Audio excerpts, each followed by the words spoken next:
and all other school parent groups about the country, and you must stand united on this and stamp out this frightful assassin of our youth. You can do it by bringing about compulsory education on the subject of narcotics in general, the dread marijuana in particular. That is the purpose of this meeting, ladies and gentlemen, to lay the foundation for a nationwide campaign by you to demand by law such compulsory education, because it is only through enlightenment that this scourge can be wiped out. Out of the traffic in these drugs, a lawlessness that we can scarcely estimate has grown and is now flourishing. It exists in almost every city and hamlet in the country. It might be interesting and important for you to know some of the methods used in bringing these drugs into the country, and the work of the forces of law and order, which are daily combating the traffic, always at the risk of life by their agents. This ceaseless fight against the drug traffic is directed by the Department of Narcotics, Washington.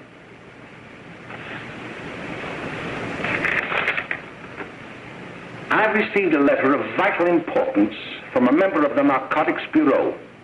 I'm going to read this letter to you. My dear Dr. Carroll, the suppression of the use of marijuana and of the forces lurking behind it are the most important jobs this department is now engaged in. At the outset of this letter, there is one vital fact I would like to submit. There is a powerful agency. I speak of the school parent associations of this country, which can be invaluable in stamping out this scourge. Their help, their eternal vigilance, could be the deciding factor in our fight against it. The weed marijuana is grown in every state in the Union. Recently, in the city of Brooklyn, New York, a field of marijuana was found behind a tenement court. The weed was here being cultivated, regularly stripped and dried and sold in schools and at government army posts in and around New York. The dried leaves and berries are ground up and made into cigarettes by a simple hand machine. The deadly narcotic is thus quickly and easily prepared for its market. The sale of marijuana is even more difficult to detect and halt than the traffic in drugs such as opium, morphine, and heroin. They are hidden in fake jewelry cases, in the heels of shoes, women's shoes especially, because the drugs can be secreted in false heels. Hollowed shaving brushes are another medium. Books with false centers are often used. Watch cases are convenient hiding places. The value of drugs thus seized is enormous. Recently, a huge supply of heroin was taken. It was concealed in an apparently harmless shipment of 35 barrels of olive oil. The deadly drug was burned in the incinerator of the Bureau of Engraving and Printing. And more vicious, more deadly even than these soul-destroying drugs is the menace of marijuana. No doubt many of you do not believe that these things do happen, but they cannot happen to you. You may also believe that the facts have been exaggerated. Let me tell you of something that happened right here in our own city. You probably read about it in the papers. However, I'll give you the real facts behind the case. There was an apartment near one of our high schools. It was run by a woman known as May Coleman.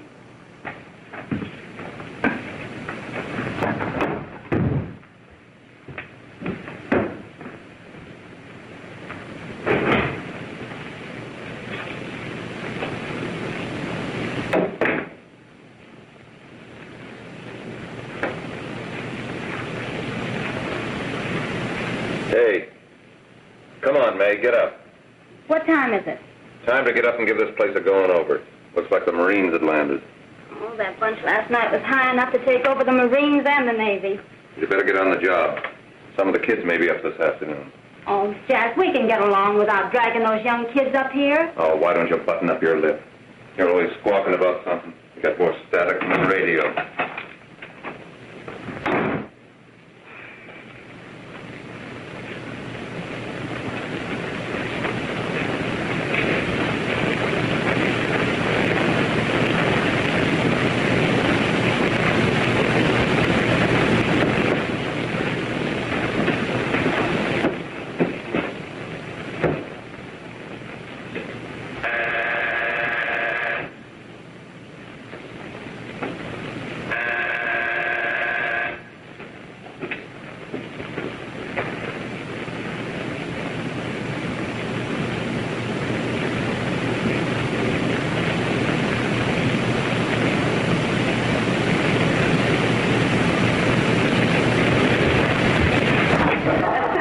Oh, greetings. Well, hello, fella. How are you? Fine, how are you? Come here. Come here. Glad to see you. Is the name? Should be right in. Just sit down and make yourself comfortable. Hey, what kind of a joint is this, Eddie? Oh, it's all right, Gwen. See, they probably had a party last night. Oh. A couple of your customers, May. Yeah? They're old enough to know what they're doing. Not like those young kids you bring up here. All right, all right. Listen, I'm going to blow. Where are you going? I got to make some deliveries, and I'll probably drop by Joe's place and bring back a couple of the kids. Oh, I wish you'd lay off those kids. Oh, why don't you get over their complex?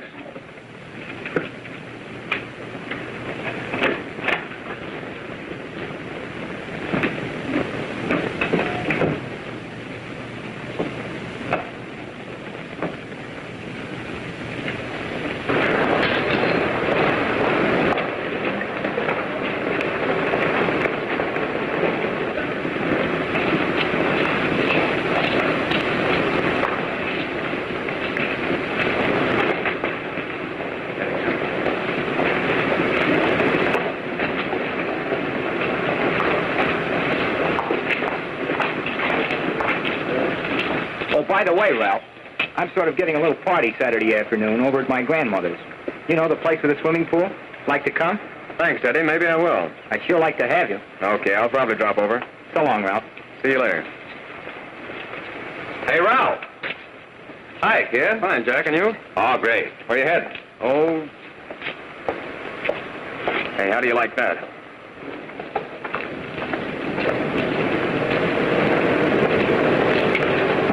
That's the one I was telling you about. Very nice. I don't know why you want to make such a fuss over that Ralph Wally. Oh, he's a swell swimmer. He made the freshman team that year he went to college. Yeah, and that lets him out. My dad knows his family. None of them are any good. Father and mother just got a divorce from Paris. Yeah? You know, Ralph runs around pretty much on his own. He's been in a couple of jams. Well, I only kind of say hello to him. I don't go around with him. Well, you better not. He's a little too old for it. That's what my dad said. Hello, Mary. How are you, Bill? How are you, Ralph? Oh, hello, Ralph. You know my brother Jimmy, don't you? How are you? Well, I'd like you to meet a friend of mine, Jack Perry. Mary, Bill. How do you do? Glad to know you. We're going over to Joe's place. Why don't you come along? We have a date to play a set of doubles. Oh, you can play anytime. Come on, we'll have some laughs. Oh, we can't today, Ralph. Some other time. Can I go along with you? Sure. Hey, I'll see you at dinner, sis. Don't be late, Jimmy.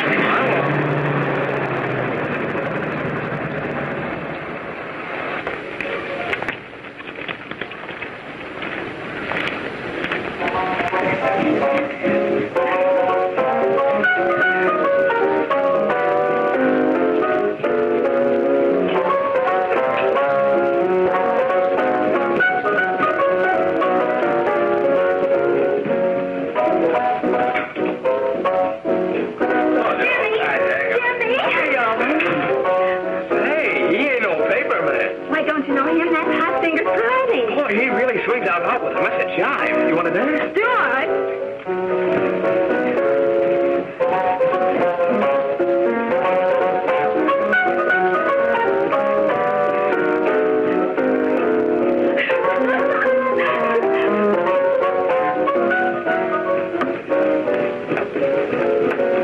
May's expecting us at the apartment a little later. Any new prospects? Maybe.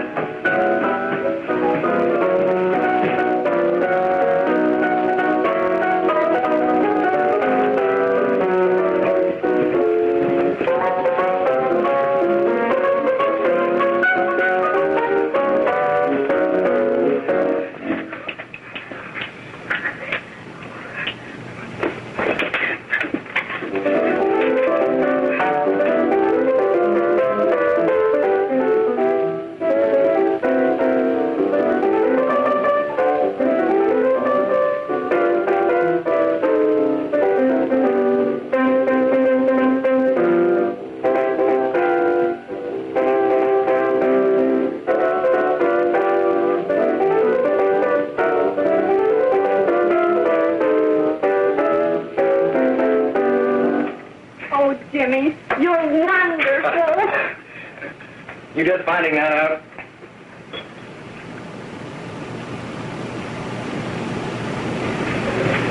Why can't we go now? Sure. Say, kids, we're having a little party up at my girlfriend's apartment. Wouldn't you like to come? Oh, I'd love to. You want to come, don't you, Jimmy? Oh, sure. Any place with you. Well, come along. We can all go in my car.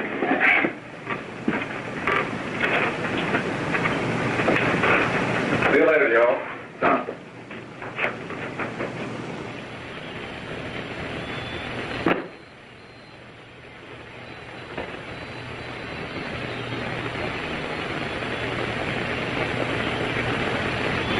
It's sweet of you to help me, Bill. Well, I'll try anything except domestic science. Why, Bill, don't you want to learn something about running your own home? The answer is no. You know, after that session we had yesterday, I went home and told Mother that the trouble with her pot roast gravy was she hadn't added 3 heaping teaspoonfuls of olive oil. What did she say? She didn't say anything. She just threw me out of the kitchen. Well, I don't wonder. Hello, children. Hello, Mother. Hello, Mrs. Lane. That was sweet of you, Mother. Gosh, hot chocolate. Thanks, Mrs. Lane. I know you can't study on empty stomachs. Now then, enjoy yourselves. He will. She will too, Mrs. Lane. May I? Oh, thank you, kind sir. You're so very, very kind. Mary, before we do that math, how about reading some of this? It's swell. Romeo and Juliet. Don't you like it? Uh-huh. You know, when I study this, I kind of think of you. I just sort of feel as though you're there beside me. Well, listen. It is my soul that calls upon thy name. How silver sweet sound lovers' tongues by night, like softest music to attending ears. Romeo, My dear, what o'clock tomorrow shall I send to thee? by the hour of 9. I will not fail. 'Tis 20 years till then.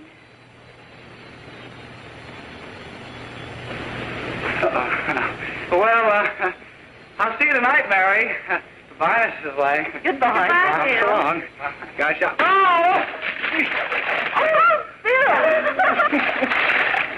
oh, well, I guess I'm all right. Well, bye. Bye. Hey, Daddy! Oh, Julie.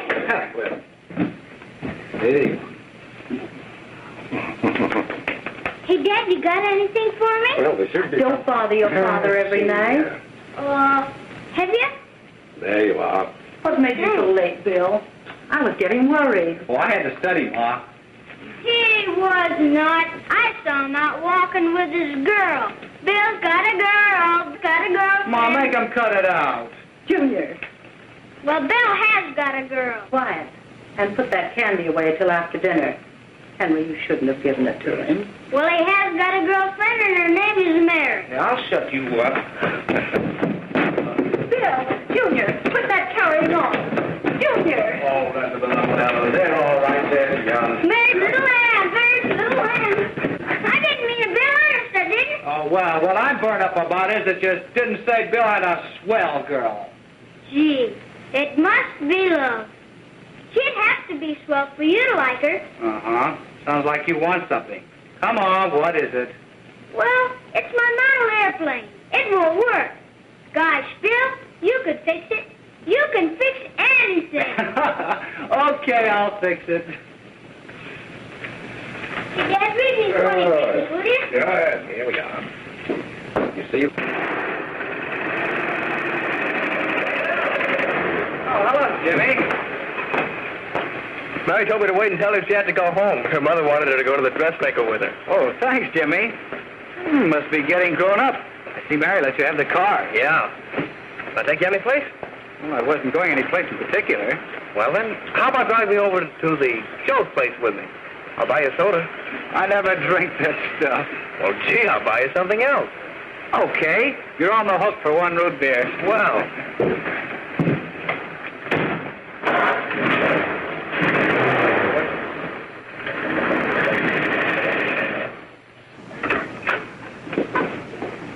Hi, Bill. Hi, Jimmy.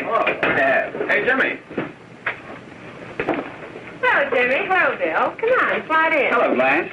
Hello, Ralph. How are you? Well, Raj, how have you been, Ralph? Hello, John. 2 sodas. No, I mean 1 soda and 1 root beer. How's May? Oh, she's fine. We're going up to her apartment a little later. Couldn't Bill come along? Mm-hmm. Well, don't come on along, Bill. You'll get a kick out of it. Thanks just the same. Oh, come on, Bill. Mary won't be jealous. Why, sure. A lot of the kids will be there. It's Keen. Well, I don't know. I really shouldn't. Well, okay.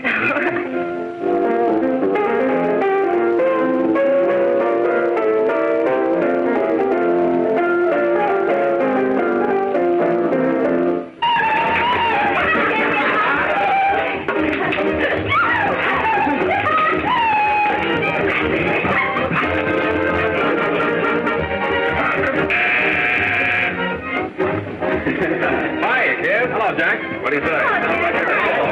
Yeah, come on in.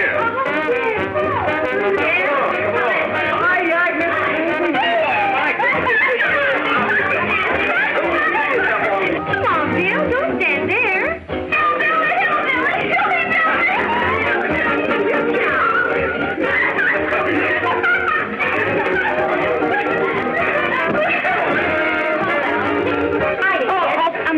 This is Bill Harper. He's okay. Hello. Well, if you say so, it's all right with me. I'll be back in a minute. Hiya, kids. How you doing? There's a new one in today. Yeah, Bill Harper. He's all right. Blanche has got herself quite a yen for him. Not bad. I didn't think she had that much taste. She knows what she's doing. She's got Ralph nuts about her, and now she's got her hooks up for this new kid. Say, we haven't many more smokes. You better run over and get some. Why couldn't you find that out when I was here this morning? Now I've got my car in the shop. Well, what of it? That kid out there, Jimmy, he's got a car. He'll take you. Come on, get going. Hurry up.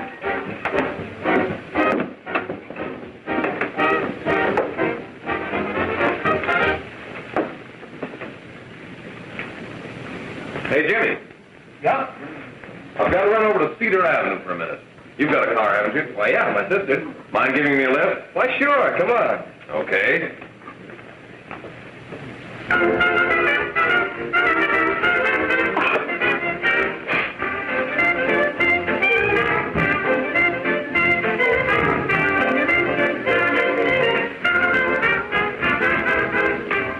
No, thank you. Well, here we are. Oh, thanks. Oh, May, don't forget me. I never forget you. Oh, here. If you want a good smoke, try one of these.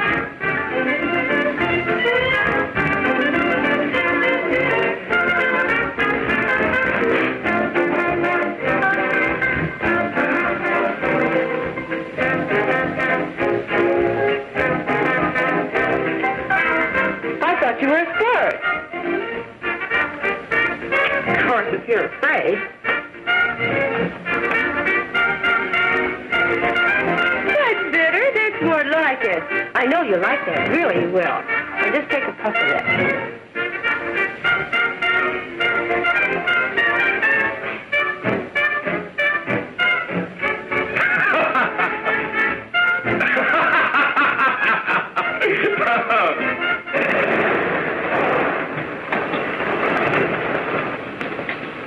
Just be a minute, kid. Hey, Jack, get me a cigarette before you go, will you?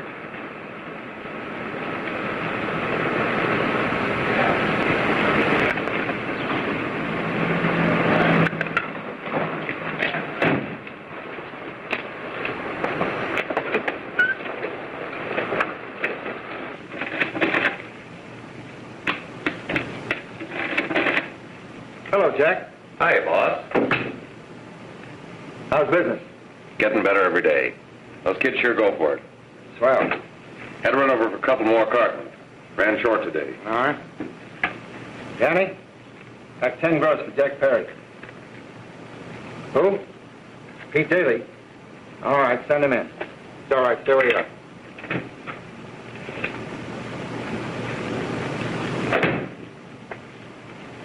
I want to talk to you.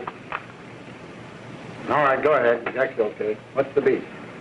Listen, you never heard no beef when I had to sell that rotten gin. You're after the dough, aren't you? Yeah, but I don't need dough that bad.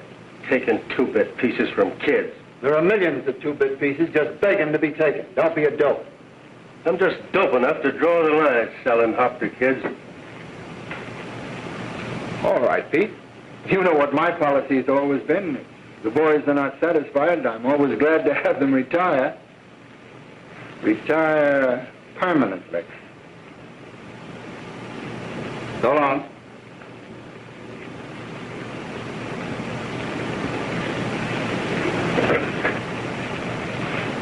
I only wish you had a couple of kids so I could... Get out! All right, Jack, pick up your stuff from Danny. They'll be ready by now. Okay, boss.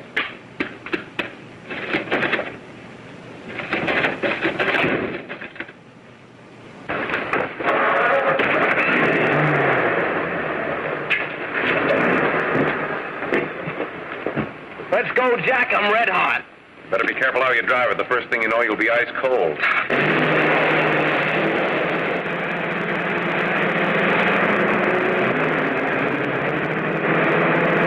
Take it easy, kid. Slow down. You'll kill somebody.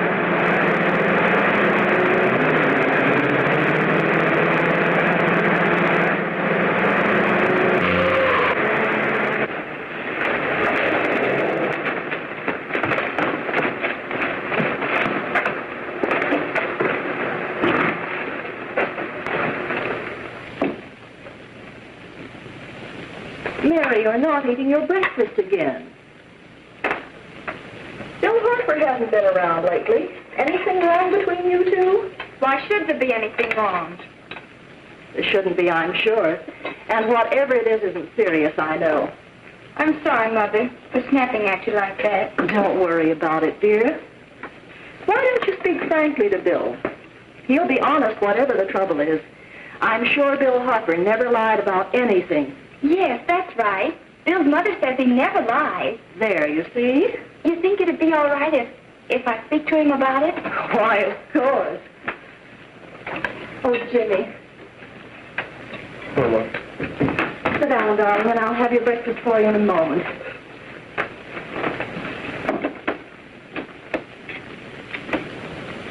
Jimmy, there's something worrying you. What have I got to worry about? Why don't you tell me? Oh, for Pete's sake, don't start to cross-examine me, will you? I'm all right. Jimmy! Don't let Mother see you like that.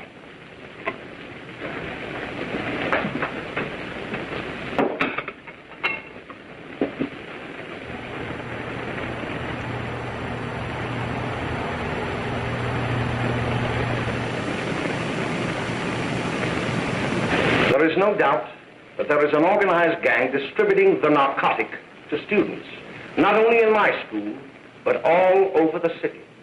You government men have got to find some way to put an end to it. Of course, I agree with you, Dr. Carroll. But do you realize that marijuana is not like other forms of dope? You see, it grows wild in almost every state in the Union. Therefore, there is practically no interstate commerce in the drug. As a result, the government's hands are tied. And frankly, the only sure cure is a widespread campaign in education. Oh, it's all right to talk about education, Mr. Wyatt, but we educators can't do anything until the public is sufficiently aroused. Let me show you something. In 1930, the records on marijuana in the Washington office of the Narcotics Division scarcely filled a small folder like this. Today, they fill cabinets.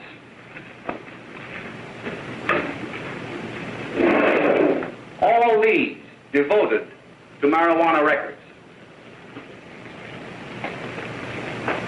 Here is an example. A 16-year-old lad apprehended in the act of staging a holdup. 16 years old and a marijuana addict. Here is a most tragic case. Yes, I remember. Just a young boy. Under the influence of the drug, he killed his entire family with an axe. Then there is the most vicious type of case. Here, in Michigan, a young girl, 17 years old, a reefer smoker, taken in a raid in the company with 5 young men. Here is a particularly flagrant case. Yes, I remember. The newspapers made quite a play of it.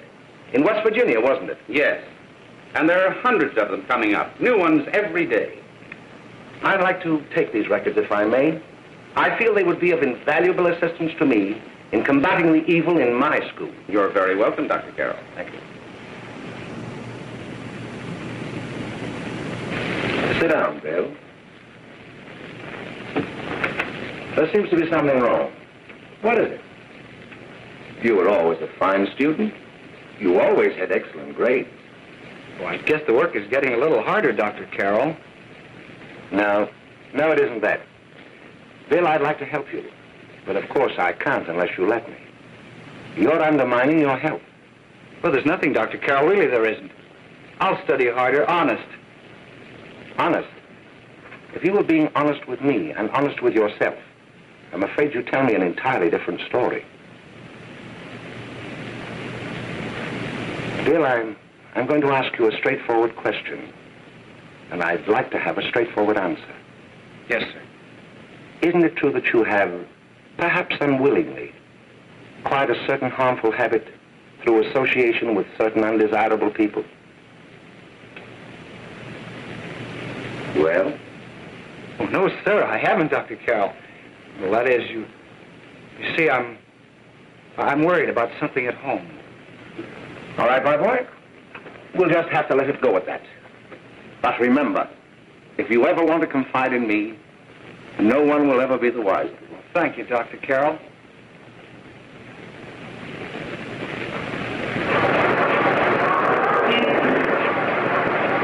Hello, Mary. You want to play a set? Thanks, Teddy, but I'm waiting for someone.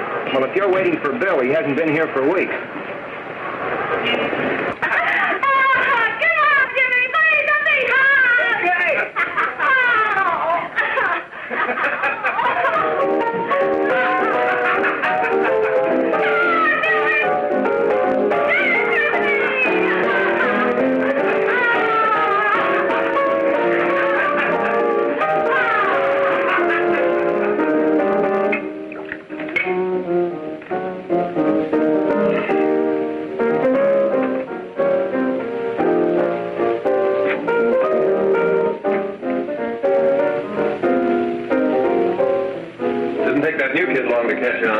Don't take any of them long.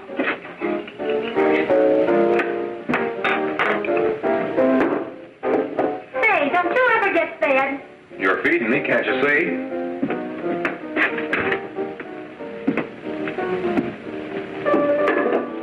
Give me a knife and a fork, will you? Get it yourself.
Good morning, Miss. We're from the police department. Good morning. We're tracing a hit-and-run driver. Someone caught the license number at the place of the accident but didn't get it quite right. So we're checking all numbers like it, and yours was one of them. Well, I'll try to help you. You remember what you did on the 29th of last month? Oh, that was the day before Mother's birthday. Oh, yes, I remember that because I left school and went directly to the dressmaker's with Mother. I was there all afternoon. Did you happen to loan your car to a couple of men? No, I had the car all afternoon myself. Well, thanks, miss. Sorry to have troubled you. Tell me, was the person killed? Unfortunately, he wasn't, but that's still no excuse for hit-and-run driving.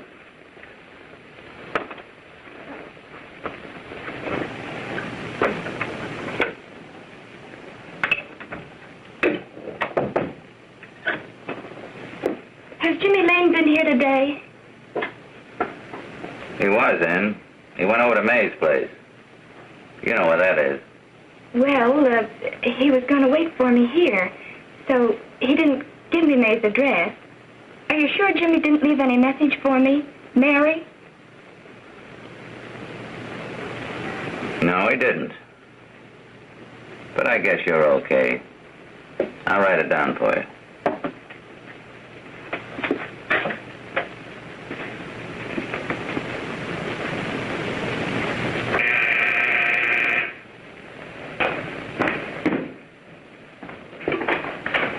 Mary, come right in. Is Jimmy here? Oh, why, he's around somewhere. I think he went out to take Agnes home, but he'll be right back. Come in and sit down, Mary. And let me take your coat. Who's the new kid just came in?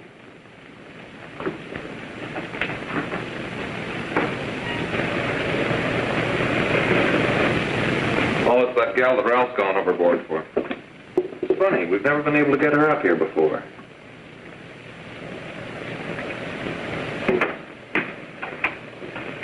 Hey, scram, will you?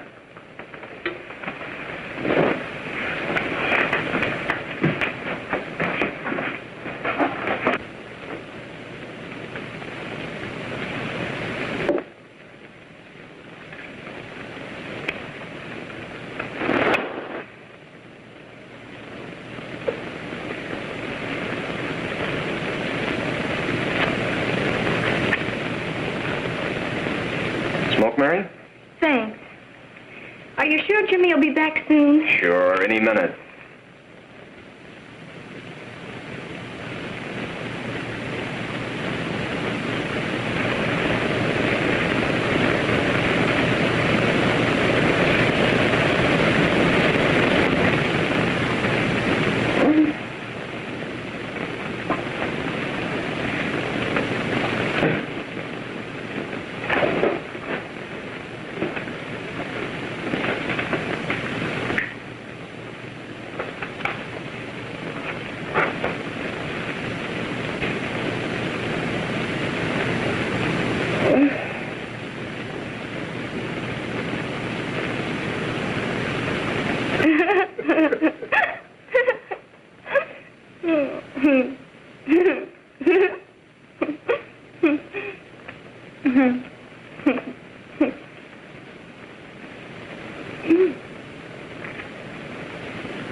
Say, what's the matter? Am I an orphan?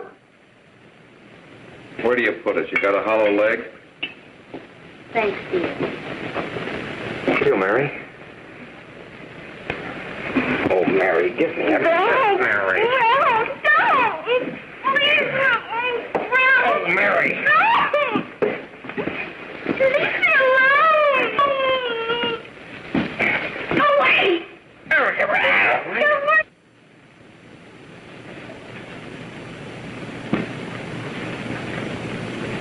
Leave me alone! Oh, leave me alone! Everything's okay. Leave me alone!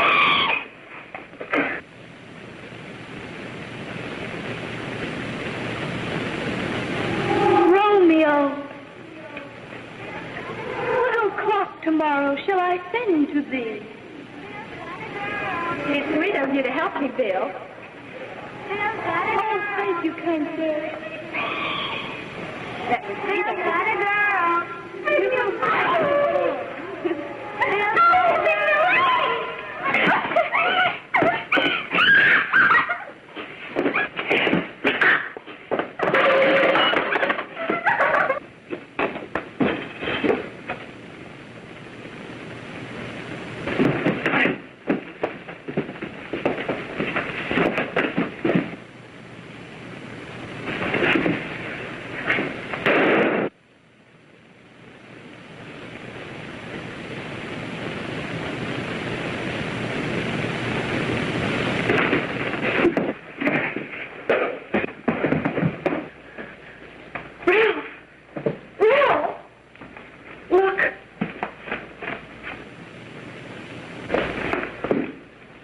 Jack, is she all right?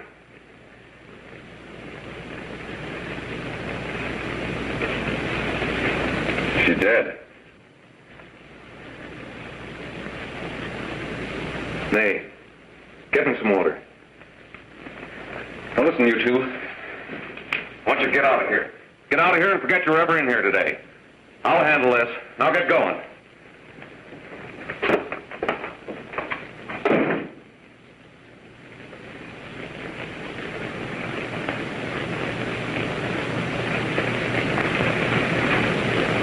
Give it to me.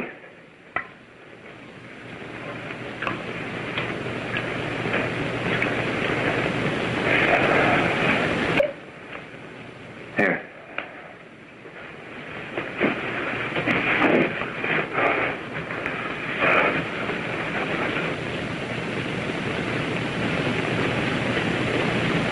Harry.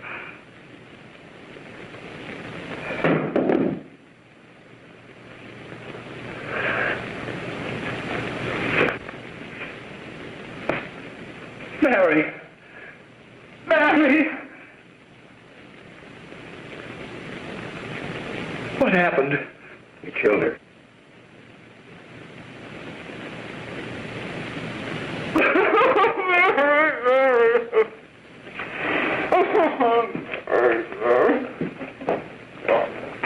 Look, after I scram, you call the cops. And this is your story. Remember it. These two kids came up here for a couple of beers. You were out in the kitchen, you heard the shots. When you got in here, that's what you found. Just stick to that story.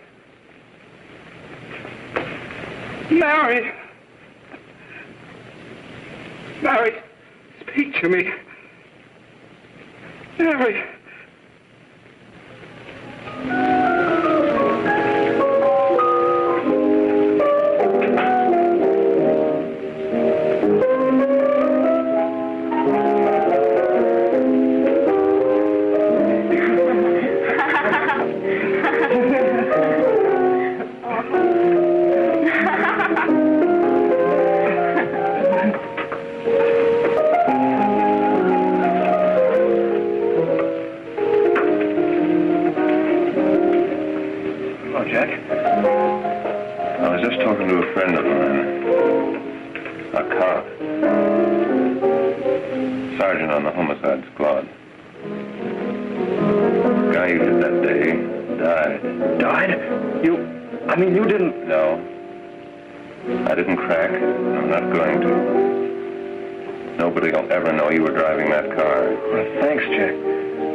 Sure, Jack, sure. Okay.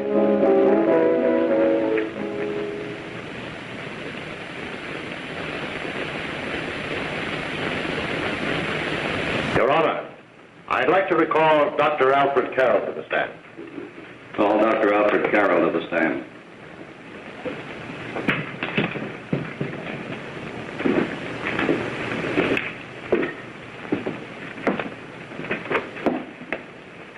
Dr. Carroll, as principal of the Lakeside High School, did you, during the last 3 months, notice any changes in the demeanor and attitude of your student, William Hopper?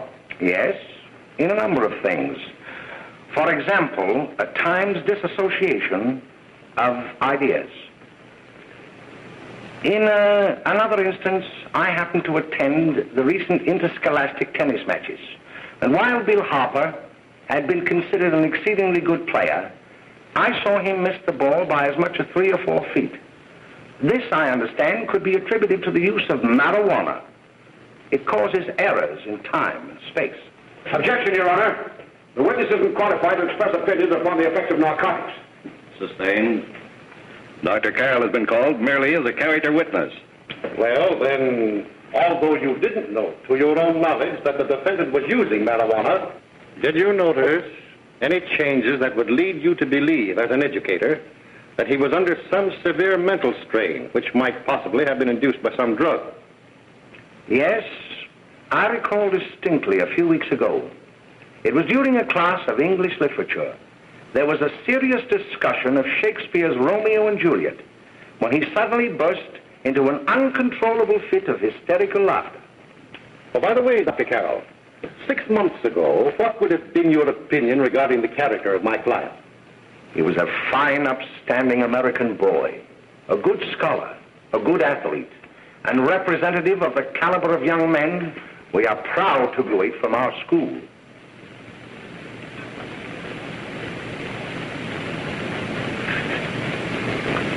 Oh, snap out of it, will you? It's not our fault. Why'd I ever bring him up there anyway? He's just a kid. I can't hang him. Shut up, shut up! Why don't you let yourself go? Talk. Go off your nuts and have me that way, too. It was his own fault, wasn't it? Shut up! They've got us hidden out, haven't they? The cops can't find us. Jack, I want to get out of this place. You're going to stay here as long as we have to keep those two out there undercover. Until the trial's over. Or the boss gets a better idea. But they're getting on my nerves. It can't last much longer. I'm not worried about her. We got to keep him gagged. Oh, he's about ready to crack.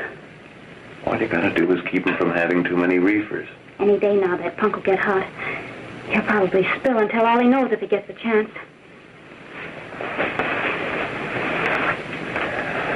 I don't think he'll get it. I'll see you later. Where are you going? I'm going to see the boss.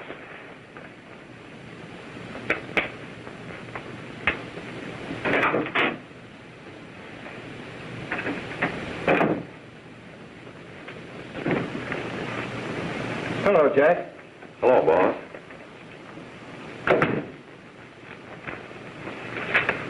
What are we going to do about that Wiley guy? Still jittery, huh? I don't know what the punk's going to do. Keep feeding him those hot sticks. That's what May's been doing. That's no good. I got a hunch that he's due to crack when that Harper verdict comes in. If he's on the tee, he's liable to take a powder on us and blow his topper to the DA. You mean you think we'd all be better off if he never heard the verdict? Well, what are you waiting for?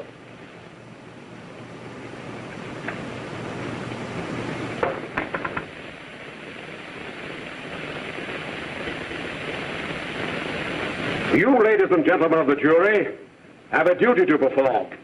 A duty to yourselves and to our community. Mary Lane is dead. The evidence you've heard at this trial could not have failed to convince you of the guilt of the defendant. By his own admission, he pressed the trigger of the weapon that sent lovely and innocent Mary Lane to a tragic and untimely death. We are not so much concerned about the motives behind the deed as to the deed itself. While the defendant has told you that he saw someone attacking Mary Lane and that his mind went blank from that moment on, the defense has been unable to produce one witness to substantiate that statement.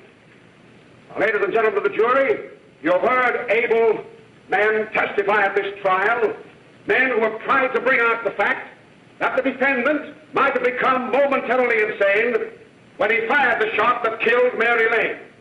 But the defense has been unable to prove that he was insane. William Harper was sane when he visited the apartment where the tragedy occurred. He was in the habit of visiting the place. He was sane when he went into a bedroom with another young woman. You've all heard what went on in that room. You heard it from the defendant's own lips. Involved as he was in a tawdry love affair, Mary Lane was in the way. She had found him out. In a moment of anger, he deliberately and willfully killed her. If such deeds are permitted to go unpunished, this community would cease to be a decent and safe place for us or our children to live. I do not believe I have to plead or even demand that you bring in a verdict to punish the defendant for the crime that he has committed against society. You are upright citizens. That is why you were chosen to judge another. And as honest, upright citizens, there is only one verdict which you can find, and that is a verdict of guilty. and this court will be adjourned until the jury's verdict is reached.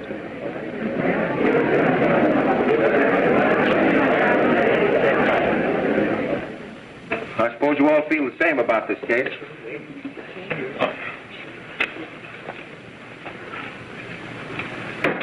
But he might have been insane when he did it. No, he wasn't. He knew what he was doing.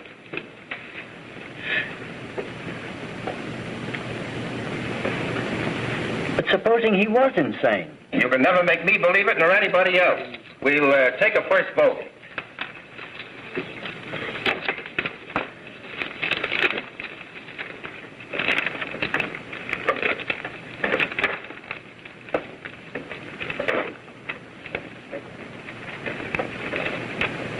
For conviction, 1 for acquittal. But there's a reasonable doubt about the boy's sanity. We can't. No doubt about the fact that he murdered her. He admitted it himself. That wasn't the first time he was there.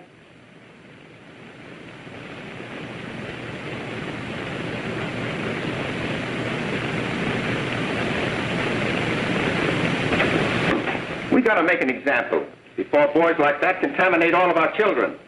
We can't have every murderer hiding behind the gag that he's insane.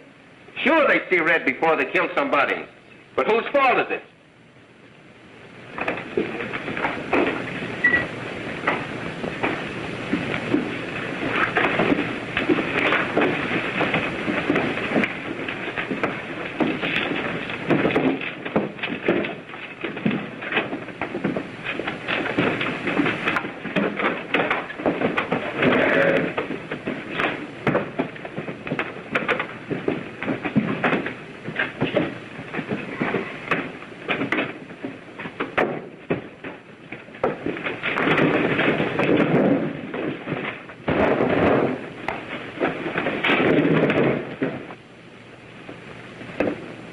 Have you reached a verdict?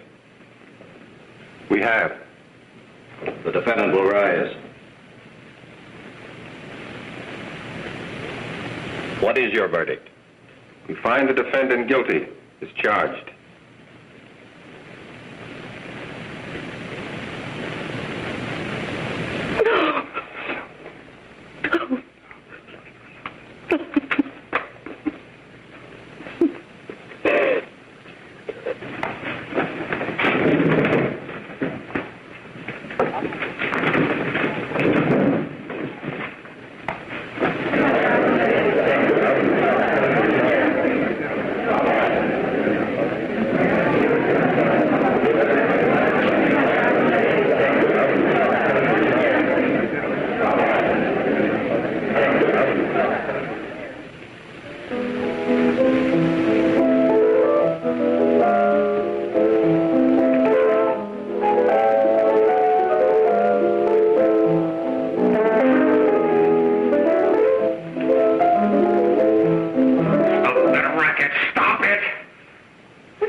Here you are.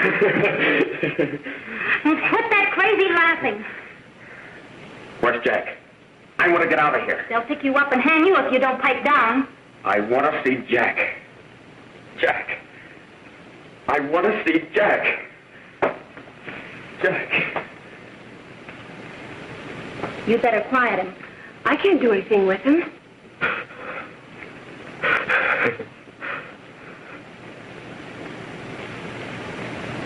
I've got to see Jack. We can't let that kid hang.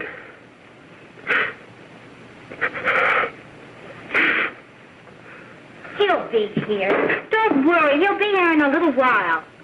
I've got to see him. I've got to...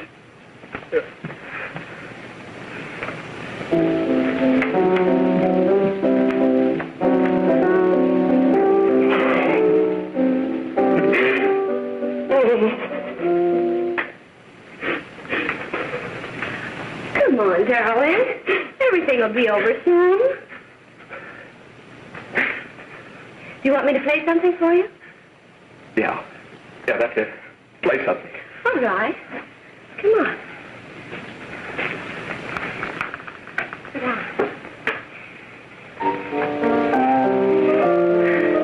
Honey, give me a smoke, will you?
I know what you want. You want to kill me. You're crazy. Take it easy, kid. I just want to talk to you.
Are you ready to tell what you know?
Some measure of leniency for my client. She is prepared to enter a plea of guilty and, in addition, turn state's evidence in the case of William Harper. I regret that this court is not prepared to bargain with justice. I'll tell anyway. I was there. I saw it. I know who killed Mary. And I'll tell you who killed Mary Lane. It wasn't Bill. It was Jack. Jack Perry. He shot Mary and then he put the gun in Bill's hand. We were all at the apartment one afternoon. And Mary came in looking for her brother. Bill and I, we'd been in another room. And Bill came in. He caught Ralph with Mary, and they started to fight. But But it was Jack who had the gun. He was going to hit Bill over the head with it to make him stop. And then the gun went off. I saw it. I can see it now. It was horrible. And before he knew it, Mary was dead. But you see, Judge, Bill didn't know he hadn't killed Mary. He was so doped up, they made him think he had. Ralph wanted to tell you, too. Oh, if they'd only let him. But this is the truth, Judge. I'm telling you the truth. After Jack saw the poor thing was dead, he put the gun in Bill's head. It was Jack's fault. And it was my fault, too. I got all of them to come up to the apartment. I'm just as much to blame. I am. Do I understand you wish to plead guilty to a charge of fostering moral delinquency in the case of William Harper? Yes, I'm guilty. I am. Prepare a statement for signature. And also an order setting aside the jury's verdict in the case of the people versus William Harper. In the interests of justice, I shall direct a verdict of not guilty.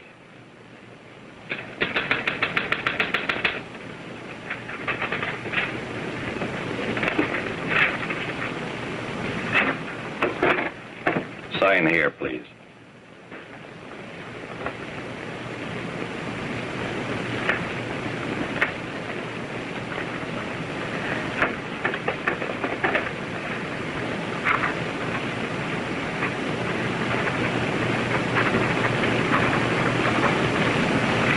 You shall be brought into court on Thursday, the 17th, when sentence will be pronounced.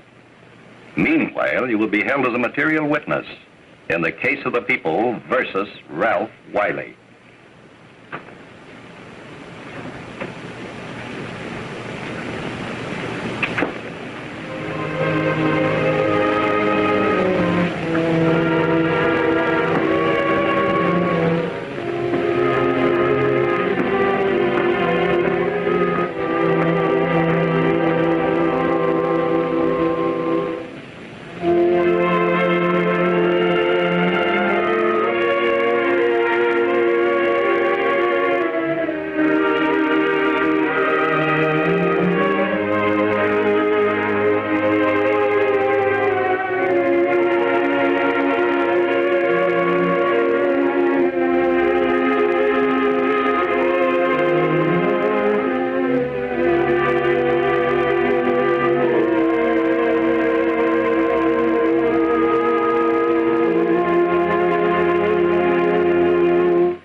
In the hearings before this court today to what I hope will be the final actions revolving about an unhappy and unfortunate case, one whose horrible tragedy will forever remain with me. I am happy to have been enabled, before it was too late, to order the verdict of the jury in the case of the people versus William Harper to be set aside. But, young man, although this court is convinced that to declare you guilty would have been a gross miscarriage of justice, we cannot condone your acts. And we can express only the hope that your experiences may not alone keep you, but thousands of others from the vicious pitfalls of marijuana. Thus, I am ordering you to remain in this court during the next case, so that you will be obliged to witness what you yourself so narrowly escaped. Call the case of the people versus Ralph Wiley.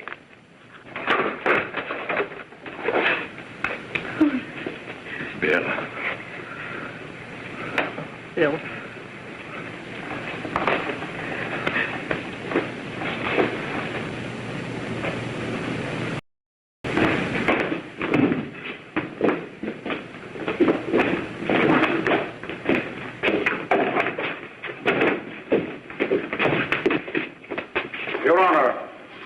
case the state waives trial of the defendant, Ralph Wiley. It is recommended, Your Honor, that the defendant be placed in an institution for the criminally insane for the rest of his natural life. Defendant counsel joins the state in this request. Since counsel for the defense, as well as counsel for the state, seem to agree on this, I see no reason why the request should not be granted. That happened right here, to your neighbors. It is not too much to say that in your hands lies the possibility of averting other tragedies like it.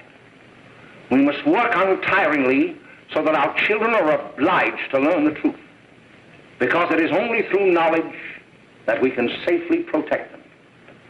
Failing this, the next tragedy may be that of your daughter, or your son, or yours, or yours, or yours.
Long ago, when these ancient Grecian temples were new, hemp was already old in the service of mankind. For thousands of years even then, this plant had been grown for cordage and coarse cloth in China and elsewhere in the East. For centuries prior to about 1850, all the ships that sailed the western seas were rigged with hempen rope and sails. For the sailor, no less than the hangman, hemp was indispensable.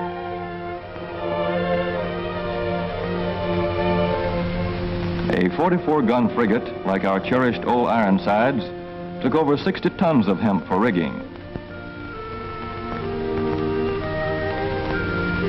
including an anchor cable 25 inches in circumference.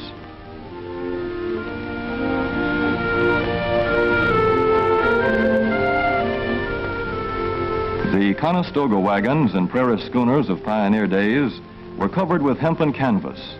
Indeed, the very word canvas comes from the Arabic word for hemp. In those days, hemp was an important crop in Kentucky and Missouri.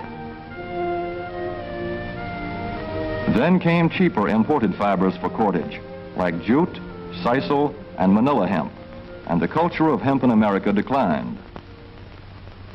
But now, with Philippine and East Indian sources of hemp in the hands of the Japanese, and shipment of jute from India curtailed, American hemp must meet the needs of our Army and Navy, as well as of our industries. In 1942, patriotic farmers, at the government's request, planted 36,000 acres of seed hemp, an increase of several thousand %. The goal for 1943 is 50,000 acres of seed hemp. In Kentucky, much of the seed hemp acreage is on river bottom land such as this, along the Kentucky River Gorge. Some of these fields are inaccessible except by boat. Thus, plans are afoot for a great expansion of the hemp industry as a part of the war program. This film is designed to tell farmers how to handle this ancient crop, now little known outside Kentucky and Wisconsin. This is hemp seed. Be careful how you use it. For to grow hemp legally, you must have a federal registration and tax stamp. This is provided for in your contract. Ask your AAA committeeman or your county agent about it. Don't forget, hemp demands a rich, well-drained soil such as is found here in the bluegrass region of Kentucky or in central Wisconsin.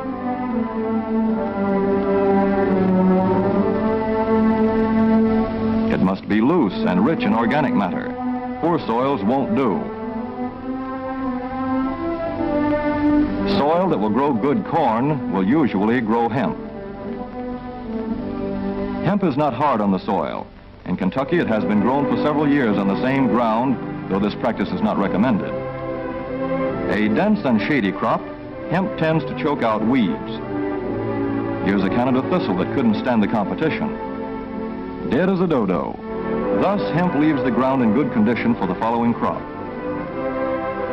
For fiber, hemp should be sown 5 pecks to the acre. With drill, the closer the rows, the better. These rows are spaced about 4 inches. This hemp has been broadcast. Either way, it should be sown thick enough to grow a slender stalk.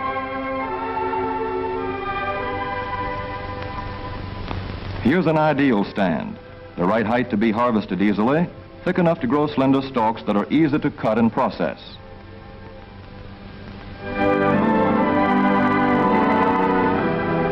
Stalks like these here on the left, they yield the most fiber and the best. Those on the right are too coarse and woody. For seed, hemp is planted in hills like corn, sometimes by hand. Hemp is a dioecious plant. The female flower is inconspicuous, but the male flower is easily spotted.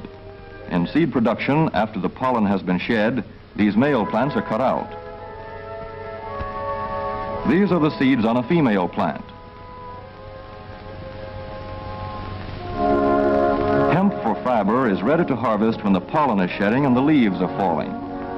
In Kentucky, hemp harvest comes in August. Here, the old standby has been the self-rake reaper, which has been used for a generation or more. Hemp grows so luxuriantly in Kentucky that harvesting is sometimes difficult, which may account for the popularity of the self-rake with its lateral stroke.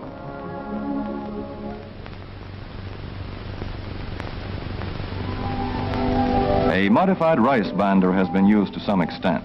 This machine works well in average hemp.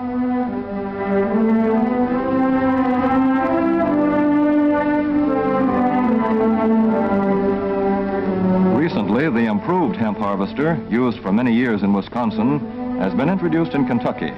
This machine spreads the hemp in a continuous swath. It is a far cry from this fast and efficient modern harvester to the Armstrong model of yore. But here's one kind of harvester, at least, that doesn't stall in the heaviest hemp.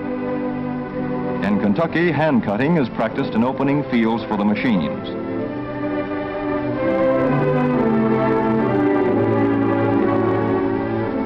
In Kentucky, hemp is shucked as soon as safe after cutting, to be spread out for retting later in the fall.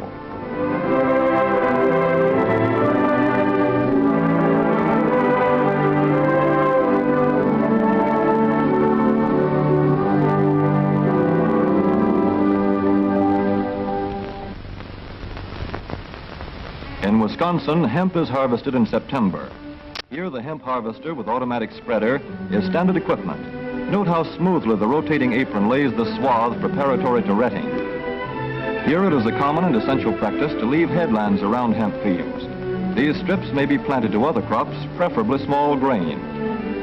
Thus, the harvester has room to make its first round without preparatory hand cutting. Here the machine is running over corn stubble. When the cutter bar is much shorter than the hemp is tall, overlapping occurs. Not so good for retting. The standard cut is 8 to 9 feet. The length of time hemp is left on the ground to ret depends on the weather. The swaths must be turned to get a uniform ret.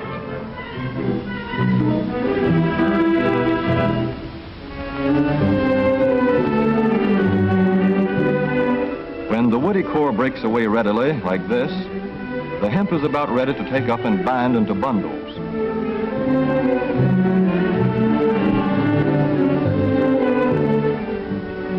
Well-retted hemp is light to dark gray. The fiber tends to pull away from the stalk. The presence of stalks in the bowstring stage indicates that retting is well underway.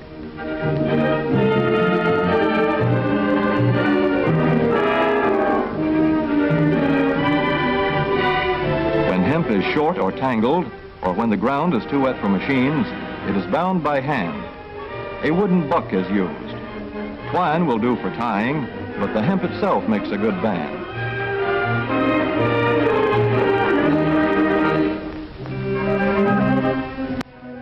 When conditions are favorable, the pickup binder is commonly used. The swath should lie smooth and even with stalks parallel. The picker won't work well in tangled hemp.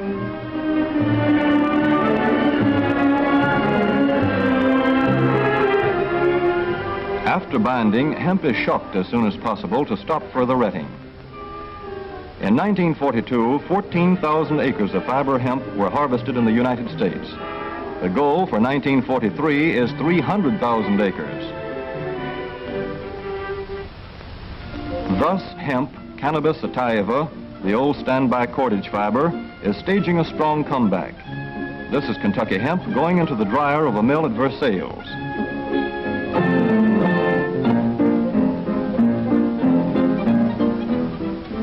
In the old days, breaking was done by hand, one of the hardest jobs known to man.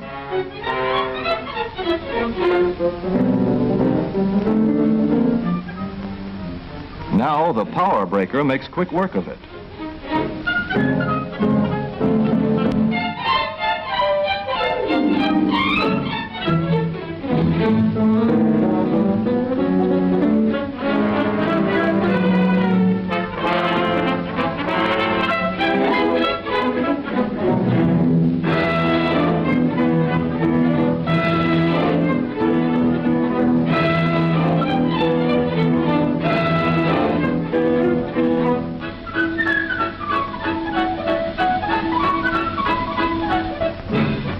Spinning American hemp into rope yarn or twine in the old Kentucky River Mill at Frankfort, Kentucky. Another pioneer plant that has been making cordage for more than a century.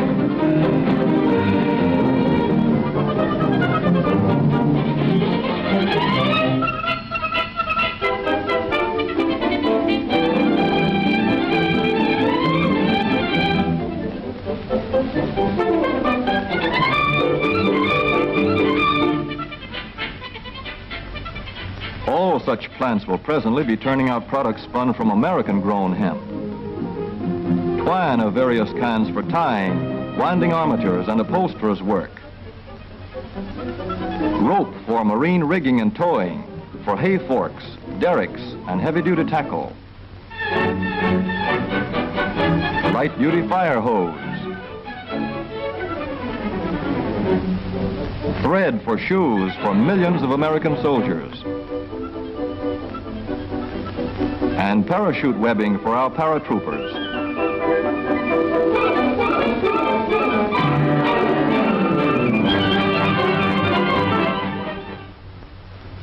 As for the United States Navy, every battleship requires 34,000 feet of rope, and other craft accordingly. So here in the Boston Navy Yard, where cables for frigates were made long ago, crews are now working night and day making cordage for the fleet. In the old days, rope yarn was spun by hand.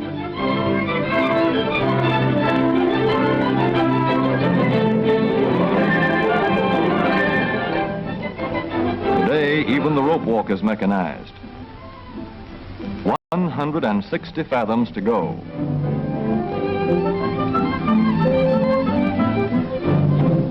The rope yarn feeds through holes in an iron plate.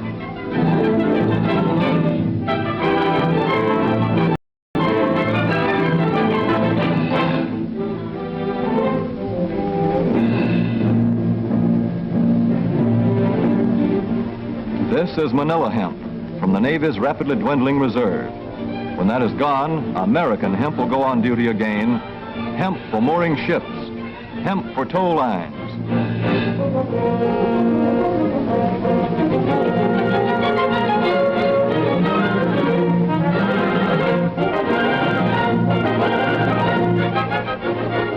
Hemp for tackle and gear.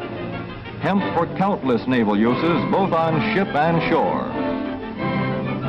Just as in the days when old Ironside sailed the seas victorious, with her hempen shrouds and hempen sails.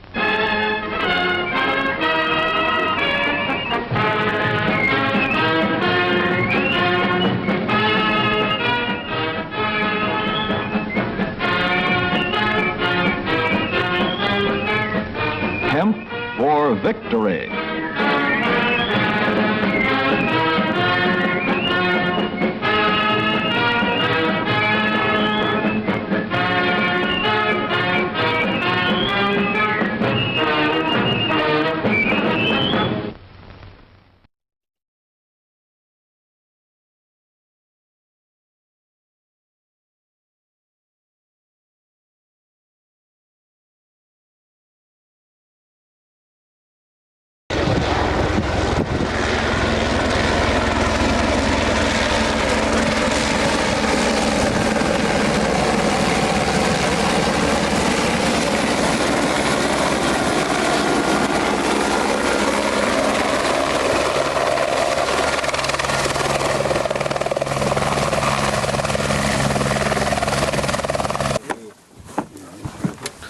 Sir.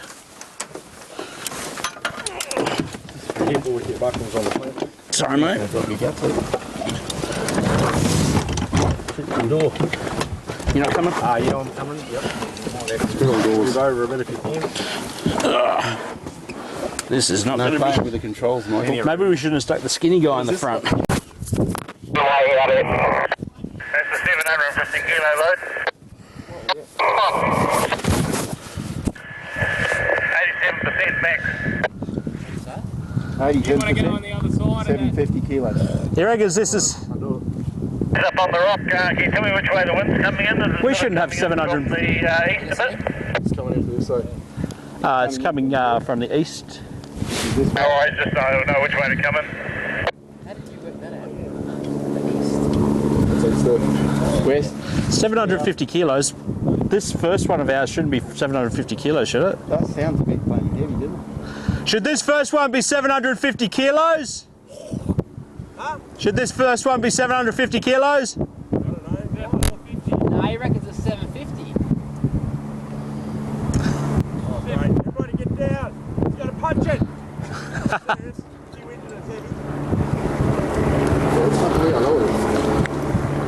Have a look what's around you. Mike, you got a trip just behind you. Okay, Mr. Pilot, look for the guy in the red helmet, here, just in front of him.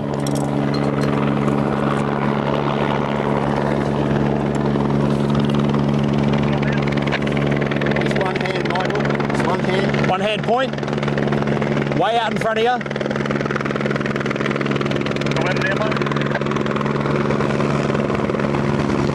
bit higher, a bit higher.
Roger. Yeah, wind's still coming the same way? We have tubes. Top of the rock, mate. Top of the rock. In front of the guy, the two orange shirts. No, it's not. You know, Warriors one way, but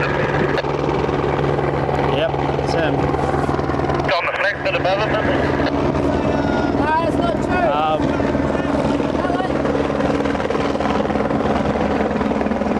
Doesn't even look out, is it?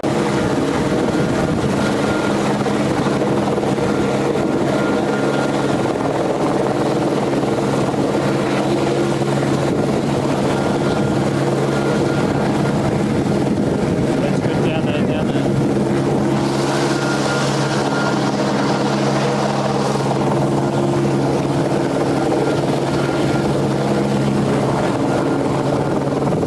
Got a little bit of wind up here, eh? Yeah, roger that.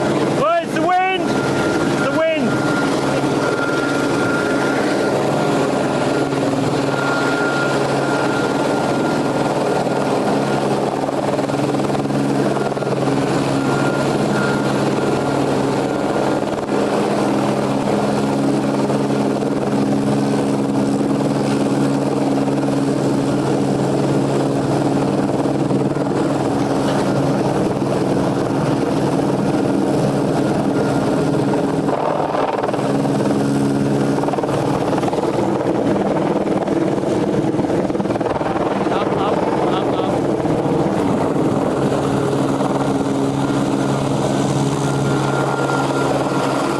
Bit of annoying, but it's the wrong one.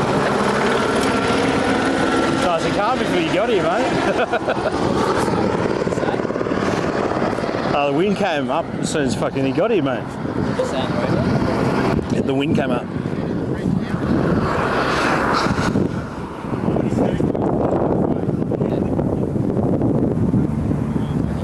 Same place?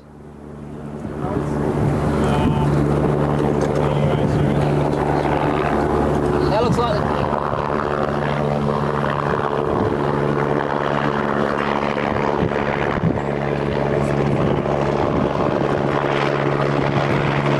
Where you want to go, Scott? Just stand by, mate.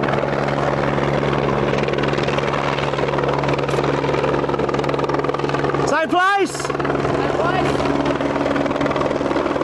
Is that a yes? same place. Yeah, right in front of the guy in the orange shirt.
It's crazy.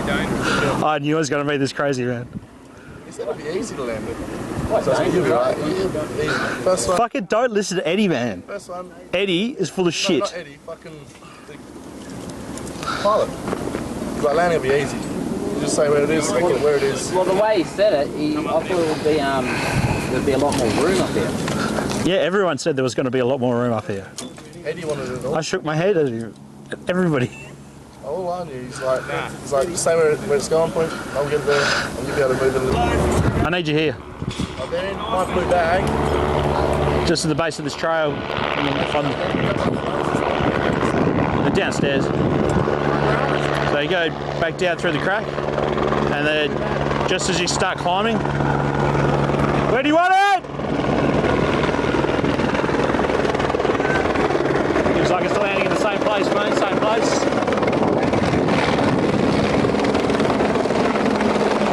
In the other one next to it.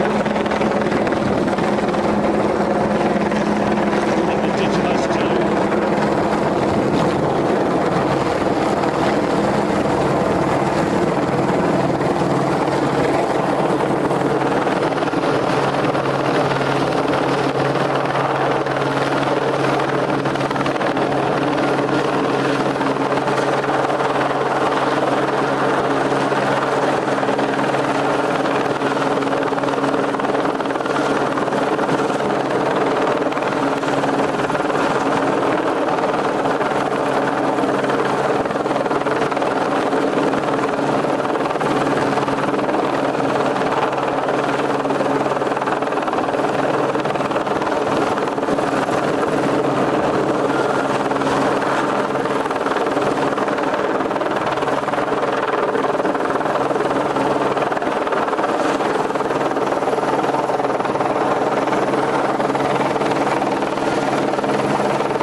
Can you put all the strops through one strop? Can you put all the strops through one strop? Please? Just put him in the cage if you bring some. No, he needs the strops. He would like the strops, please. Now? Yes. Can you put all the strops through one strop? Just hook them on together.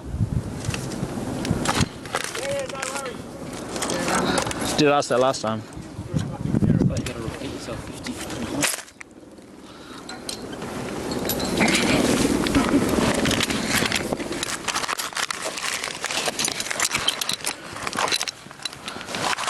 Coming over it. Didn't happen to get my gloves, no. No, I didn't hear you say gloves either, sorry. I could see your lips moving, but I couldn't hear the words.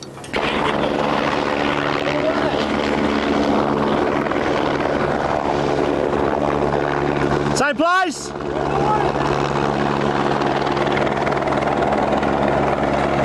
Same place, mate, same place.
down there, and we've got another spot there.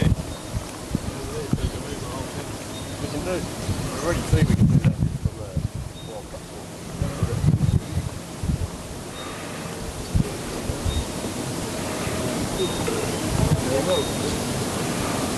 What do you think?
When I was growing up, my daddy, he didn't want me to get touched up by the baseball coach.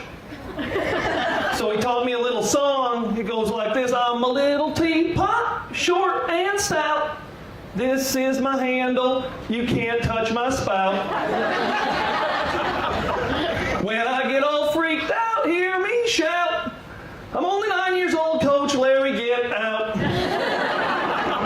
Didn't work, he still fucked me. I better skip that one there. That's a little hard. So I am from America, and I've been here for 14 years, even though my accent hasn't gone anywhere. It's like, you know, but whatever. So, but occasionally I have to do things to remind me of my Americanness, to try to, you know, capture that. So occasionally I just go into a Starbucks and shoot the place up. I like that joke because it always kills on a mass scale. So I had an argument with one of these feminists, and she was crapping on about how women are the stronger gender. And I said, well, if women are the stronger gender, how come they always go down after the first punch? Fucking harsh, isn't it? And some people might think that that joke is not relatable, and that's why it's not funny. But it was relatable to her because she's an Afghani Muslim. I'm kidding. I do not hit women. That's why I bought a foster child. Tough little son of a bitch, that one. So I was on the Facebook, and I'm 42 years old, right? And this girl on the Facebook from the gym that I know, she hot as hell, like out of my league and stuff. And her name Renee, and she got the pumped up lips and the fake titties and the fake personality. And she were on the Facebook carrying on about, oh my God, I put on a kilo, now no guy's ever gonna want to date me again. And all her friends is going, oh babe, you're beautiful and you're sexy. And then there's what I read, which was, don't worry, some guys like fat chicks. That weren't even the straw that broke the camel's back. I think she unfriended me when I put on there, chubby chasers. I have learned the hard way that that transgender people do not like it when you call them Frankenstein.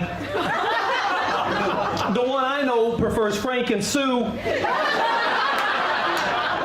It used to be Frank, now he's Sue. He moves out to the eastern states, but I'm at the carousel place there in the mall, and I seen him, and I go, Frank, Frank, and he's not looking. I'm like, oh, my asshole. I'm like, Sue, Sue, he's not looking.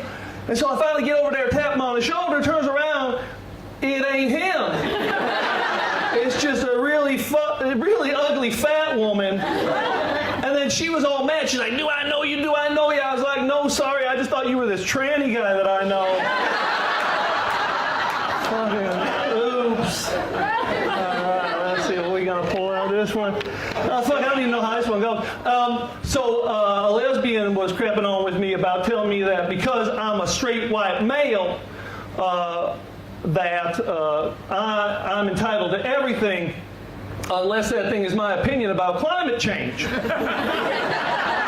And I ain't no like Christian climate change denier or nothing, but I was like, sweetheart, as a lesbian, you should not be concerned with the Earth's surface temperature. You should probably be more concerned with how hot it's going to be when you get to hell. That's terrible. Why are you laughing, you fucking terrible people? UFC. All right. So the one thing, I've been here for this long, and the thing I can't stand is when Australians call me the C word, Canadian, because them people are cunts.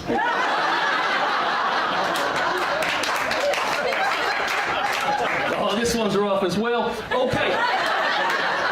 There is a lot of problems these days with the male toxicity happening out there, right? So gentlemen, if you find yourself using the phrase, just lay there and take it, number one, you ain't a gentleman, and number two, the first date ain't going as well as she'd hoped.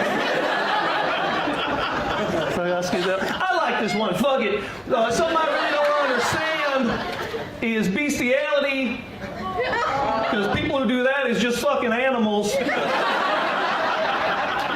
Well, maybe I can fit in two more. All right, so there's a saying about racism, be like a panda, because they black, and they white, and they Asian, but that's why they can't drive for shit. I'll leave you on the last one. My daughter come home from school. She say to me, Daddy, we can't sing the song Baa Baa Black Sheep anymore because it's racist. I said, sweetheart, the song Baa Baa Black Sheep, Have You Any Wool is not racist. I said, if it was racist, it would be Baa Baa Black Sheep, Have You Any Cotton. Thank you guys very much. Have a great night.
All right, ladies and gentlemen, first person we are bringing to the stage, we're going to show them a mad amount of love. Let's start some cheers and some claps getting together. Ladies and gentlemen, the first person for tonight is Glenn Miles.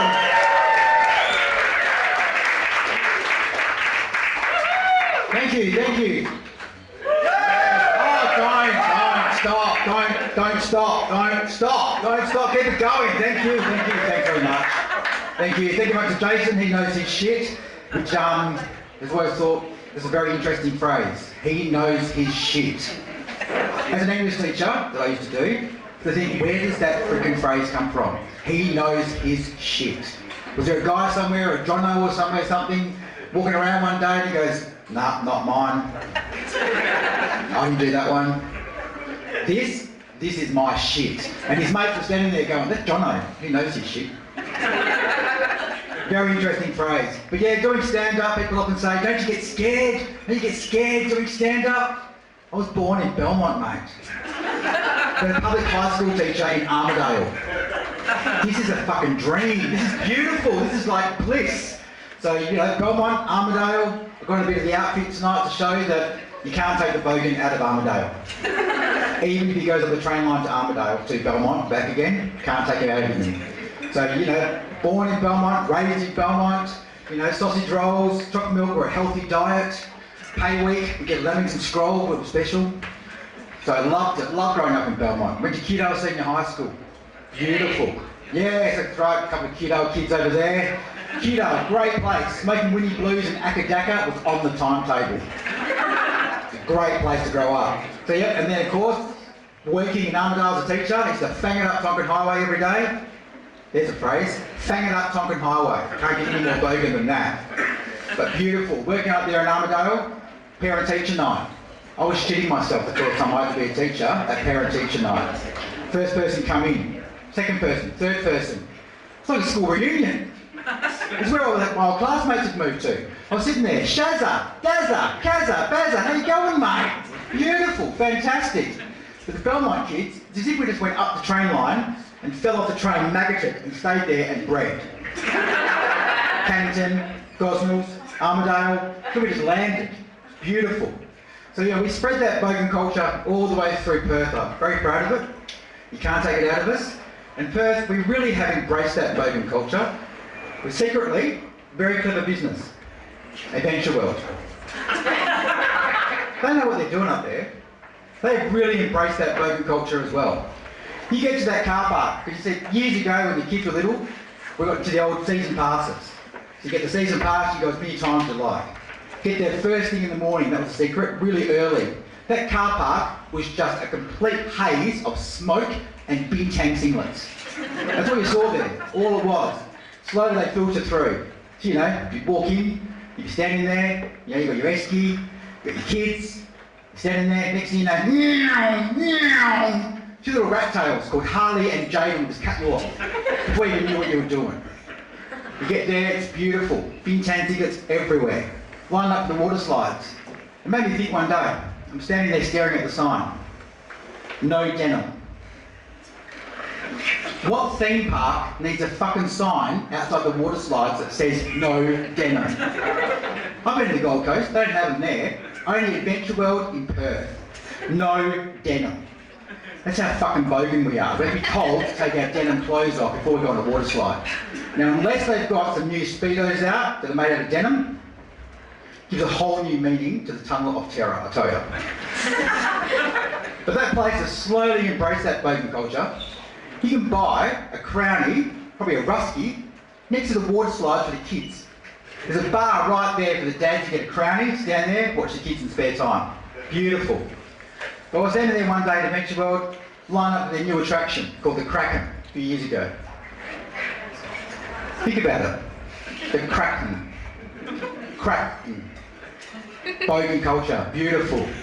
So we've even got a water slide named after Perth's main sort of hobby. I looked at it and I went, hang on, this is based on a massive meth pipe. Long, huge thing going down, nice big funnel. At the end, Bounty Revenge is upside down, planted in the ground, just like the Commodore outside of a Belmont house. Beautiful. But there one day, I saw the most amazing thing. I was sitting there in the little kids' land over the side, kids playing in the water, water sitting there, and out from the little cafe on the side came the biggest bintang singlet you've ever seen in your life. Seriously, Cirque du Soleil could do a show inside this thing. It was massive. This bintang singlet just walked out with two of the biggest motherfucking frozen cokes you've ever seen in your life. Just walking along like this. I could see it all happening before my eyes. Into one end of the little kiddie pool. Come walking. Thongs flapping. Bintang singlet waving in the breeze with two frozen coke ahead. Could not see a thing past here. There were Jadens and Harleys and little shits everywhere in that pool cutting them off. I could see it. I went, they're going to go down. This is going to be awesome.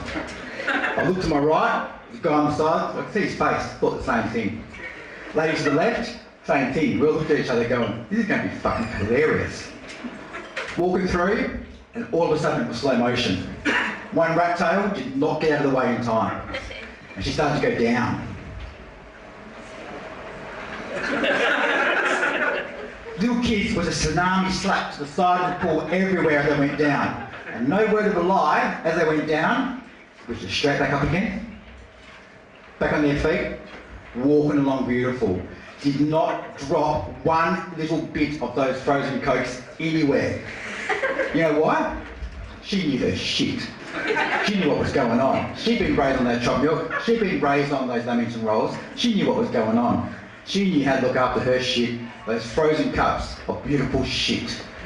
Thank you very much, guys. You've been awesome. Have a great night. And keep it up, everybody else. Thank you. Cheers.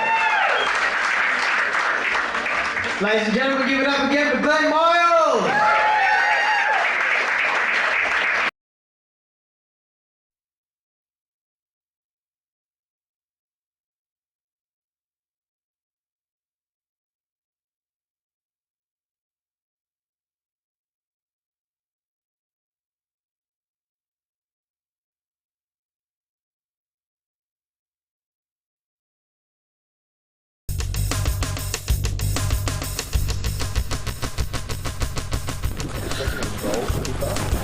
No.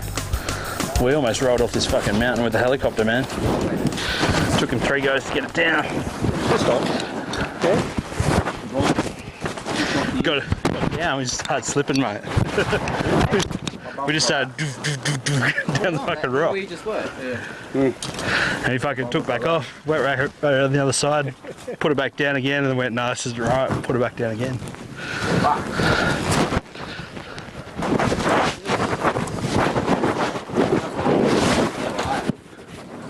I can't believe we're standing fucking underneath it. Hold it up if you want. Yeah, I know. Alright. We're up there. Let's go.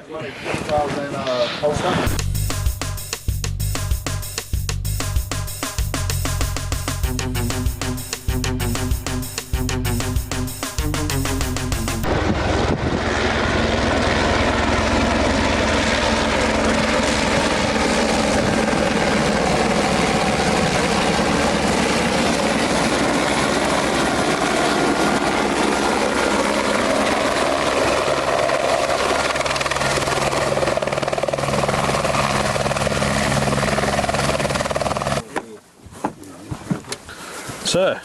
Careful with your buckles on the plane. Sorry, mate.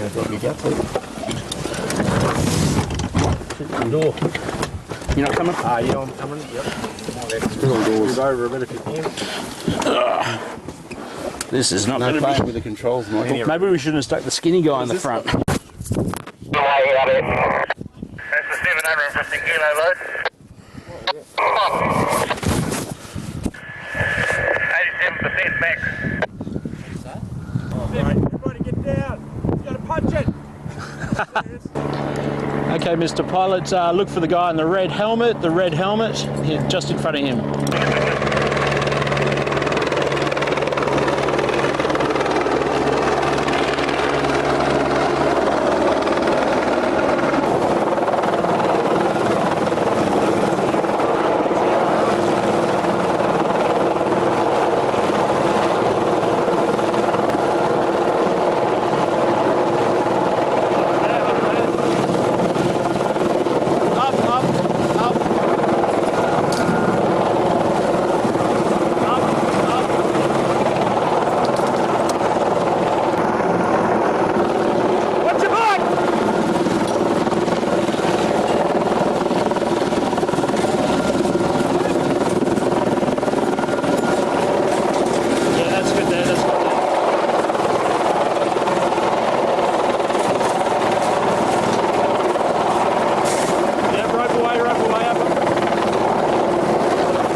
Welcome.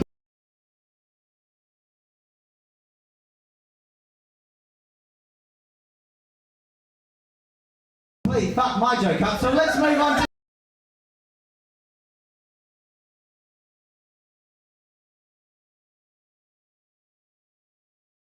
the next comedian. Ladies and gentlemen, are we ready?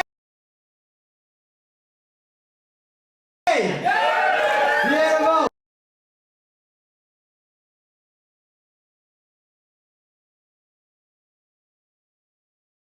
Next comedian, you got 6.5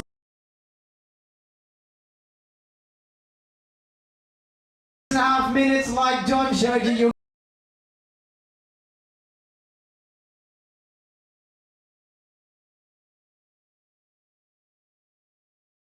Get cut off at 7:10.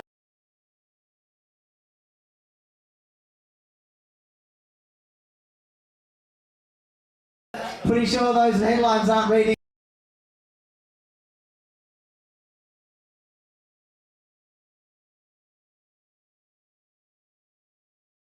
Comedian wins whatever fucking newspaper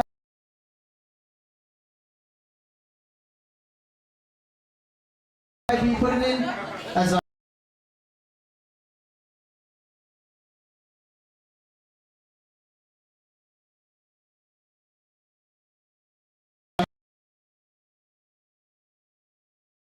going to be the headline.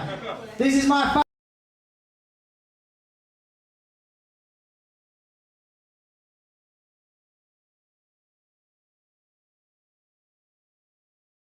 favourite name for the evening. Ladies and gentlemen, give it up for Tank Stain!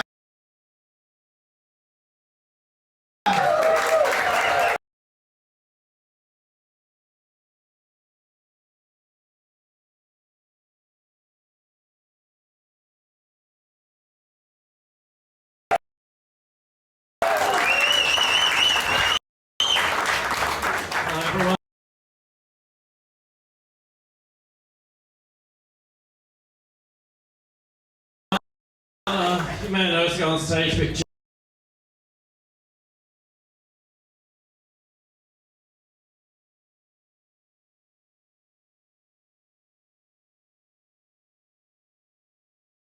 gingerly actually hurt my back last night.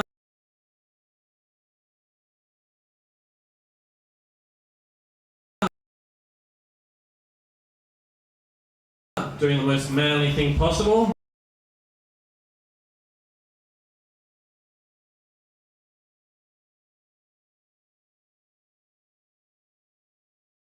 Sneezing.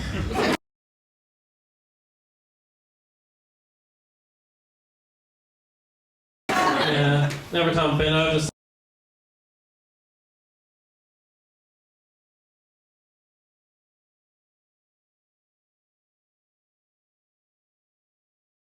something hurts like hell, so we're down to cold.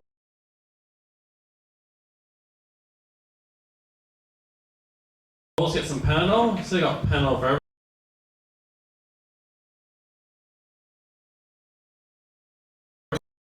everything now. Back pain, neck pain, period.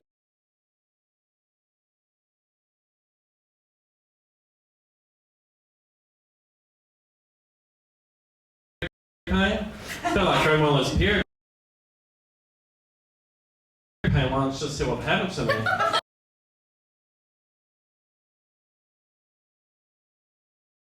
But no, I'm going to grab one of the back pain.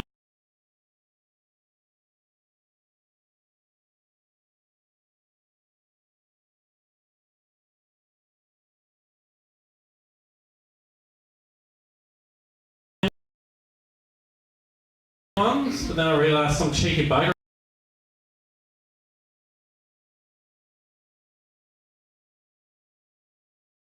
at Coles has put all the back pain ones on the bottom shelf.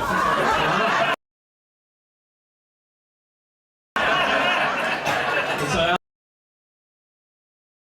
yes, my name is Tancred Stain. My parents say the boring name's Helen and Paul. I thought, ooh, let's give our kids some cool wacky names.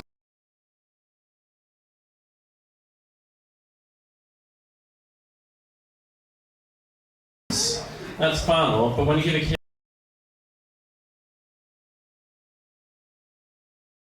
a name, make sure you do the alphabet test.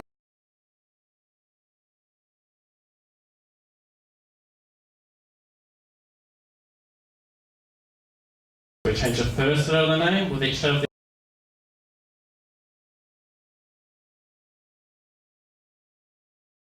the alphabet. So for example, Tancred becomes Ancred, Bancred, Cancred, and so on. Obviously my parents get all the way through the alphabet, because if they got to W, they would realise the name then becomes Wankred, which kids at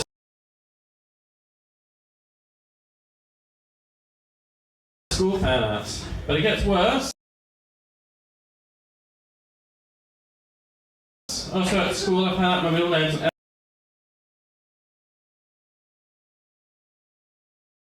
Aboriginal word. The people here know what the word Gunnar means in the Aboriginal language.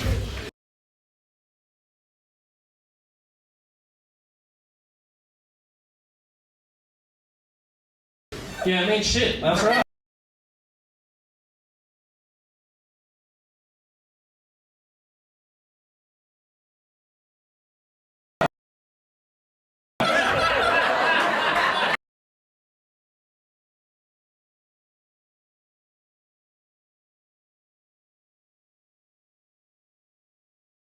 But wait, it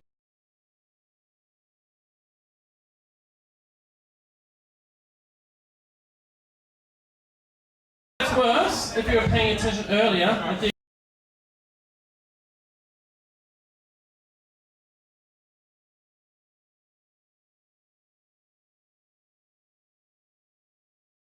indeed say my last name is Stain.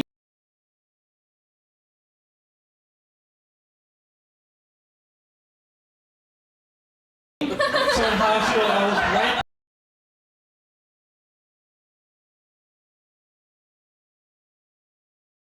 shit stain.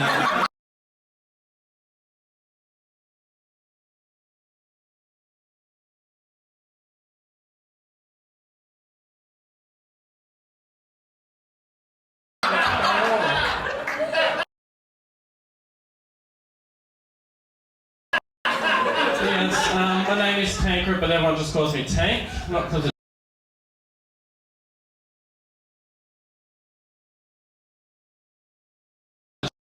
short for Tancred, it's because I was over in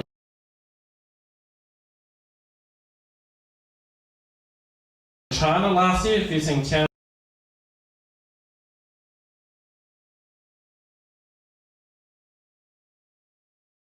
Square, and I ran a go over in my car with arms.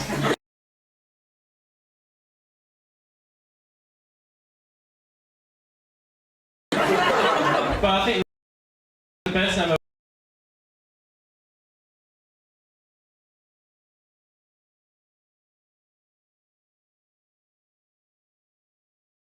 ever heard was for someone's dog. They simply call their dog Syndrome, just so they can say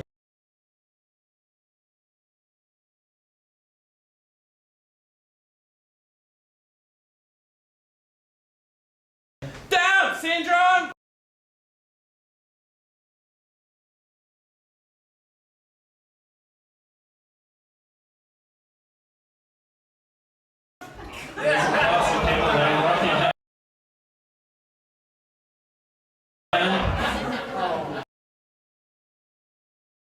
Anyway, I feel like I'm getting a bit older, but I felt like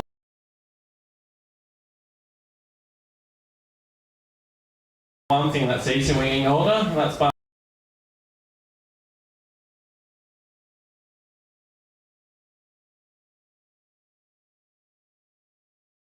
condoms before I was so nervous.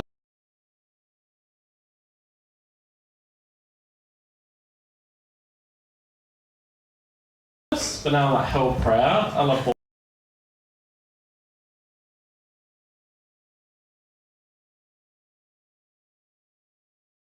avoid that self-service checkout, just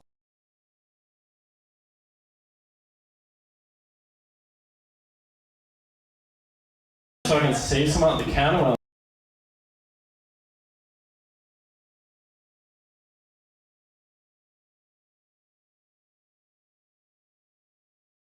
I slam them down, give them that nod, like, yeah.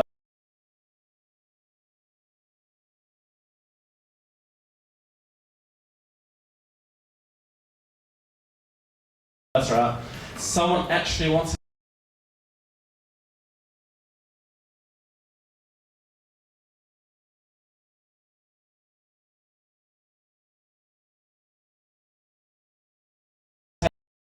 have sex with this guy. It's not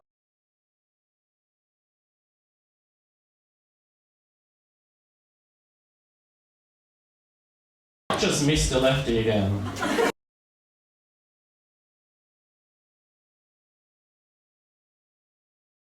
But I remember being so nervous buying them for the first time as a kid because there was no self-service checkouts back then. I remember walking to the counter with the condoms in my hand. For some reason, in my hand, thinking, this is going to look hell dodgy just buying condoms. So I grabbed a couple of random arms on the way to the counter.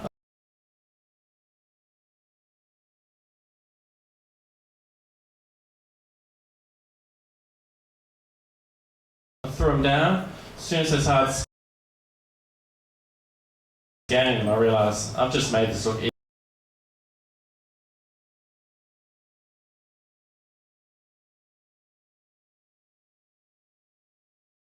even more dodgy. Scanning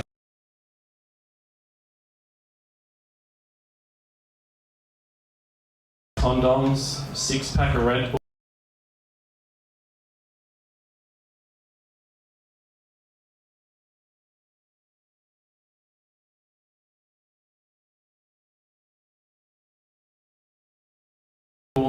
Bunch of bananas. Like,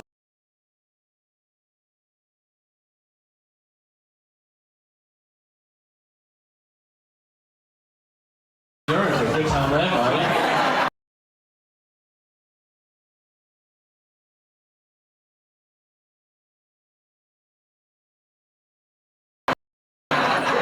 But I am feeling a bit old.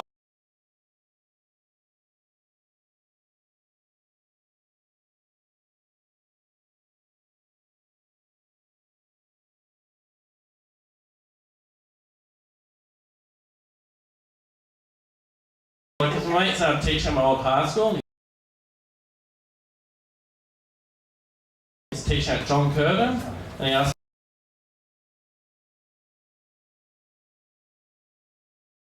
me, oh, what's your most memorable moment there? I said,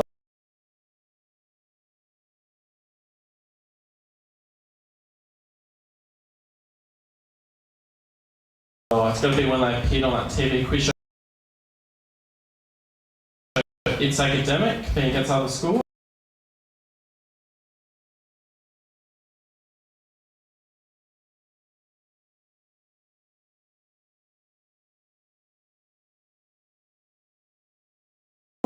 They did really good. They actually got to the semi-finals, and they actually buzzed on the last question on that. And if they got it right, they're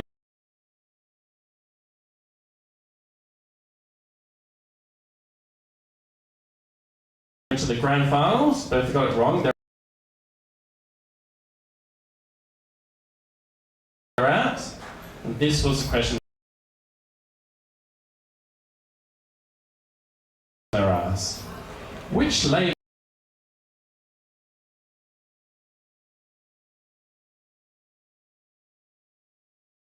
Prime Minister took over from the Menzies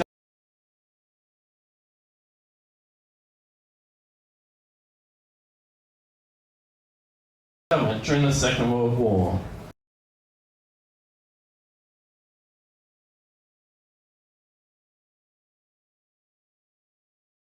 Now, if you don't know the answer to this, let me just remind you, the school answering is John Curtin.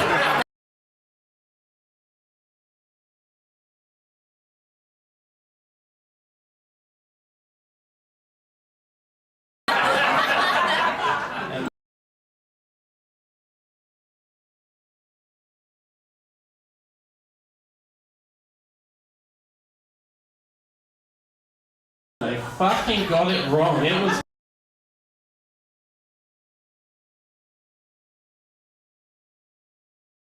brilliant.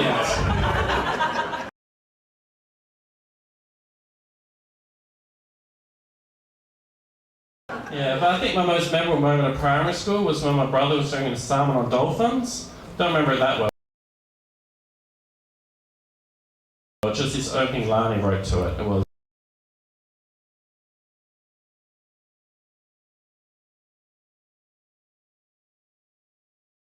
a dolphin's habitat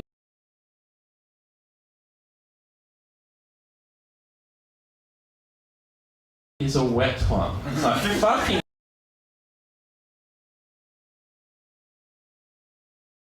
nice one, bro. You're doing a sermon on dolphins.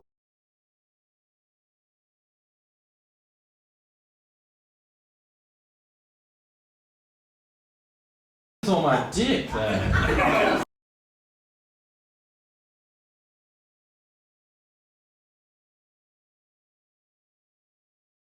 Talking about my dick, do people here say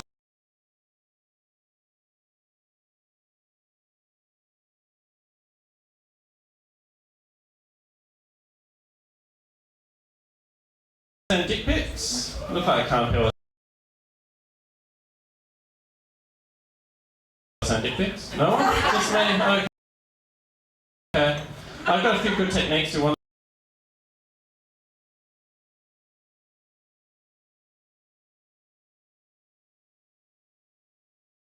To make my dick look bigger in my dick pic.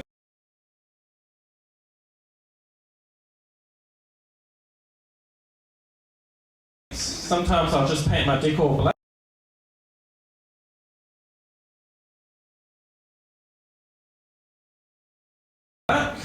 Sometimes not all black though.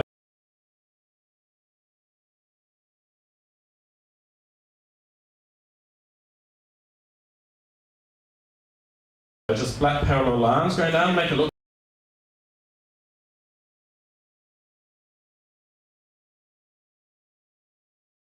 Longer. And then if I'm really desperate, what I will do to make my dick look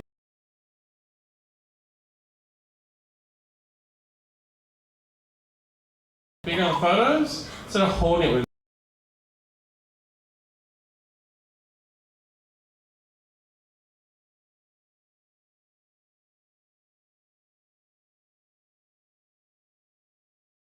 my big hand, I just get my nephew.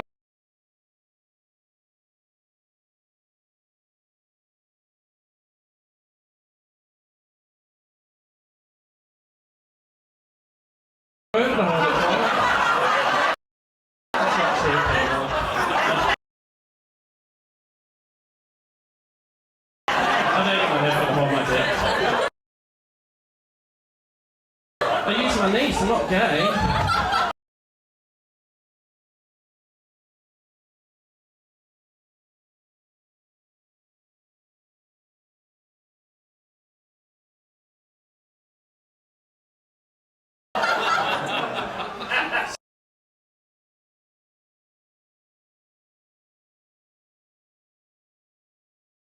So me and my girlfriend were in a long distance relationship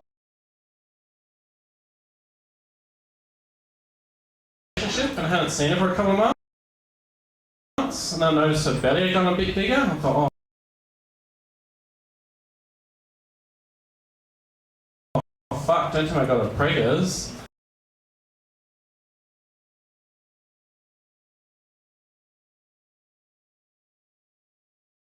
But then after a couple of days she goes to me, oh, I need to go to the shops to get some tampons while I'm up here.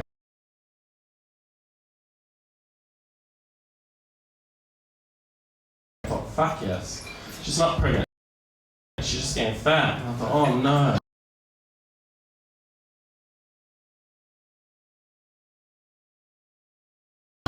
You're going out with a fat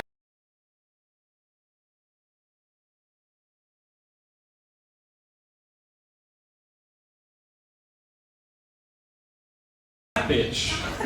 Life is like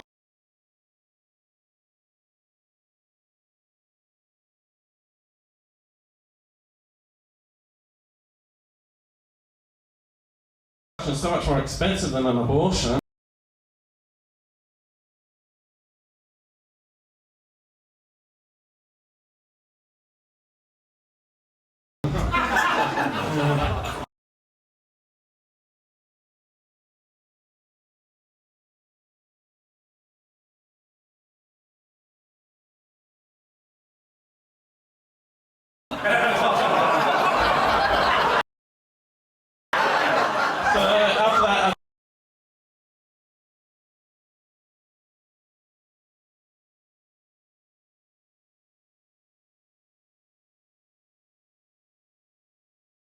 I tried out online dating, and I was going to out my profile information.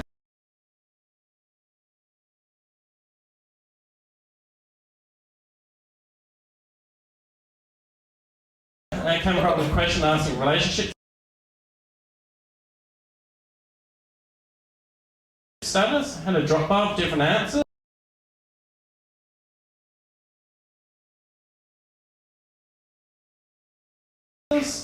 And I thought,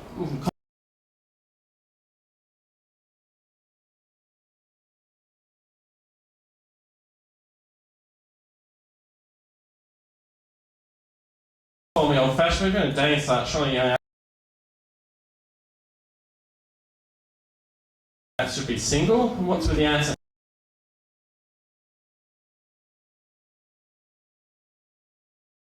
In a relationship, but it's complicated.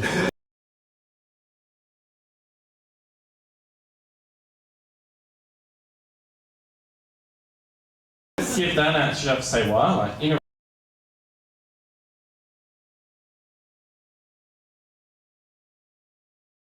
relationship, but it's complicated.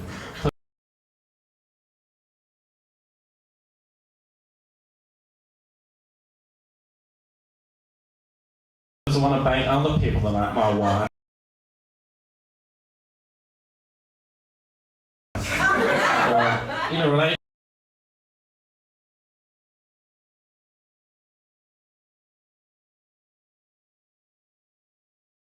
but it's complicated because it's with my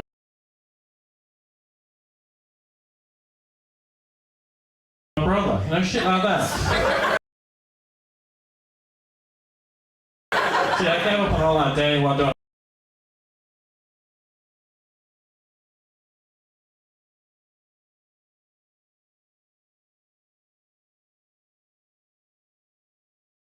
on Friday night. She's organised for the babysitter to come around. Then when she gets her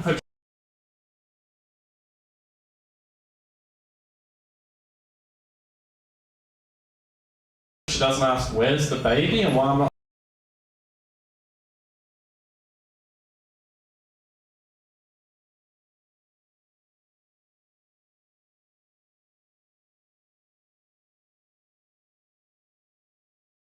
leaving. So they're going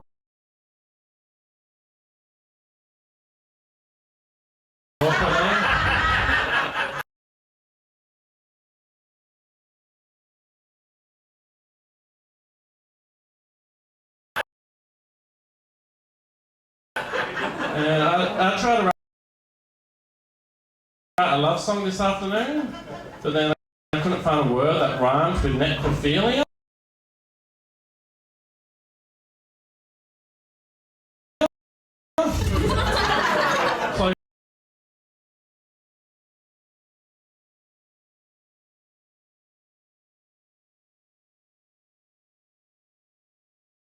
I got was necrophilia, get it in ya.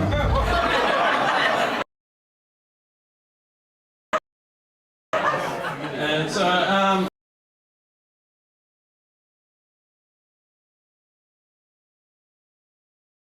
last weekend I drove through a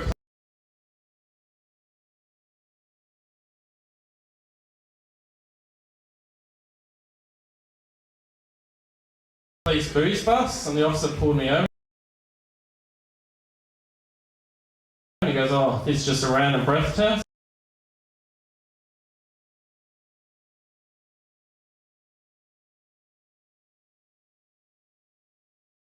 I said, "Mate, it's not particularly very random."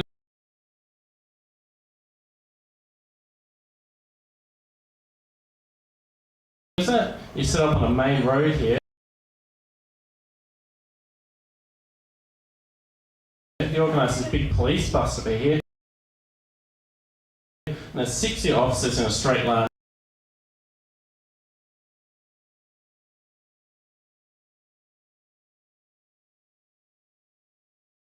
Down here. He goes, "What do you mean 6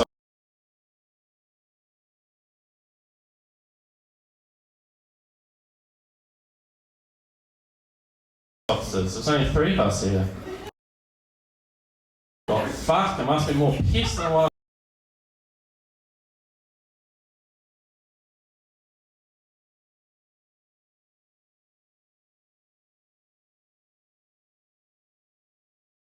I thought I was. He goes, "Look, mate, I just need you to blow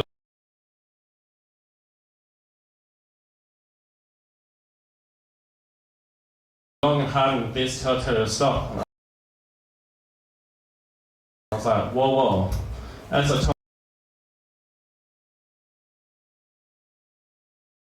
told my uncle, fool me 3 times. Shame.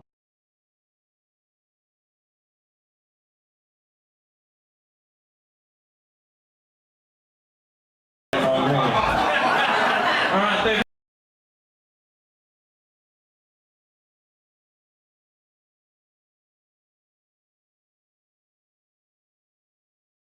very much for delivering that.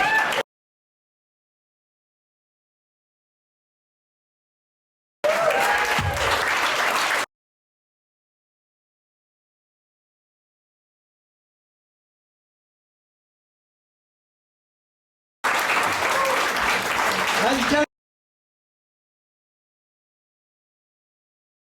gentlemen, thanks, Dave.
Get the sign in the background. These are all the core flutes. Well, not all the core flutes. I've got a fuck. I got mine nicked off the front lawn. Yeah, who do you think that was? Either some Labor or Liberal crony sympathiser, or someone. Probably someone on a. What do they call them now? Non-player characters, NPCs. Yeah. Cheap. I got a lot of theories, but I think more than likely because I live near Curtin Uni, and Bentley-ish. Manning. Yeah. Manning. So I'm thinking that car full of young students has come past and thought. I mean, they might be on a spree. They're looking to collect them and put them around the house or something. So they're young Liberals. Yeah. You won't find young Labor doing that. No. They're more respectful, less guerrilla tactics. I think they're just less angry. This for me. You want some beer? Yeah, man, I'll have some beer. So this is small batch Homebrew. it's Bob's Bar, Print Hall in the city. Oh yeah, I've been to Print Hall. It's part of the Colonial Group. I work for the Colonial Group. Looks like there's a lot going on. It's a Saison. Saison is a Got no idea what that Belgian beer. Yeah. My friend's dad. It's not bad. My friend's dad's a chemical engineer, and he brewed beer as a hobby, and now he's made it his business. That'll be nice. And he does he need someone to help him? I need a job. He's got his son. Haven't you got the raffles? 10 hours a week. It's a self-defeating job.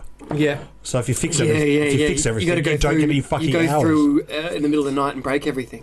No, that's what I tell my boss. I walk around behind him.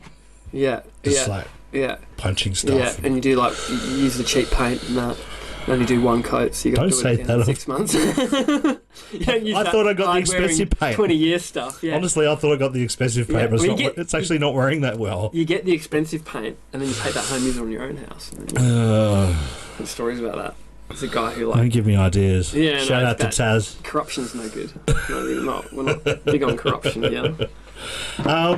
So I was listening to Tulsi Gabbard. Tulsi Gabbard is the. So Joe Rogan interviewed her today. Okay. She's the Hawaiian senator going for the presidency. Oh, I know who this is. She's one of the highest. And you've got a lot of. And she said that her mum owns like this. She does macadamia nut chocolate. Yeah. And she said can I have 460, one for every person in Congress? Yeah. So she can give them out. Give a chocolate to everybody. And then she said, can I have some slightly bigger packs to give to the staff? 460. Yeah. That's fucking corruption. Yeah, it is. Yeah, with chocolates. and she's just like, oh, yeah. And the people came over and said, oh, thanks for the chocolates and how can we work together and where can I get some more of those chocolates? Yeah. That's fucking corruption, man. It is. And she's just like blindly saying... Yeah. I mean, did she declare these chocolates? I mean, she obviously just declared it on thing, but did she declare it through the proper channels? Yesterday? Yeah. I know about that. I know Clive Palmer, when he was in the Senate, he gave everyone a copy of his book. Yeah. And someone was rolling around the floor of Parliament House with a big wheelie bin, collecting up all his books because everyone's just chucking it out. I remember seeing that on the news. And yeah, Clive Palmer's there, big name himself, has got a copy of the book for everybody, and they're just filling up the bins. A lot must go on the streets of that Parliament House. That I was there ages ago when I was a kid. And did you hear about the blood on the door the other day? No. The One Nation. Oh, yeah. Had a fight. Oh, really?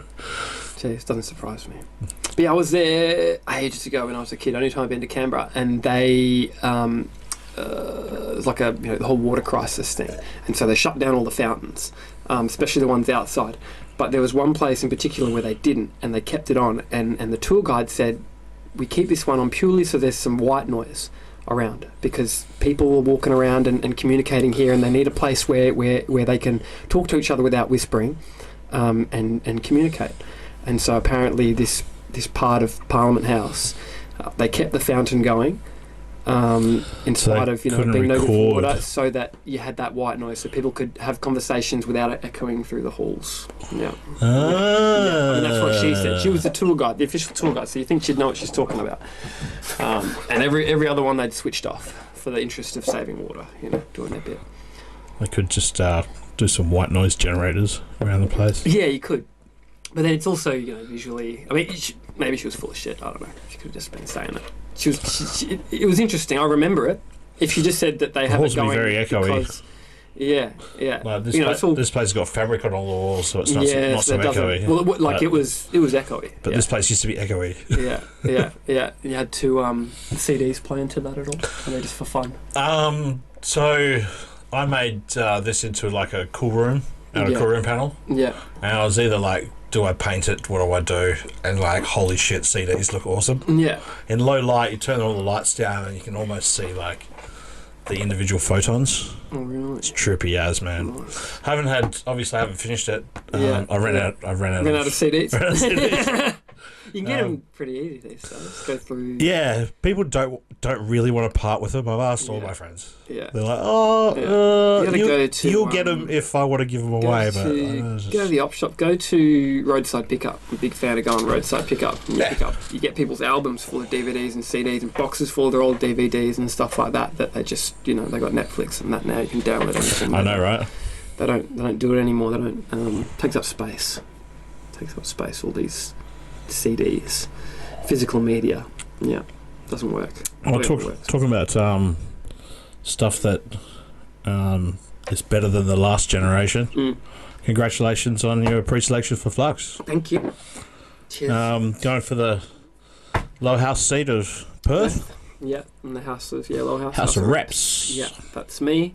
I mean, it's been a safe Labor seat since the mid-80s, I think. Perth is a safe Labor seat. It's a safe Labor seat. Wow. Guy's name now is Patrick Gorman, and it's so safe that during the by-election, I'm pretty sure the guy who was in, he was kicked out because of Section 44. They did a by-election, and I think during by-elections you don't get the election funding. You're getting over 4%, and that $2 whatever per vote from the Australian Electoral Commission, public money.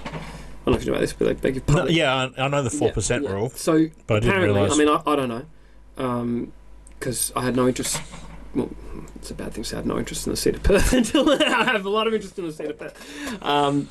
Not that my opinion matters with what I'm doing. Yeah, but I actually live just south of that. I live in the seat of Swan. So your which is a Liberal seat. Your usual seat is a different seat now. Yes. But I mean, I'm heavily involved in the city and that. But I mean, not that it matters what my opinion is and what I think, because of the nature of Flux. I'm not going to be able to enact my will on that whole thing. It's all about the. Yeah, your opinion doesn't matter. No, my opinion doesn't matter. It's all about the platform. To be a Flux politician is probably the easiest job in politics. Oh yeah.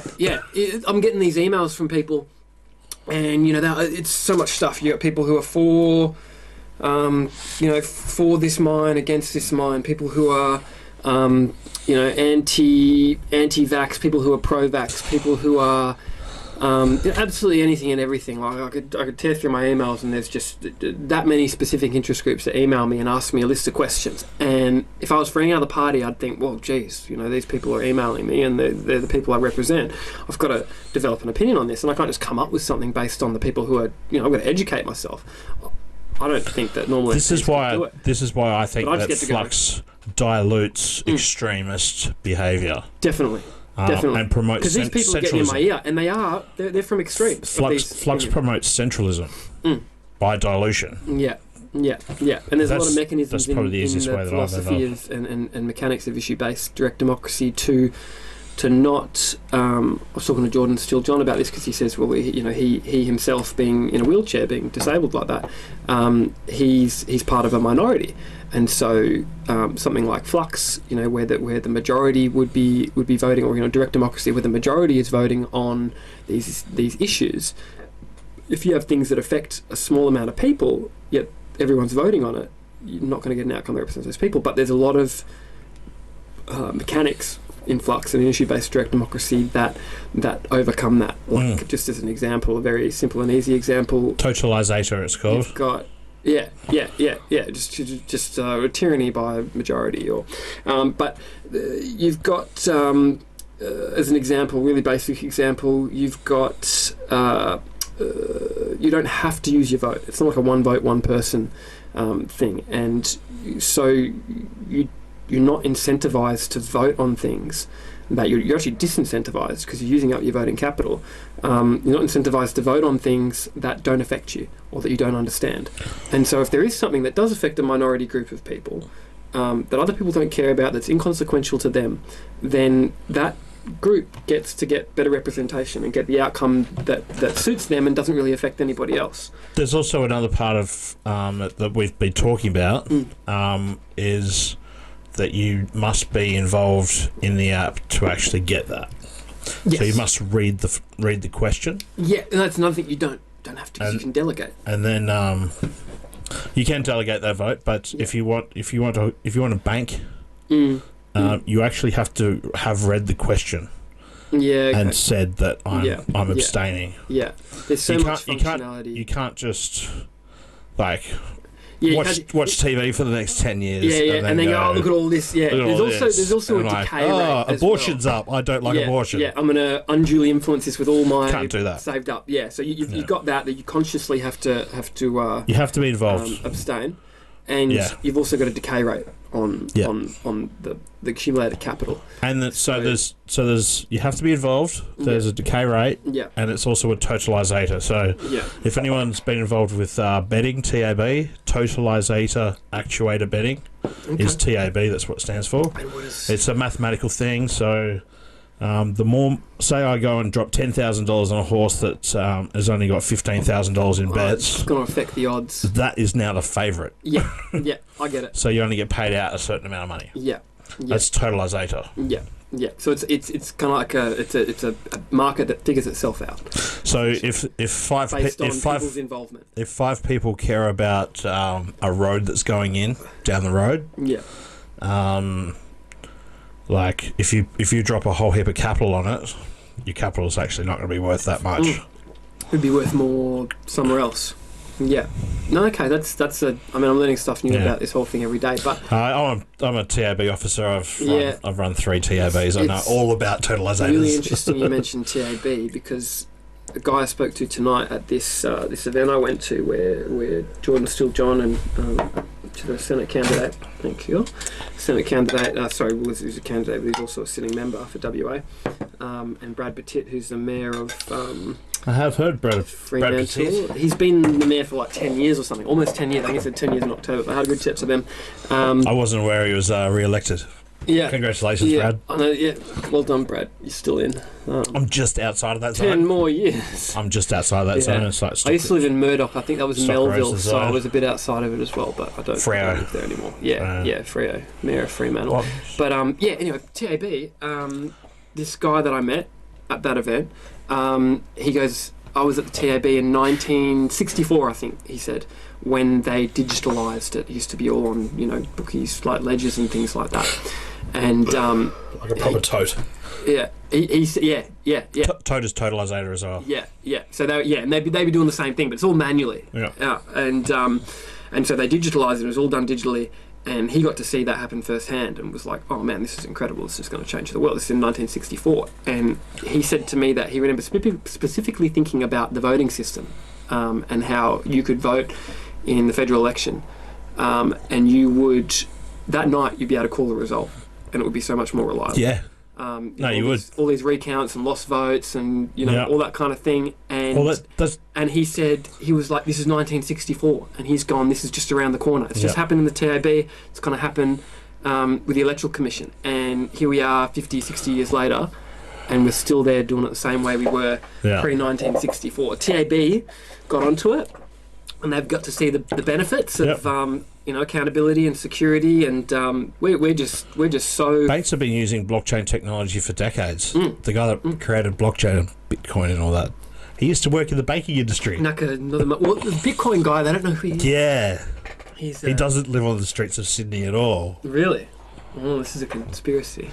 I don't know who he is. I've got no idea. I think there's something to do. Scott knows. Scott knows who he is. I think there's something.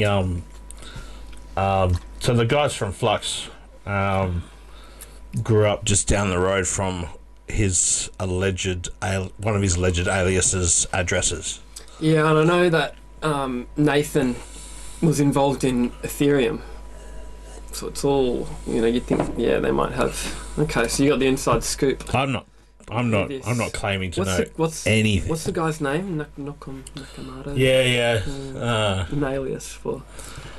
But he's never apparently. That's not a real dude. He's never cashed in on his. No, it's not a real dude. No, it's an alias for sure. But yeah, he'd never cashed in on his Well, to him, it's billions and squillions. it's just play money. You reckon? He probably lost a thumb drive. Yeah, he's spending his days going through some Sydney tip. Have you seen? Amped to what you're doing, man. No.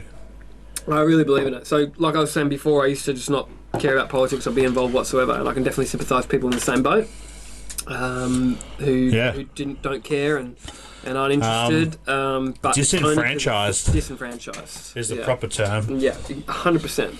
Disenfranchised. We don't feel like politics has got anything to fucking do with us. Yeah, and yeah, it doesn't represent us either. Doesn't affect us. Doesn't represent us. It's called representative democracy, but it's not representative democracy. It's frustrating to think about. It's shit to spend time researching. So the only reason that I've thought about, got involved in politics or anything like that is one, because I somehow got enrolled to vote. Which not by my own will, and two, because I found Flux. Thank you, Angel. Yeah, and two, because I found Flux and thought. How'd you find Flux? I can't remember. I think I found Flux on Facebook. I think I went looking for it because I was just looking for. I thought technology's changing so many things, and I'm working for my parents' business, and I'm implementing, like accounting solutions and inventory control and point of sale, and I'm looking at the way that it used to be done, because we took over the business from a mob that had paper invoices and paper freight, paper consignment notes and paper inventory, logging and things like that, and they went out of business, and we come in and straight away I'm like, technology, I know nothing about this stuff, but I know that we need to implement it. We can't be here with our little invoice book and trying to keep track of stuff. Do you think life has become too competitive or more competitive so that you have to do that? Yeah, it's actually a bummer, and I bang my head against a brick wall most days working in my parents' business, trying to implement technology in every kind of facet. You've got so many different things that are there. Gone are the days where you could just have your ad in the yellow pages and you got your sign writing out the front that's some local dude put together for you, and then you got word of mouth, and that's it. You'd have a successful business as much as the next person would. Maybe a mail order catalogue. You got some ads in some magazines and the newspaper. In the back of the community newspaper. Yeah, super simple stuff compared to what's going on today. It's just this thick jungle of technology. It's a jungle out there. Not just for promoting your business, but managing it in every single way. Staff and payroll, accounting, inventory control. But you need to do it, and so it's not something you can just object from, because your business will just go south. You've got to have a website. You've got to have all this technology. You've got to be promoting yourself digitally and using digital technology to manage your business in every single way. Implementing these technologies and integrating them all together to have an efficient, cost-effective, decent business is like pulling teeth. And it's like pulling teeth and chopping through a dense, sweaty jungle all at the same time. It's absolutely miserable, but it needs to be done. It's very rewarding when you get some good outcomes from it, but most of the time it's like pulling teeth and wading through a jungle. Like trying to teach yourself fucking live TV broadcasting. Yeah, you did a fantastic job. But yeah, so I looked at all that and I thought, wow, this technology, is frustrating it is, and all the problems, and it's constantly evolving, getting better and better and everything. It's changed the way that, business works, changed the way our personal lives work, changed the way so many different things work for the better, and they have their problems. Like internet and social media's effect on society and things like that. It's got its problems, but overall, I think we can all agree that it's a positive. We're all learning those problems impact. Just now. Yeah, a lot of different stuff comes out, but it's all problems come up, and we've never had to deal with them before because it's new, and then you come up with you don't go, no, that's it, see you later, technology, you're no good, cause us all this trouble. Yeah. Well, it doesn't get you anywhere. It doesn't. Like what it would if I was to try and manage my parents' business that way. We'd end up going bust. Wouldn't work. So people still exist. Yeah. And they're still on these platforms. And this technology still exists. Yeah. And it's still a better way. Unfortunately, it's still a better way of doing things. Yeah. Despite its flaws, despite it being complicated and difficult and hard, it's still a better way of doing things. So I went through this thing of like, oh man, technology is making everything better. And so I thought, well, I've always been disillusioned with politics and thought, fuck this is shit and whatever, but not enrolled to vote. And so I thought, there's got to be someone who's thought about using technology to improve democracy. Democracy is the best system of government we've ever known. And so tap, tap, tap, tap, tap, tap, tap. I did some research and there's Did you flux. Google flux? I didn't Google flux. I Googled, But yeah, like, I can't remember, it would have been something that I'm coming from the perspective, I don't know much about politics, I don't know much about thing, but I'm thinking like, using technology to make a better democracy. I don't know. Yeah. And somehow I found flux. Don't know how I found flux, but I'm pretty sure that's how it came about. I don't think it popped up and then I saw it. I'm pretty sure I kind of went looking for it and there it was. I tried to start a direct democracy party 2 years before I found flux. 2 really? years ago. Yeah. My cousin lives in Switzerland. He's lived in Switzerland. Shout out to Malcolm Bailey. Crushing it. He's lived there for 20 years. Yeah. And he kept telling me about how good direct democracy is. Yeah. And so you're like, let's do it. I lost my shit 5 years ago now. I started making a direct democracy. Yeah. And then I don't know if it was because I was like trying to run direct democracy groups, like flux just popped up on the radar. I don't know, and you just took Facebook, all that kind of fucking Facebook ad. Energy and really? Facebook ad just before the 8 weeks before the last state election. You got to tell Max. That's how he got. He would have got me that way too, whether it was on Facebook. Oh, Dorothy knows. Yeah. I tell Dorothy nearly every time I see him. Yeah, I know Max is always looking at it. He's always looking at ways to like, how can we, use this money because I haven't got much. We had more money at the state election. Yeah. Yeah. You spent it all. That's probably don't have no. Yeah, don't have probably, any now because you flogged a lot. It's fair enough. You're gonna have a crack where you can. I think the state election is going to be a lot more energising than the federal election. Yeah. Yeah. Because this federal election is actually only a half election. There's only 6 places. Yeah, okay. For the Senate. Yeah. Well, usually there's 12. I think, it's only half the Senate. I mean, again, I don't know enough about politics. I'm very new to this whole thing. I'm going to figure out a lot more as time goes on. Hopefully I'll be a candidate in the future. I know a lot, but I'm always learning stuff. Yeah. Going back to the Section 44 thing. Yeah. So, just after an election, you've got 28 days to make a complaint against an elected sitting member. Yeah. As a public citizen. Yeah. Pardon me. Yeah. And beyond that, you have to talk a senator or member of parliament into making complaint to the Australian Parliament House. Yeah. But I would have sent 30 letters and 60 emails. Yeah. And how did you get onto Section 44 bizzo? No, we were trying to get Tony Abbott. It wasn't just me. There was a few of us. Yeah. Yeah. There was probably only 3. Yeah. And how did you guys organise? Was it just like a just garage Facebook group or Facebook groups? Yeah.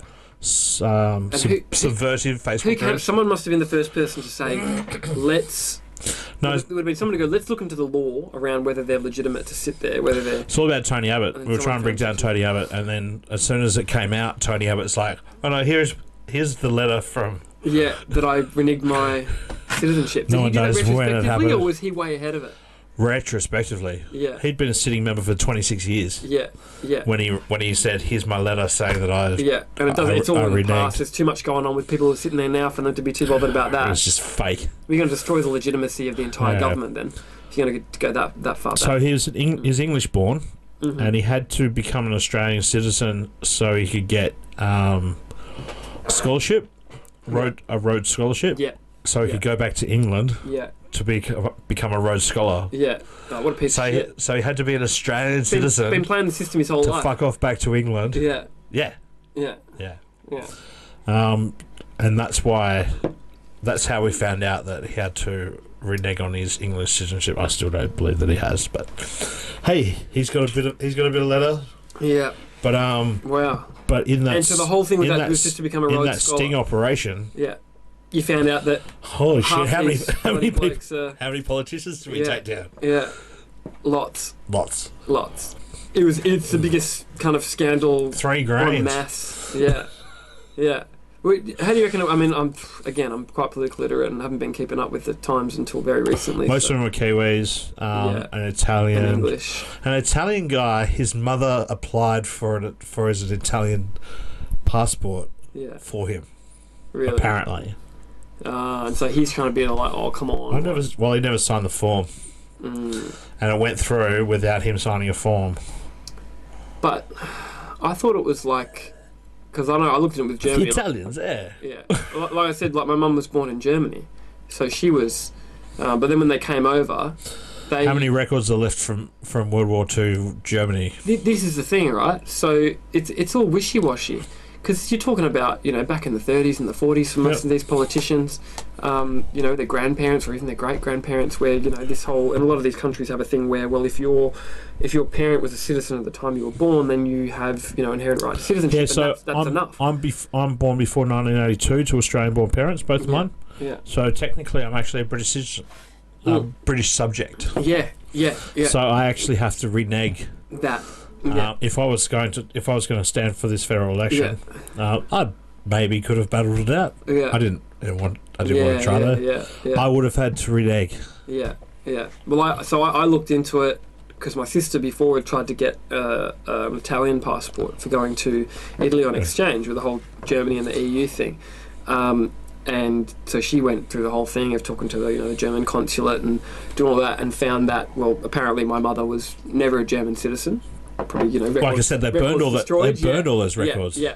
So it was recognised that when she became Australian citizen in 1960, I don't know, 5 or whatever. Don't give away your mum's age. She's beautiful. She is. Yeah. I mean, she's knowing already. I kind of have already because I said she was an infant.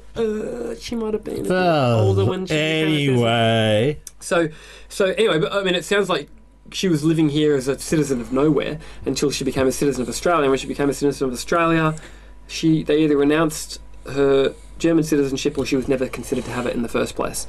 And so she's always been, from that point on, sole Australian citizen. And so when I was born, I had no right to claim German citizenship. So I was born in 1978. Section 44, not a bother for me. The Australia Act of 1982, which was ratified here in 1984. So the Australia Act of the UK virtually made Australia a republic, and Canada at the same time. There's a Canada Act of the same year, of the same time. Yeah.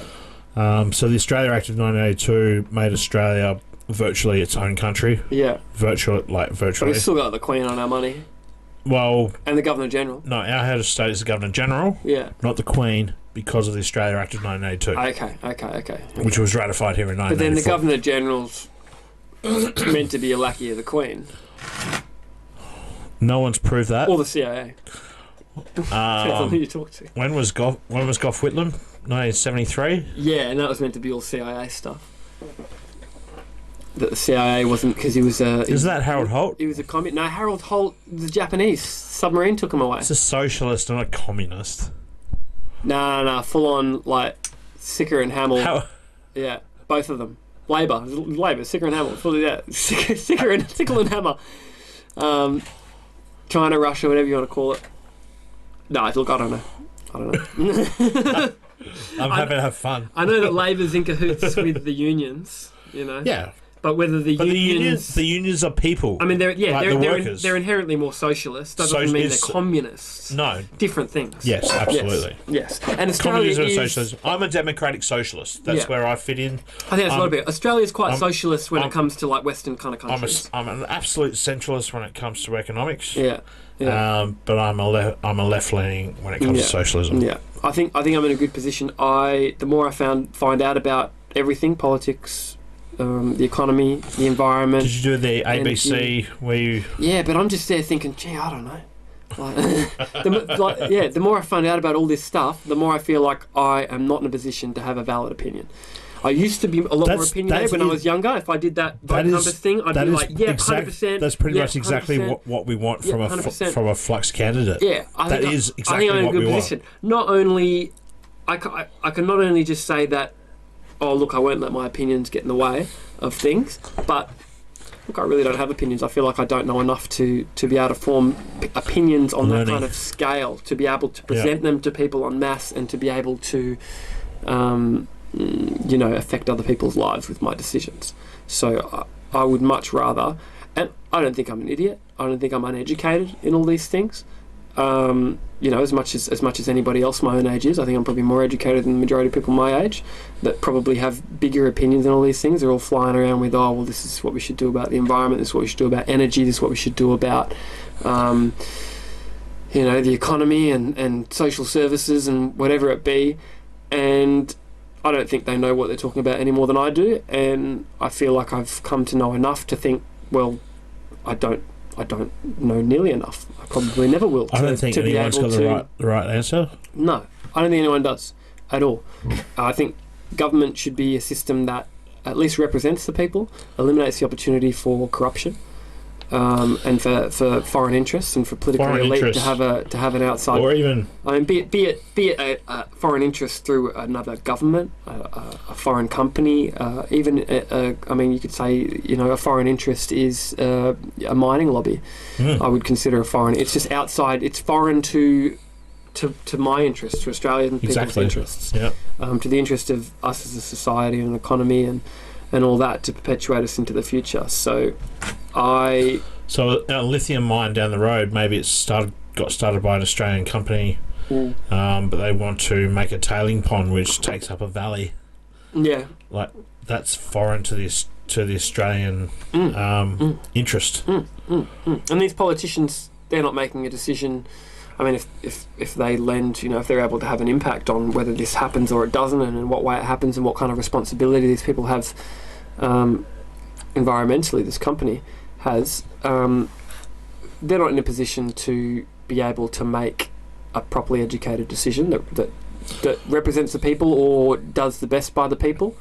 And they have they have an economic interest. They have an economic interest, yeah. And so do politicians in that area. Yeah. Yeah, and those economic interests, these, you know, where the money comes from to influence decisions, and no one can deny that's what's happening. Yeah, absolutely. Because it is. It is. And anyone who says that it's not is just head in the clouds. There's just no way. They don't so want. I'm more than happy to put my name to saying that. Yeah, I'm more than happy. You know, I've got to kind of take everything I say with a grain of salt, and I don't like to commit to myself to things, especially in the context of being a candidate for Flux, but I'm more than happy to say that the major keep going. I'm more than happy to say that the major political parties are influenced by big lobby groups, by big political donors, by big outside influences that have money. It's corruption. And it's corruption to the core. That is abject corruption. Yeah. And I mean, you can't deny that's not happening. I don't think you can objectively say that that's a good thing. It doesn't intrinsically mean that it's going to produce good outcomes. It doesn't intrinsically Australia mean is better than the US at that. And you can just see where the US is, because they've just got so much corruption. Yeah, I think Australia's pretty reasonably corrupt, from what I see. Oh yeah, absolutely. I'm not saying Australia's great at that. I don't think but Australia could be much a bit better. I don't think Australia could be much in the context of the way that you've got, you know, free media and you've got social media and the way that people are connected and they've got those freedoms. I don't think Australia could be much more corrupt.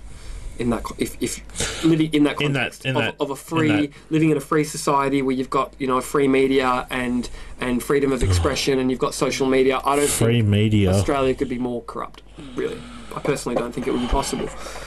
It's Rupert's fault. Corrupt as things could get before. Yeah, absolutely. It would be absolutely. Completely outwardly, openly corrupt. You won't find an argument with me for that. Yeah, but I'd happily put my name to that. I don't think anyone can stand up rightfully and say that these, you know, outside interests that have money, you know, and political donors and things like that are just giving the political parties their money, you know, because they go, thanks very much, you guys are doing a great service. You're doing a great job, mate. Here's my money. Yeah, here's my money, and you keep doing what you're doing. Can we have that port? Yeah. Can we have Darwin Port on a lease for 99 fucking years? Yeah.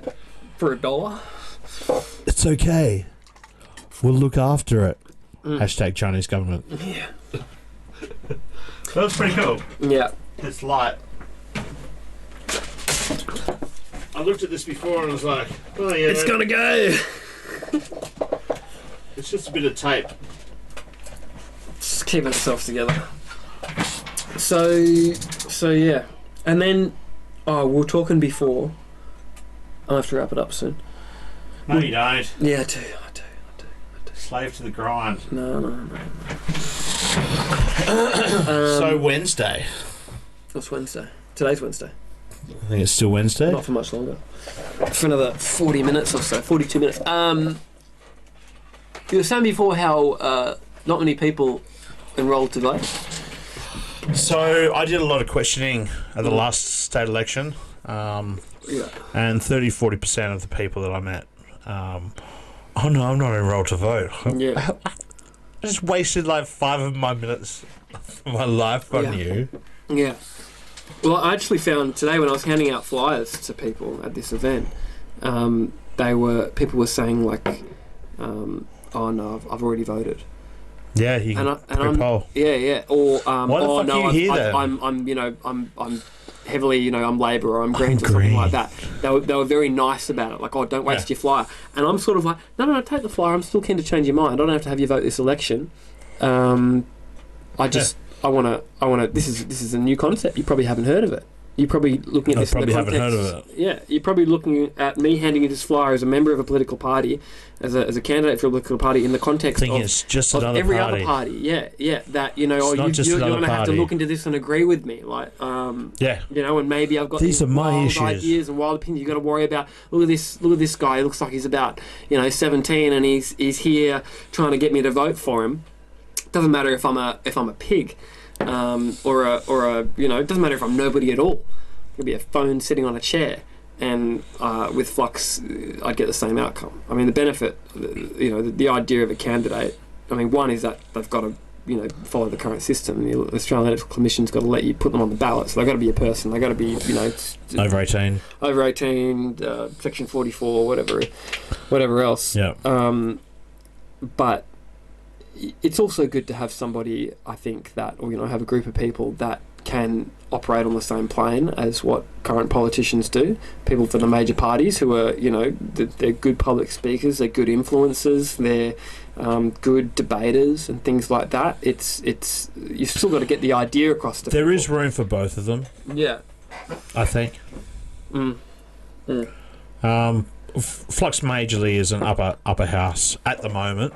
Yeah, it's Senate. In the early days, Flux is a Senate. To develop the functionality with Keep technology. the bastards honest. Yeah. That would be primarily where you'd want to get a seat to be able to give it a shot. If you, let's say I was to win my seat, not going to happen, but let's say I was, you'd all of a sudden be in a position where, oh shit, we've got to develop this functionality. Yeah. I'm happy to help develop that functionality. Oh, geez, I wouldn't know the first thing about it. I'm sticking around in Flux so we could help. Yeah. Develop we're talking lower house functionality. Yeah, we're talking way down the line here, so we need to start off in the upper house in the Senate, and get that down before we can add on that introduce functionality of using voter capital to introduce bills. That's at the moment we just want to run a referendum on everything that's before Parliament. Bang on, yeah. Which is not. That's it. It's not a bad. We just want to run a referendum. If it's a good idea, then convince us it's a good idea. If you want to get it through Parliament and Liberals got. Let's say Liberals got the Senate, and it's not a real scenario. Let's say Liberals got the Senate, and Labor's got the House. Labor's got the House of Reps. There's no one that could get in both of their ears and bring things through. Sure, you might be able to get in the ear of one in one house, but then when it gets to the upper house, it's going to have to go through the people. And if you've got a good idea that's good for people, then you're going to be able to convince them of it. It works. Yeah, if it works, it works, it works. Yeah. People aren't going to, even if it's something like, you got to pay more tax, but it's going to be beneficial, for you and your kids in the future because you're going to get better public service or something. People aren't going to just look at the face of it and go, oh no, I'm not going to pay more tax. You're going to pay more tax. Yeah. I'm going to just run this thing into the ground. It's not going to happen. You might have a few people who do that, but when you're talking about millions of people, or even hundreds of thousands of people, or tens of thousands of people, it's a pretty good sample size. You're not going to get that kind of rhetoric taking over of I'm a dummy and I'm just gonna be completely short-sighted and do what I think works for me right now, completely uneducated. I don't think that's what Flux is going to produce, and that's one of the biggest. No, I don't think it is either. That's one of the biggest things that pops up with people. When people talk about Flux, they think everyone's just gonna want this, but then want that as well, and they don't exist hand in hand. You can't have both of them. That's what we got now. Yeah, you have people. Yeah, they keeps the boats away, but they want to sell off all the fucking businesses. Yeah, people talk about people who object to flux and object to that thing of a more direct democracy. One, they're thinking about it in really simple terms of like a one vote, one kind of person thing, and every 4 years. Yeah. It's a real foreign concept for people. Yeah, it is. People are like, it's like what? They think about it in the terms that our current representative democracy, our current system of government, and current way politics works is somehow not flawed in these ways, or flawed in other ways that make worse than when the issues you'd have to deal with a more direct democracy like flux. So there are issues, but it's not like you're talking about, we've got this perfect solution that's working fantastic, and now you're trying to introduce something else. You're talking about we've got this horribly flawed system that doesn't represent the people or produce good outcomes and sucks up all this money and puts everything in the wrong place. Yep. A lot of the time. Just because intrinsically that's how it's going to work. Sometimes it's okay. Yeah, sometimes it does produce good outcomes, but I feel like it produces better outcomes than other governments do. Like communism, socialism. Democracies, military dictatorships. It produces better outcomes. The best form of government that we've ever come up with. Ever. It produces better outcomes than military dictatorships. Yeah. But it is still flawed. Yeah. Democracy is the best thing we've come up with. It's what's all the major countries. So I got a cousin in Switzerland. He gives me information. So they have referendums every 3 months. It's still done on paper. Yeah, but everyone votes every 3 months. Yeah. So all you need is 100,000 signatures, and you can overturn legislation. Yeah. So the NBN going to a hybrid. Yeah, people will be able to go copper system. This is shit. This has only been done to benefit. Like 2 months later. 2 months later, we would have had a referendum about it, and we would have overturned. And we'd all have better internet for cheaper. And we'd all have better internet. Better internet for less money. I have the NBN, proper NBN, fibre to the door, at my residential address and at my business address. Yeah, 90s? 100 megabits down, man. Yeah, 40 up. I'm getting 48 down. That's not too bad. 30 up. That's not too bad for you got copper. How long does the copper run? Across the park. I've got that big park across the road. 150 metres? No, it'd be for 250, 300. Yeah, okay, that's pretty good. Across there, it's a pretty big park. That's actually quite good. They're decent numbers. I've never had copper like fibre to the node and then copper to the door. I've only ever had fibre to the curb or whatever they call it. I've only ever had fibre to the door, which is just immaculate, fantastic. Yeah, I had that at Baldivis. Yeah, it's switched on. It's fantastic. And it wasn't that long ago, like 5 years ago, where it was way overkill. And now, with like streaming services and all this, it's actually. I need 100 here. Yeah, you can smash through 100 megabits. I got mates in Seattle. Yeah. That live out of Seattle in the country area. They're getting a terabyte. A terabyte a second. There's other factors there. US has got a way higher terabyte population. a second. Yeah. That's overkill. I don't think you need that much. No, he does. Yeah? Absolutely, yeah. What does he do? He's super techie. He's got like the 3D porn. Shout out to Douglas Gustafson's son. Hey Douglas, with your he's super IT guy. He makes video games. Terabyte. Terabyte a second. That's crazy. 1,000 meg. That'd kill my hard drive. But in half a second. he reckons that's that's normal. Yeah. For his area. Yeah, well, people would. Like 10 times better than I don't Australia. even get you could do a terabyte a second. You're getting a terabyte of data a second. How big is your hard drive? Well, I told him that I'm getting. I used to get 100. He's like, I used to get. I get 10 times that now. Yeah. He does a speed test. Send it to me. Just under a terabyte a second. And he lives in the country area outside of Seattle. But America, it's a lot more densely populated. Sorry, Douglas, but it's a lot more densely populated. Bumfuck nowhere. Like, just about a gigabyte a second.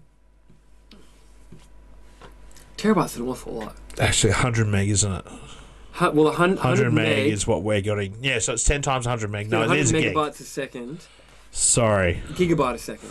I would like to retract my earlier statements. Yeah. I'd like to retract my earlier statements. It's not 20, 21, 19. Sometimes I go an order of 3 orders of magnitude. Yeah. Beyond what I one day really we'll meant. be getting a terabyte. Yeah, so a gigabyte a second. Gigabyte a second still pretty switched on.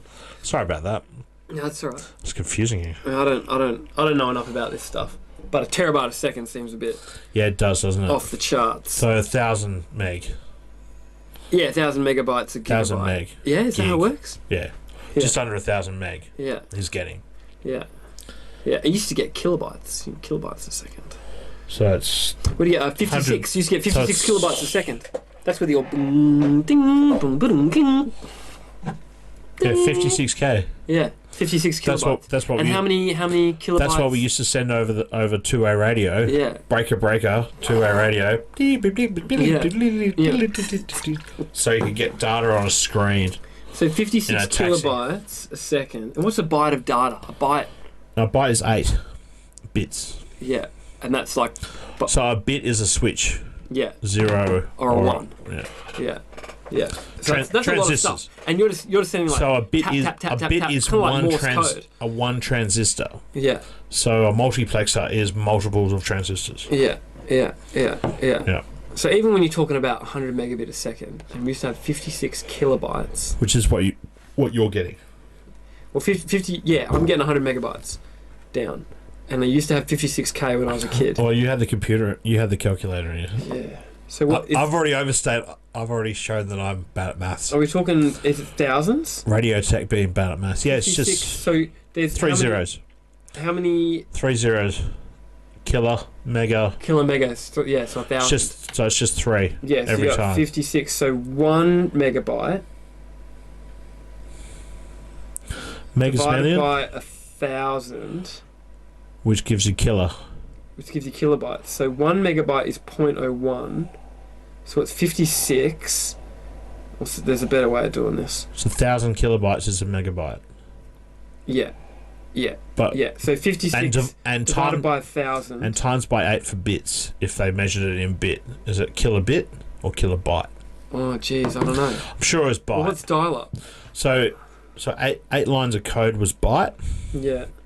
And that's what they measured everything in. Yeah. If they wanted to fuck you around, they measured it in bits, and then like... What I'm trying to work out now is, if we're talking about 56, kilobytes, kilobits... Just go bytes. Just go bytes. Bigger. Yeah, so 56 kilobytes. And then you've got 1,000 kilobytes in a megabyte. Yeah. So it's 56,000 so times 1,000 divided by 56. Times 1,000 for mega. 1,000. So 56 meg is just more than what I'm getting. 188, it's 1,000 times 188. bigger. 1 megabit is 188 times faster than 56k. Yeah. So I times that by 100, so I'm getting 100 megabit. No, it should be 1,000 times bigger. Than 56k. No, one megabit. 56 1 meg. megabit is 1,000 times faster. 56 meg is 1,000 times faster than 56k. Yeah, you're right. Yeah. Yep. Yeah. But I think I've just worked... no, I haven't.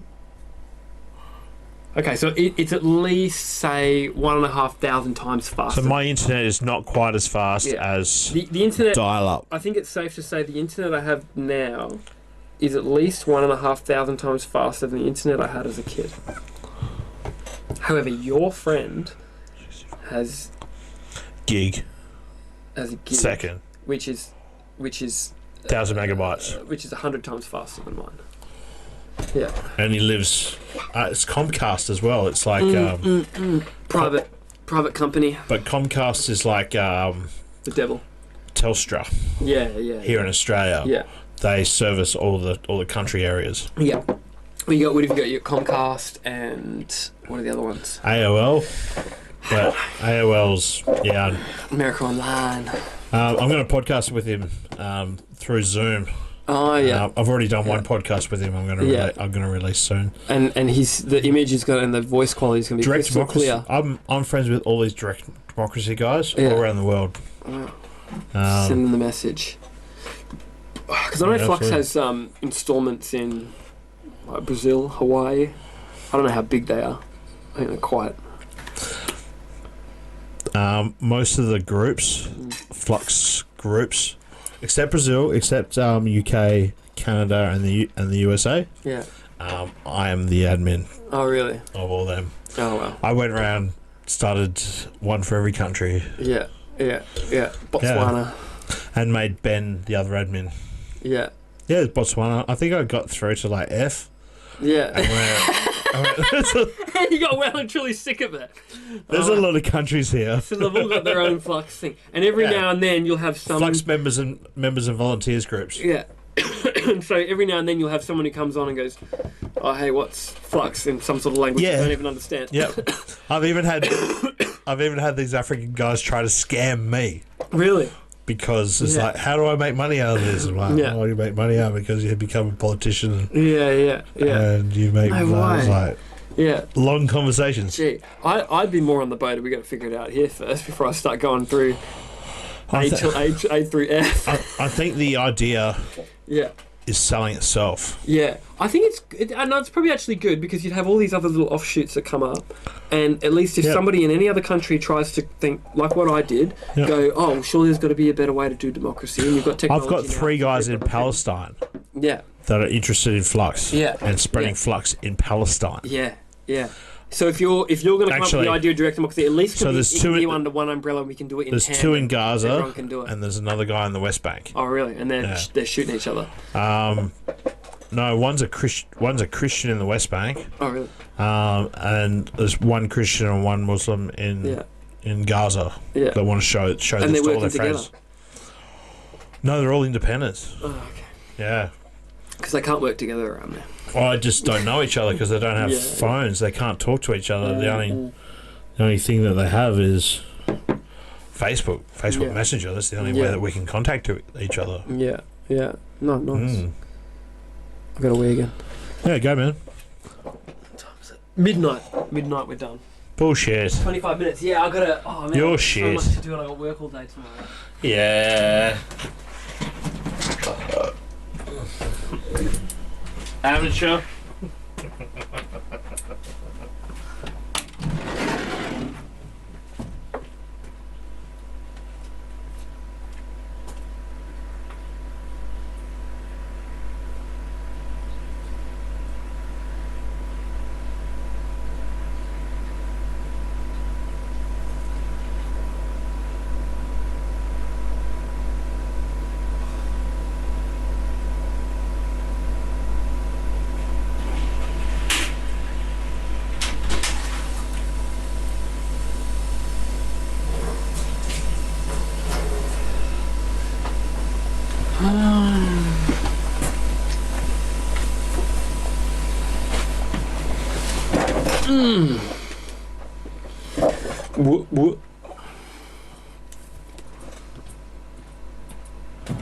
You're going to end up with too much content to edit. Sorry? You're going to end up with too much content to edit. I only edit out the bad bits, man. Yeah, there's still be so much. People won't watch it if it's like an hour long. There's at least an hour of good bits, surely. Well, I'm just going to release most of it. I just cut out the lulls. No one's saying anything bad, so I don't have to go through and go, oh, that was... He said the N-word there, or... Yeah. I've said shit and fuck. But... Because I get comedians and actors and all sorts of stuff through it. I've only just started in the last few weeks, but I've already had 8 people through. Yeah, smashing it. Well, I'll come back again if you'll have me. Yeah, fuck yeah. No, you're interesting. Oh, thank you. You're definitely interesting. I'm okay. I enjoy it. I enjoy having a platform. It's nice. Yeah. And it's not that hard. No, it's good. It's good. I've never tried to do anything like this before, so it's good fun. Yeah, long form podcasting is an art. Yeah. You have to if you're too interesting, people will go and research stuff. Yeah. But if you're from what I've seen of Joe Rogan, he asks these questions and stuff like thing, and they quickly look it up, and then it's all let's move on to something completely different, and it's all you're happy to just run with it. So that's good. probably Yeah, that's what I'm about. Just keeping the conversation flowing. Yeah, and yeah. And so people could listen too much, to it. Too much dead air is bad. Yeah, yeah. And That's- they could listen to it. I mean, you're talking in the context of maybe they're doing something else, or they're just hanging out. They've just got some spare time, and they just want something to tickle their brain for, an hour or so. Yeah. Podcasting. You could start your own podcast, I reckon. You're smart enough. Social enough. I don't even listen to podcasts, so. Okay, so you walked in halfway through a conversation at the art gallery that we had. So, what was the question? If you know that Flux isn't going to get in, Oh, yeah, I know what you're talking about. why would I? And this is when you said, why would I waste my vote? yeah, if Flux And you isn't come going to get in, why would I? I know they're not going to get it. Even here he is, the guy Curtis Greening. He's on the ballot paper and he's saying there's no way I'm going to get in. I'm aiming to get 2% of the primary vote. No way. Been a safe Labor since the 1980s. I'd be happy with 2% of the primary vote. Yeah, I would too. That's what I'm aiming to get. I don't think we've ever gotten that much before.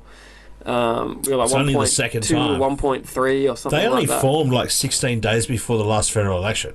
So Yeah. that's 3.5 years ago. So it'd be interesting to see how it pans out. So yeah, the question was, if Flux or this minor party, whoever it be, because I'm not just keen to prop up Flux, I'm also keen to prop up minor parties if it means changing things, even just in the slightest. So I'm just all about direct democracy. me too, 100%. Direct democracy is my only real thing. Yeah. I want more say. I wouldn't be doing this for a minor party, even if it was like the Curtis Greening. Stop fluoride in everything. WA. Yeah, everything. WA first. Everything Curtis agrees with party. I still wouldn't do it. Because, like I said, I don't even know what I agree with. I can't form opinions. It's too hard. But the question was, you asked the question. Okay, so I'll give you a background to where you walked into. I asked Dithy, who is like our Dithy. His name is a lot more complicated in. Is this what he's form. actually said to you? Yeah. Because Dahi. The first time Has he said to you that it's Dahi explicitly, because I saw his name in an email and I thought, sorry, Dahi. Yeah, I thought the fuck is this guy's name? Like, I can't even begin. And the first time I spoke to him on the phone, I said, "Look, listen, I've got to suss out what your name is." It's Gaelic. Yeah, it's Gaelic. Yeah, he's from Ireland. And I said, "You said your name." You said I have Irish heritage as well, but I'm 7th generation Australian. Yeah. You got a normal person name. I've never heard the name Dahi or Dithy in my whole life. Nor have I. Yeah. So when I saw his name in an email, and I'm like, shit, there's a lot of stuff going on here with his name. He's our spiritual leader. Oh, definitely. He's the leader of the Flux Foundation. Leader of the Flux Foundation, certainly runs, leads the show in WA. Just a super legend. Okay. If it wasn't for Dahi, I asked Dahi about how preferences work in the federal election. Yeah. And apparently there is no preferences. It is all about the how to vote card. You have to give numbers above the line. Yeah. This is in the Senate. Yeah, so a lot of people have the misconception that somehow the parties have control over where you'll put. They do in the state. I don't know. In WA state, they do. So they can actually give these preferences. If you just put a one, yeah, and that's it. And let's say you put a one under. The parties then own that preference. Yeah, if you put a one under, say, Palmer United Party, and then Palmer United Party didn't get the numbers, they then go to Palmer United Party and say, hey, where do you want your preference to go? Yep. Yeah, and they go, we want it to go to the Liberal Party. Yeah. Which they always vote for. Which the case would be today. Every time. So, and same thing with the Liberal, and they'll do these preference votes. But see, I don't know. And then Liberal will go One Nation. Yeah. Well, no, Liberal would go. And then One Nation. And then One Nation will go shooters and fishers. Yeah. Well, they'll do like a That's actually an honest way that it would work out. Yeah, but they do like a whole thing where, they go, well, we'll put you as our number 2 if you put us as our number 2. Yeah. Kind of thing. It's all strategic, based on them thinking we're either going to get power or we're going to have the We're most... gonna make it hard for the other guy. Make it hard for the other guy and have the most influence Opposition on... politics. Yeah. So we hate the Labor Party so much and they want to stitch us up. But the Palm United Party, they're not us and we won't have power, but at least it's not the Labor Party who will have more of a direct influence. So if we have, 10 seats in government and Palm United Party's got a majority, that's better for us than having 10 seats in government and the Labor Party's got a majority. We'll have more impact, we'll have more say, we'll form like a coalition. Probably so because to we'll speak. be in a, like what the in Nationals and in the a Liberals minority have. government. Yeah. But yeah, like what the Nationals and Liberals have. Anyway. Yeah. What was the... See, I'm a democratic socialist, so basically the only people that are offering me votes is Labor or the Greens. Yeah. Or maybe the Social Democrats. Yeah. Well, I got a thing... Or the Pirate Party or the Sex Party. Yeah. I've been looking into more... I've got a pre-vote. I've got to vote either... I don't think I have time. I'm probably going to end up getting a fine for not voting, actually. You're going to be at a booth. Yeah, but I'm in a booth in an electorate that I'm not involved to vote in. Doesn't fucking matter. I can't go to that booth and vote. Yes, you can. Can I? Well, they got a card for every This single... is your first time, isn't it? I've never voted before. I Yeah. said this before. I've never voted. So I you voted walk in the gay in, marriage there and go, okay, yeah, I'm from this area. Okay, go Yeah. to this big area. Oh, Yeah. you're not from this area. Go to this one person. Really? And this they'll one give you a person little has card. the whole book, all the books. Wow. Yeah. And then you vote there. You vote with But then this. some absolute, like... Oh, that must be a mess for people physically counting this stuff. I like usually on election day, Yeah. historically, like Belvoir Amphitheatre, I used to set up concerts. I'd be in Belvoir on election day, Yeah. rock up to the local school there, like Fremantle. Okay, just give me a second. Yeah, and he's got to go through and... No, they'll go and pick out the Yeah. Fremantle ones. Yeah. And then, so everyone's in one big book. Yeah.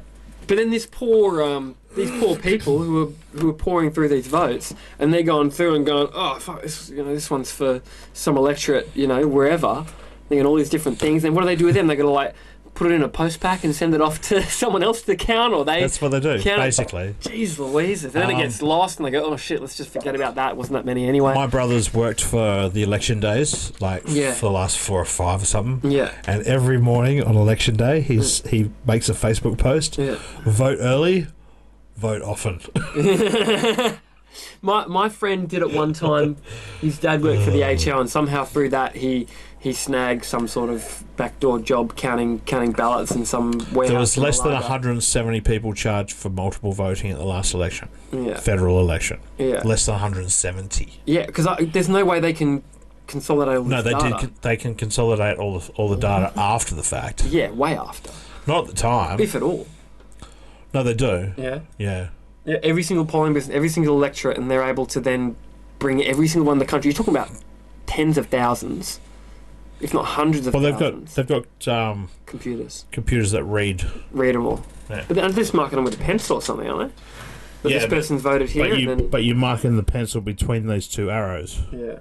And does that mean that everywhere and the photo, everywhere's got a printed out list of every single person in the entire state? And that all gets screened. Every single person in the entire state. Yeah. So I could be in Kalgoorlie. Yep. And I could go and vote, and they've got a list of every single enrolled voters in the entire state. They've got on there. They've got every single enrolled voter in Australia in that poll booth. That's millions of people. How do they find you? They find you in a big fuck off book. Has it got your date of birth? Because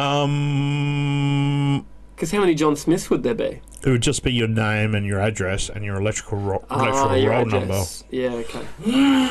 Yeah. I've never had to rock up there and go, this is my date of birth. I'm interested to see how it would pan out. Because it's weird as a candidate. You don't need ID. Is this something that's marketable? I don't know if it is, but well, I'm going to be monetizing this. I'm a candidate for a federal seat in a federal election, and Hence why you're on my podcast. And I've never voted. So I'm going to be voting for the first time on the same day that I'm being voted for. I don't think that you're unique. Yeah, you reckon a lot of people have been in the same situation? They either have to be really young or the same as me, where they just didn't If you enroll. got there at 7 o'clock in the morning, or wherever and were the first voter that voted for yourself. Yeah, I can't vote for myself. Why? Because I'm enrolled. Bullshit. No, I can't vote for myself. That's bullshit. No, you can vote for yourself. They vote for themselves all the time, man. Yeah, but I can't vote for myself because I'm in the seat of Swan. As far as being, I'm a constituent of the seat of Swan, and I'm running for the seat of Perth, so I can't vote for myself. I'm not on the ballot that I'll be filling out, and it's the first time I've ever enrolled to vote. And in another people, election, this is how honest flux people are. Can't vote for myself. Like usually. You vote for yourself. Politicians do not reveal that because they don't have to actually reveal their address. Yeah. But you as a Flux representative are so honest. I've never voted before in my life. And you can't vote for yourself. And I can't vote for myself.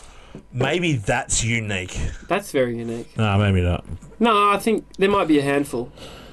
There's like 1,500 people who have who are on the ballot, be it in the Senate or the House of Reps, somewhere in Australia this election. And out of that 1,500, I'd be interested to know how many can't vote for themselves because they're not enrolled in the electorate that they're going for, and how many. I mean, not that's a thing to be proud of. I mean, it's kind of different for Flux because it's not like I have. I live in Fremantle. It's the safest Labor seat in the world. Well, they're trying to turn it green. So someone said that to me today. It's like, I thought Fremantle would be green, but the state. You think it would be? Yeah. The state election, two elections ago, a green lady got elected in the state election, and she was fucking the Liberal treasurer. Right. The seat sniffer. Oh, what's his name? The seat sniffer. You know the seat sniffer. Yeah, I know the seat sniffer. He's been around for a long time. Well, he was around for a long time. Yeah, he ended up losing his job because he ran away from a booze bust. No. No, he did. That's why he lost his job. He ran away from a booze bust. He abandoned his car. He abandoned his car, but it wasn't. No, it wasn't because of a booze bust. No, he wiped out like 15 cars. Oh, really? On his own street. No way. And then sniffed all the seats on the way through. And then managed to pull into his driveway, which is behind lock and key. Yeah. The cops rocked up and he said, "No, I'm not." He refused to blow. He refused to blow. Yeah. And he said, "But that's not illegal." Yeah. Troy Buswell. Troy Buswell. Yeah. But so he was in his own compound. Yeah. So it's hearsay to say that he was actually driving. He was driving. Yeah. Although there's his car. All busted up. Fucked up. There's every car down the street all busted up. with his paint. You know, he's got the paint of every colour of the car. $130,000 Commodore. Yeah. Yeah. And that's after sniffing a bunch of seats. And I'm not sure whose seat he wanted to sniff. It was some staffer. It was a staffer where I think he said something, and I remember this quite well. This is a while ago now. He's walked in, sniffed the seat, and then said something. He said something like, I can tell which one is you. I know which one you sat on, to this chick.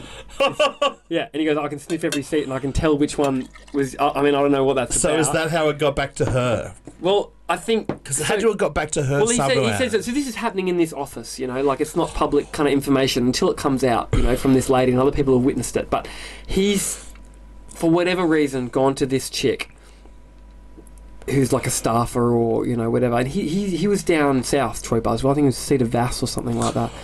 Yeah, something like that, like Bustleton. Yeah, down in Bustleton. And he said something like, you know, they had this meeting or whatever, and I don't know if he didn't like this chick or he really liked her. Maybe I think he really liked her. Yeah. You want, he either really didn't like her or he really, really liked her. But he says to her... I'm sure he liked her. He says to her... I'm going to smell these seats. Something along these lines. I'm going to smell these seats and I know which one you've sat on. I did not know that. That's I'm sure most of the people out there did not fucking know that. So he's a seat sniffer. And seat sniffer. Oh, man. Sorry about that. You're right.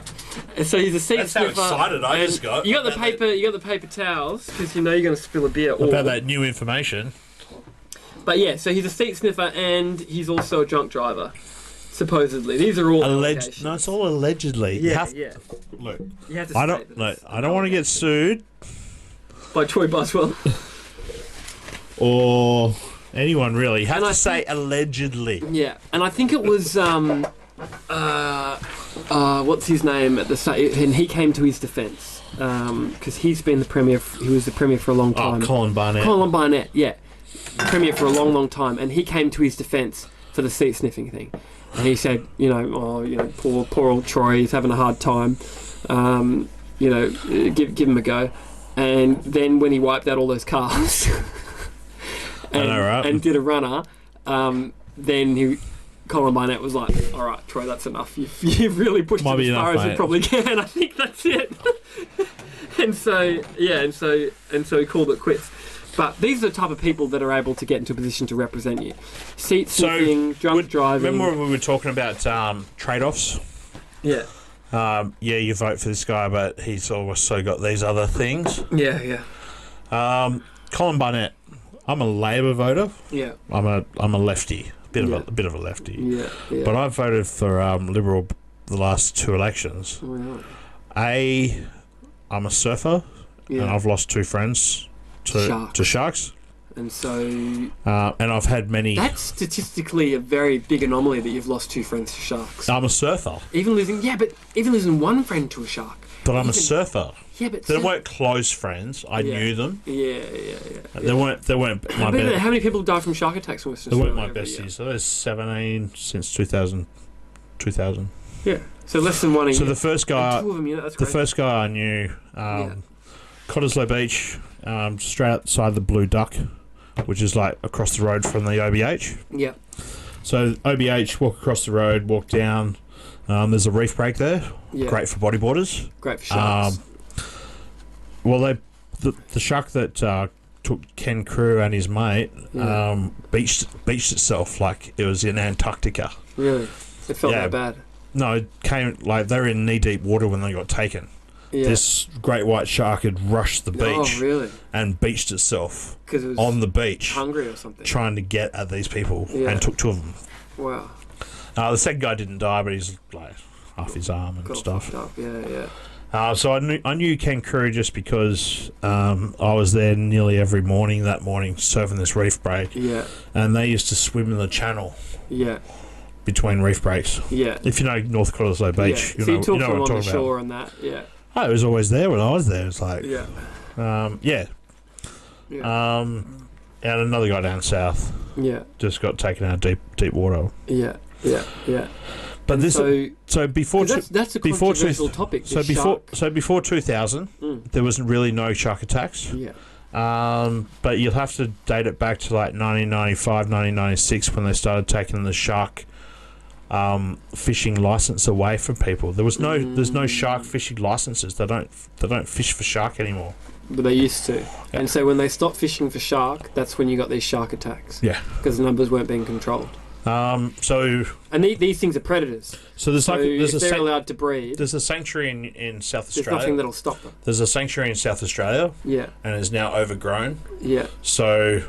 Because aren't they an endangered species? Great whites, but it's not always great whites that kills. So there's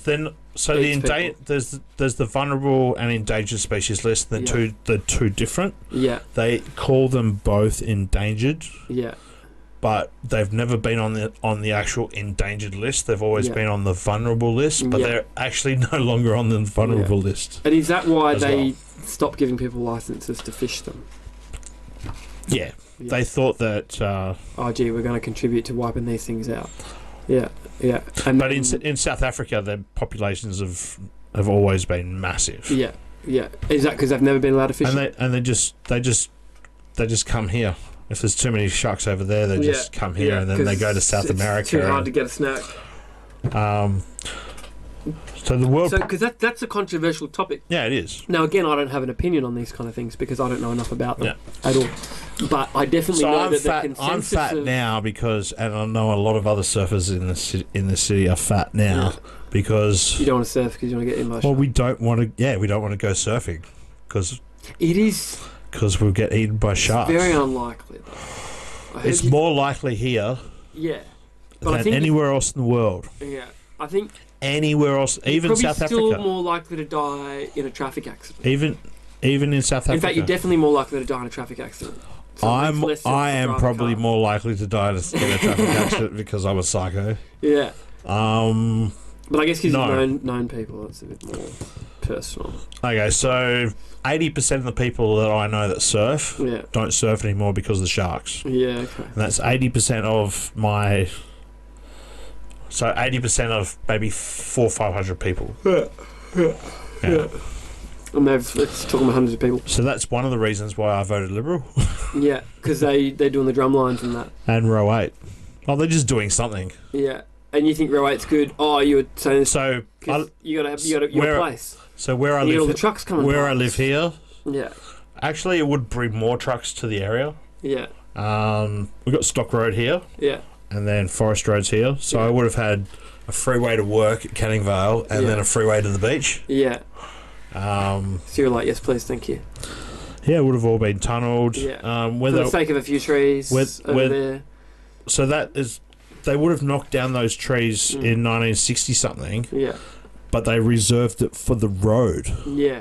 Well, it's This whole also time. you look at there's so many residential developments. Yeah. That have in wetlands. And they're not have knocked down all Yes. these trees. And it's just local council that's doing this, not state government. And they're not getting that exposure. And it's not Colin Barnett and it's not the Liberals.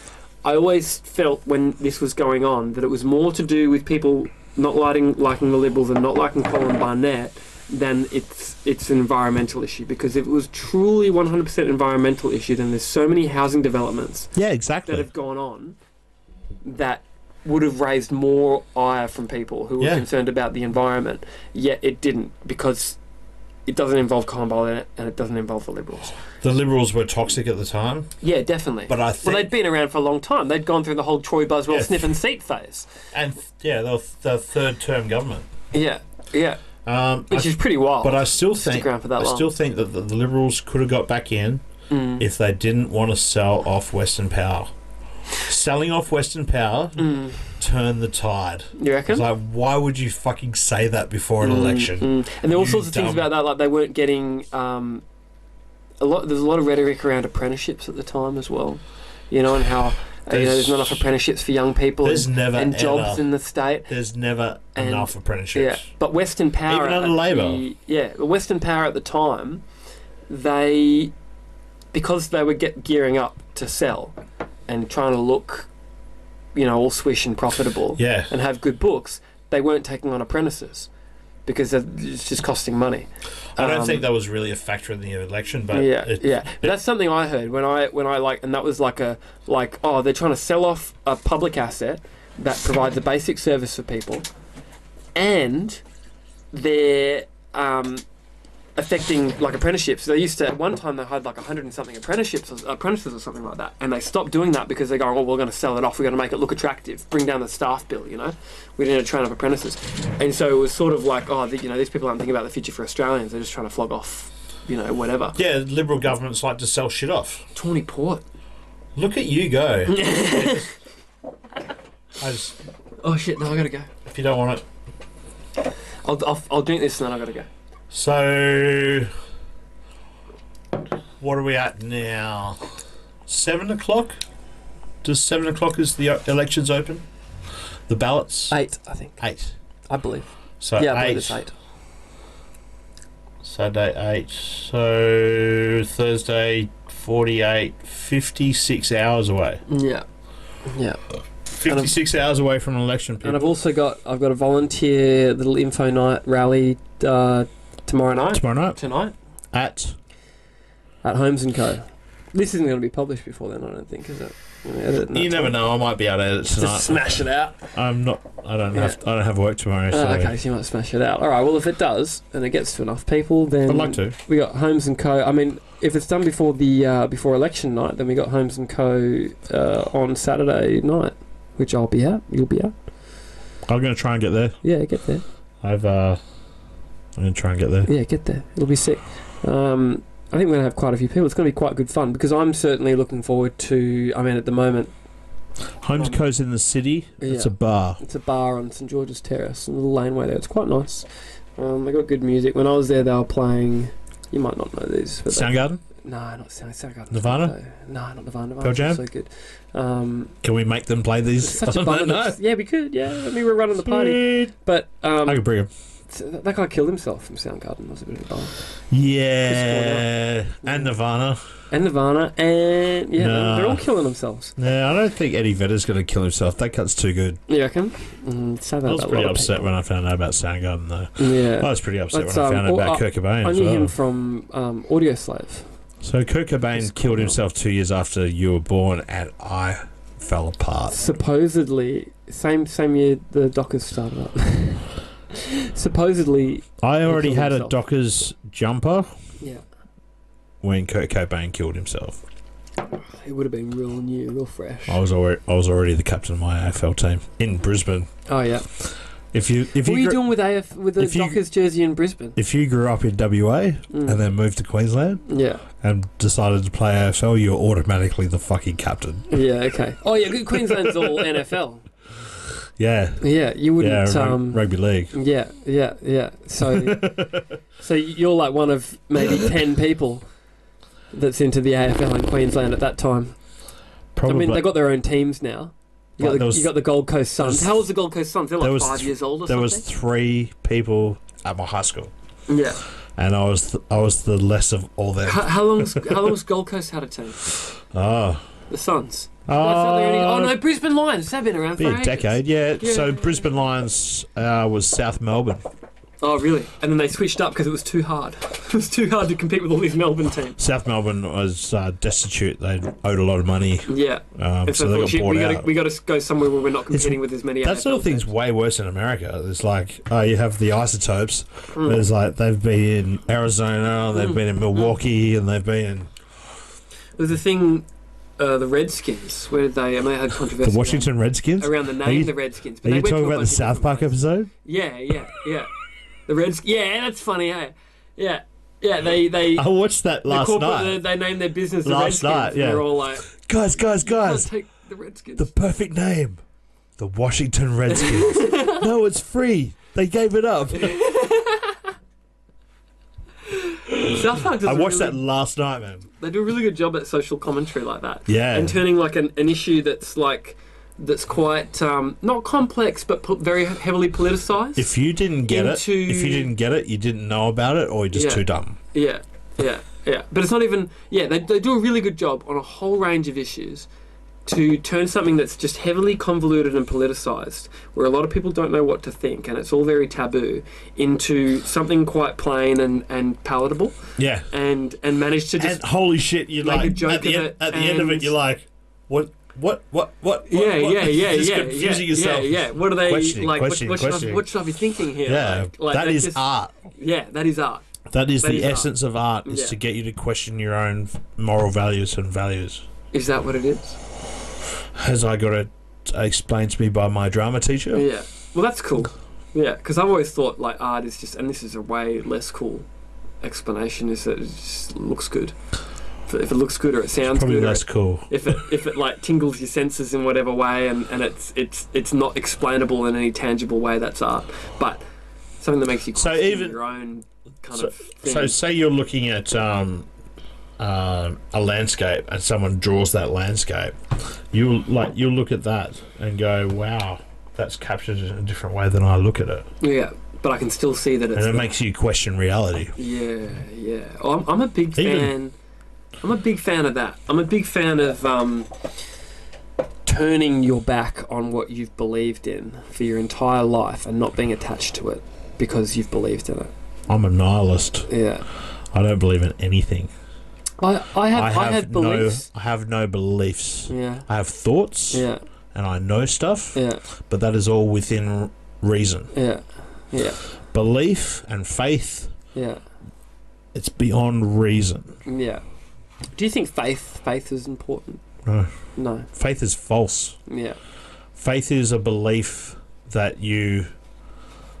Like, it's beyond reason. Yeah. Everything has to be within reason. Yeah. You have to be able I to... think I've always sort of thought like, things have got to make sense. Things have got to be reasonable. It's got to follow logic. However, if you go too far down that hole, it does get very sad and desperate.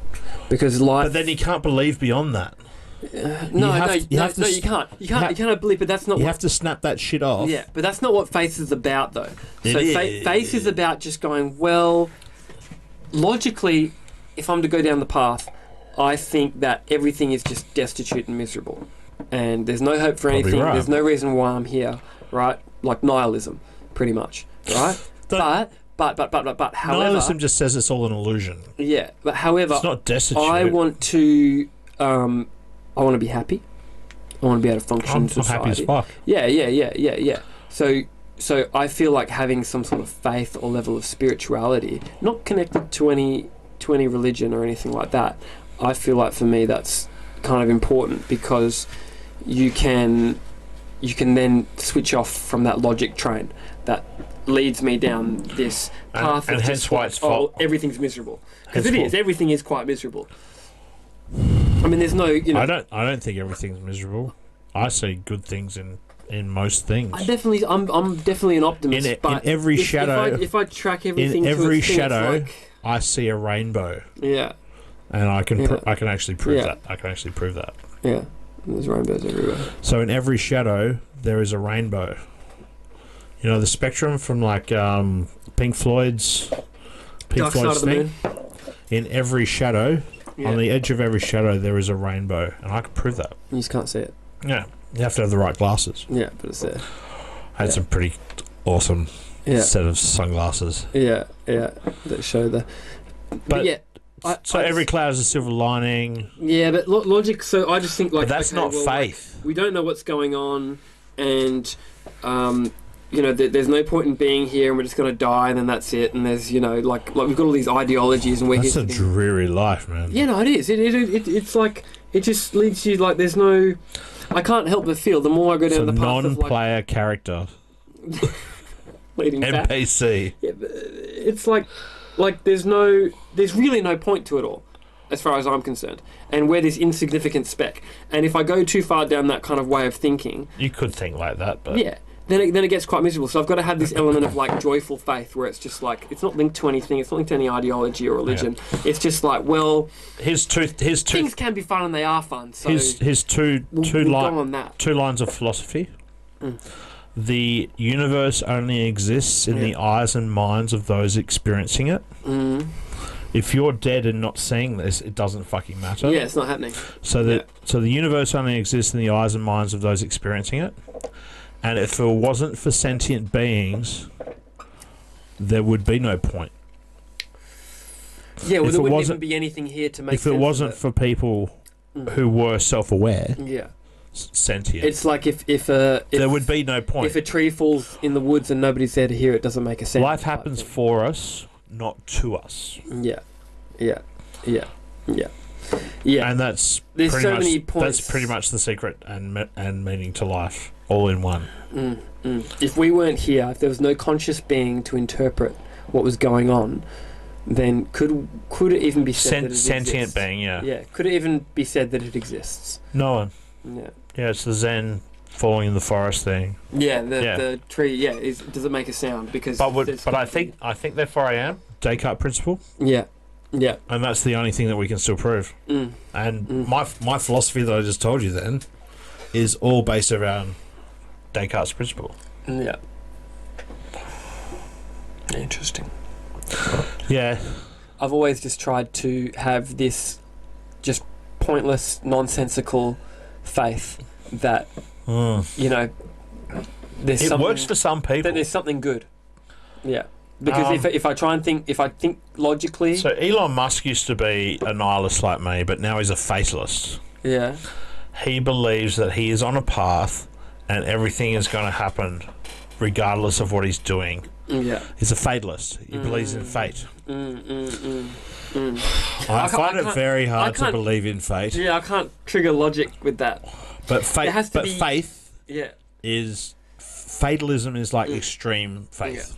I certainly operate on, as far as being whimsical and joyful for the future goes, it's faith for me, 100%. I'd say.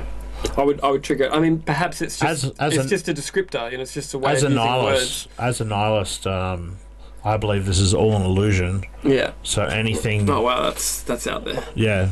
Yeah. And can be. Well, it very much could So be. everything is an illusion. So anything that I want, I have to create for myself. Yeah. Yeah. So if a proton was the size of my thumb, Yeah. the electron circling it at the speed of light would be 1.5 miles away. Yeah. That's how small space is. Yeah. But in your atoms, Yeah. like every proton, Yeah. so you might have 7 protons, Yeah. Yeah. and the electrons are 1.5 miles away. Yeah. So there's 99.99% space. Yeah. Yeah. That we could prove. You've got this. It's fucking almost nothing. You've got this. You've got this like infinite spectrum of like it goes forever this way and it goes forever that way, and it just doesn't stop. And it's infinitely bigger and infinitely smaller. If you than what magnify could ever your atoms, imagine. it just looks like space. Everything's space. Yeah. It all like you start looking. But I could punch you in the arm bigger, there. Yeah. and you start looking smaller, and it's all the same, and it just goes on forever and ever. Atoms never touch each other. Yeah. Ever. Yeah. Because otherwise, It could all be. if they did touch each could all other, be an illusion. it'd explode. It could very well be. It's a fucking good illusion. We've got like it's on. It's awesome. Like, so we've got like 5 very limited senses. That we even know ourselves with what. Do you talk to other people in your mind? No, I talk to myself. I'd say in my own mind, but not other people. I've got this theory. Like I used to be a radio technician for Motorola. Yeah. In radios, they've got earth shielding. Yeah. So earth shielding. So radios have a voltage control oscillator and they emanate. Yeah. Emanation height, super heterodyning. It's called. Yeah. Our brain's super heterodyne. Yeah. On 4 frequencies that we know: Yeah. alpha, beta, theta, and gamma brainwaves. They're radios. They're transmitting radios. Yeah. This is something I've thought about before, for sure. Is there senses or perceptions that we have that we don't aren't documented well enough and we don't know about? Like, are we like even Most complex machine in the world? Yeah, and we don't understand the human brain, right? Not at all. Are we operating on a level that we don't understand? Like imagine you had radio waves or Wi-Fi signals going through the air before we discovered radio and Wi-Fi signals. And we would have said it doesn't exist. We can't measure it. We can't see it. Yet it could be influencing us consciously or subconsciously. Me and you right now, the neighbour across the road, somebody there. And certainly I get the sense that things like that go on sometimes. That you can. I think that whether it's an absolute thing. Whether it's maybe if I was to ever believe in something, there's something I wouldn't believe in. Whether it's like a pheromone that's So I released just know it. and people can smell it or something, or if it's something that's going on, like we're wirelessly communicating with our mind I subconsciously, think when you're talking about or on a level of consciousness when we you're don't talking about understand. smells, it's like how ants communicate. Yeah. But let's say like someone in a room is nervous, right? Someone in a room is nervous, and it's like other people around that can pick up on that, even if they're not looking at them. And it's like, is that happening for one? And if it is happening, is it happening on this basis of that there's some sort of telepathic communication going on, or is it some sort of pheromone that's been released and we're picking up on it? Either way, it's subconscious and we don't understand it. But it is quite wild to think that there's more going on with our consciousness than what we could comprehend. I think there is absolutely more things that are going on. So society has been stuck in the church. Yeah. So the church has basically confounded our thoughts for the last 200 years. Cut. Oh shit.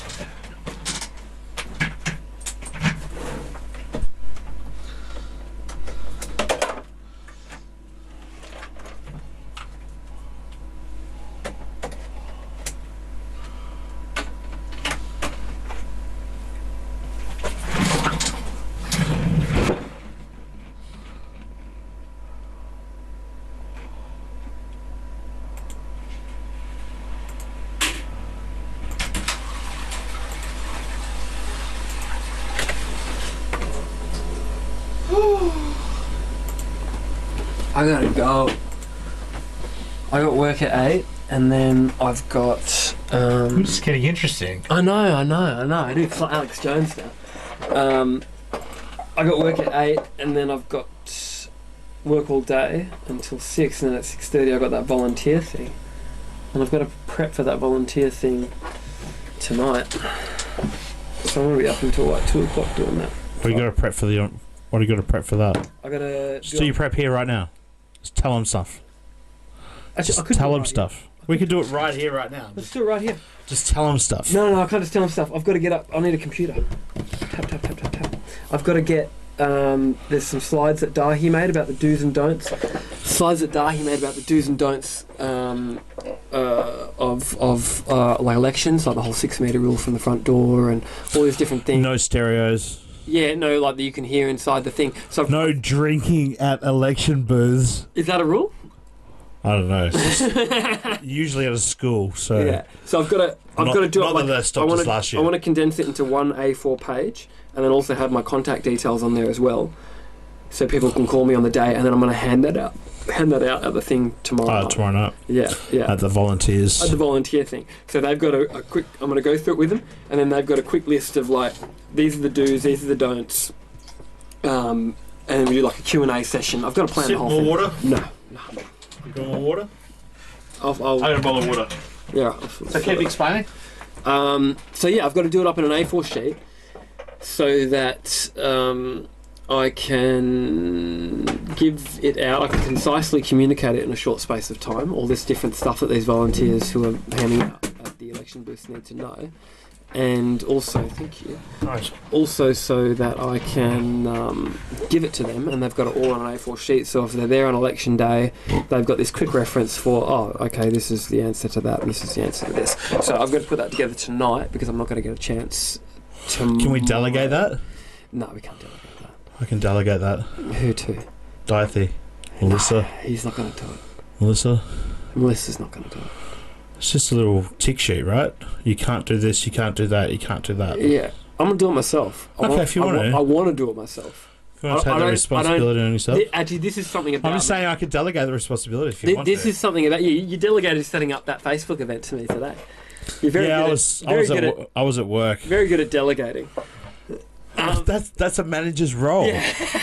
That's what a manager does. Fair enough. I'm the WA state manager of social media. Yeah. That's what managers do. Delegation is the first element of management. So you just tell other people what to do regarding social media. That's what managers do. You don't do anything.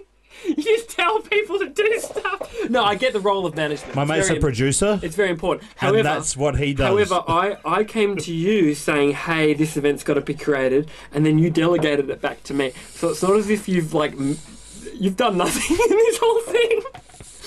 But I'm still supervising you. Yeah, you're making sure it gets... are you making sure it gets done? I have people to answer to. Yeah. Shout out to Ben Ballingall. Oh, yeah. I have people... I've been in this industry... So he gives you credit for me setting up that event? Yeah. That's how this shit works, man. And then I'm there calling all these volunteers. Makes me look good. I'm going out and meeting up with... 2 years I've given to Flux. Fair enough. All right. I've been here 5 minutes, so one day I'll get to just go. You go do some work for me, and I'll wear all your hard work. I was the guy that kept things ticking over. I don't want to say that I was the guy, but I'm pretty sure that it may have gone cold if I didn't put a fire underneath it for the last 2 years. Yeah, it's certainly a thing where, given the nature of it. And this is legitimate. Yeah. And I'm happy for people to know this too.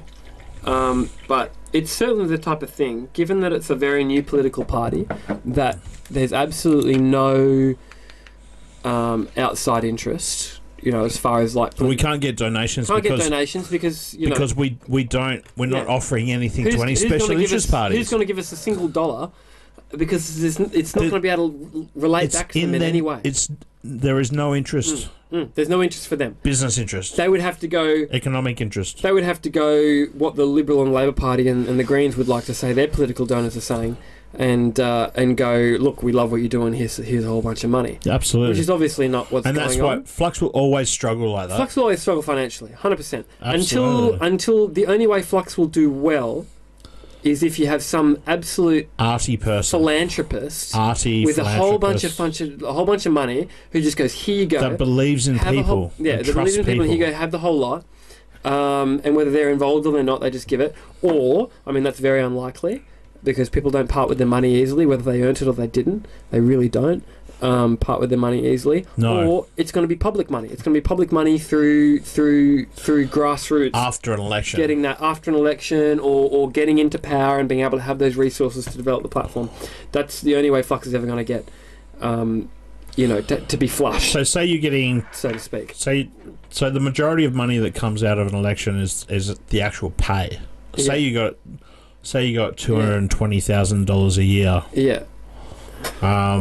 That's most of the money that Flux would be getting that year. Through what? Oh, like me as a parliamentarian, yeah. Like in total. Yeah. So if I was to be, that's where most of the money is in payment to the politician. I could be a total dick and go, that's my money, thanks very much.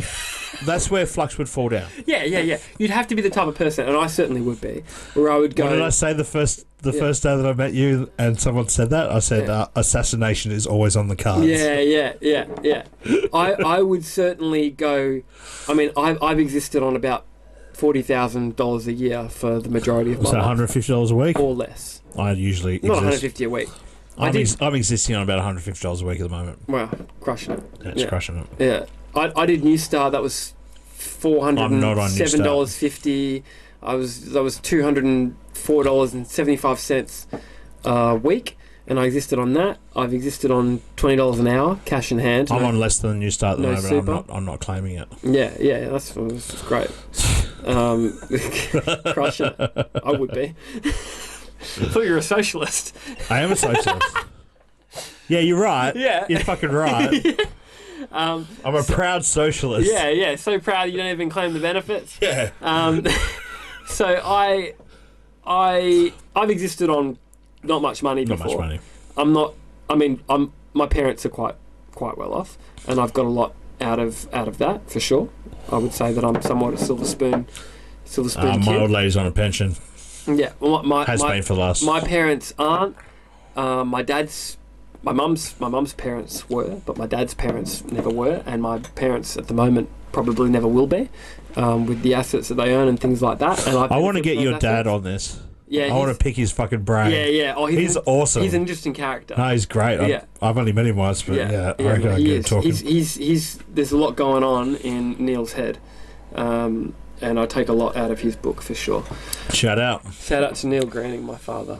But my parents, so I've done well off my parents, and my parents have always done well, and they'll never collect a pension and everything like that. But I've also done the hard yards. I've lived on New Start, studying, and that's the only income I got. And I was filling my car up with $4 worth of fuel because that's the minimum. Sometimes sometimes I'd go out and only have. Sometimes it's $2. I'd only have $2. And even though it says on the thing $4 minimum, I mean... Well, they can't do it. What are they going to do? What are they going to do? Well, you have to fill it up with more and you don't have the money to pay me? Just pull the finger. Yeah. Like throw the $2 The at amount of money I'd run out of fuel, and I'd spend the whole day just sitting on the side of the road going, I don't know what I'm going to do next for money. Yeah. And I'd have to have a mate come with a jerry can and $20 for me, and then my next New Start I'd have to...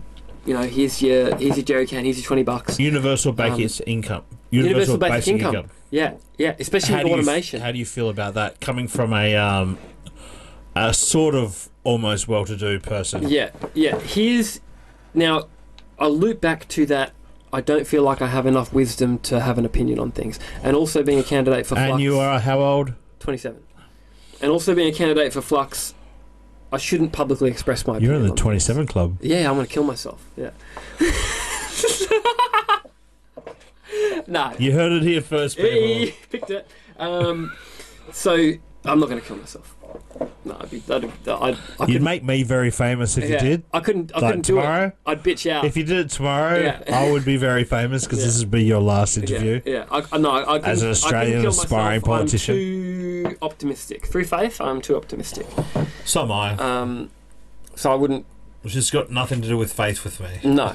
But I'm just too optimistic. I could never do it. And I think even if I was in a position of complete despair, and I've had hard mental times for sure, definitely hard mental times in my life, 100%, and mental health issues run in my family, but I have never felt that. I felt in pits of despair, but pits of despair where I felt like I couldn't get out of bed and I couldn't do anything and I didn't want to eat and I didn't want to talk to anybody, but never could I have ended my life because I've always felt this energy and this optimism, even in pits of despair. Yeah. And I don't know what that is. I don't know. This too shall pass. Not even that. It's not even a conscious thing. That's the word that This too shall pass. Yeah. For me, it's not even a conscious thing. It's just like Which is also a Bible verse. But Yeah. it's a Bible verse. Yeah. Bubbles alright. Bubbles got some good But stuff. that's what's always like in my deepest parts. I'm like, look, just it always will. Just go to sleep. Tomorrow. Yeah, it's going to be things better. will be a little bit better. There's always going to be times in No your matter life. what happens. There's always going to be times in your life where you're experiencing absolute jubilation. Like I look at my dog, and my dog hasn't had a walk all day. Poor thing. I've been at work. My girlfriend's been at work, and he's so sad. He's the saddest a dog could be. No, he's just really fucking laxed. And then he's sad. And you're man. misreading it. He's so sad. He's so sad. I did nothing, and it's everything. I feel so sorry for the poor thing that he's so sad. And then we take him out for a walk, and he's never been happy in his whole entire fucking life. And that's what people are like. We're quite emotionally flippant. So I feel like there's always going to be better times to come. Well, you have to have the bad times to know how good the good times are. True. Definitely. I mean, you could live on just contentment, except chemically. Just coast your whole life. You could also live. You could also live chemically. Yeah, you could live chemically on the next level. I feel like there's an end date to that, though. Not on all of it. No. Nah. I think marijuana should be legal. I definitely think marijuana should be legal. And I'm also in agreement about like magic mushrooms. I think all drugs should be legal. Do you know about the Portuguese? Yeah. And it works. So if you get done for drugs, you have it's a mental health. Yeah, they treat it as a social issue. So you have to go to a doctor. As a mental health issue. I've done drug school here. Yeah, and they get better results. Absolutely, they get better results. You're spending less on imprisoning people. You're spending less on policing. You're not getting these results where you have these people going out and stealing and causing trouble in society. If I had gone to jail when I went to jail, when I was going to go to jail, you went to jail, which was supposed to be about your age. Yeah. So you went to jail, but you didn't go to jail. Suspended sentence. Oh yeah. I got that. This is no longer a matter of public record. It's all been spent. So I'm talking about something that could be brought up later. Yeah, and it's not. But I don't give. It may as well not exist because it's spent. Yeah, it's spent. Yeah. So I can now run in your position. Yeah. Or for the state. I got a spent conviction for public urination, as rough as that is. But what did you do? Sounds like you're a lot That's more. That's not really a fucking conviction, is it? Suspended sentence. I actually played in a band called Public Urination as my bassist band. Oh, really? I played drums for it once. Do you ever get done for public urination? No. I did. Yeah. So it was 7 drug charges at once. 7 at once? 2, and 2 plus cultivation. Really? So pick the top 3 drugs that you would get done for, and 7 of them. Opiates? No. Mushrooms, weed? Not a junkie. No. No, it was meth. Yeah. This won't go. Not a junkie, meth. This will be edited out. Yeah. So I got done for meth, possession with intent. Yeah. Possession with intent of ecstasy. Yeah. 10 pills. Yeah. So there's 8.7 grams. Yeah. And then a year and a half later, after they took all the bags out, it was 4.32 grams. Yeah. Which is just under the 4.5 gram mandatory sentencing. Oh, wow. So you got pretty lucky then. It's a good thing you sold that little 0.15 of a gram before they rocked up. They're in big rocks, man. I was a dealer. Yeah, of course. Like, I was giving $35,000 a week to my guy. Yeah.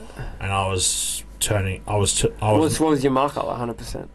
About 100%, so 60 grand. Yeah. 60 grand a week. Yeah. And I was just pissing it. And you're all pocketing up. 30, but you're pissing it up the wall. I was It's flying through your hands. I like really water. wasn't pocketing anything. No. We were flying. Pockets got holes. Yeah. We were flying. I was Yeah. trying to increase business. Yeah, yeah. Do everything. So the family with 8.07 grams came down to 4.32 grams, 10 pills, and 1.97 kilos of dried leaf material. Yeah. 22 plants. No way. Cultivation. Yeah. You end up with a lot of leaf when you White Widow, man. Yeah. It was great. Yeah. So I had to do drug school. Yeah. I got a 2-year suspended sentence. Yeah. Hang on. I can't remember if it was a year and a half suspended for 2 years, or it was a 2-year suspended sentence suspended for a year and a half. Yeah. And this is like 13 years ago. No, it's more than 15. Yeah, okay. So I got done September 11th, 2005. September 11th. Nice. 4 years after September 11th. Yeah. I got done. In 2001. I was working at the Clink nightclub.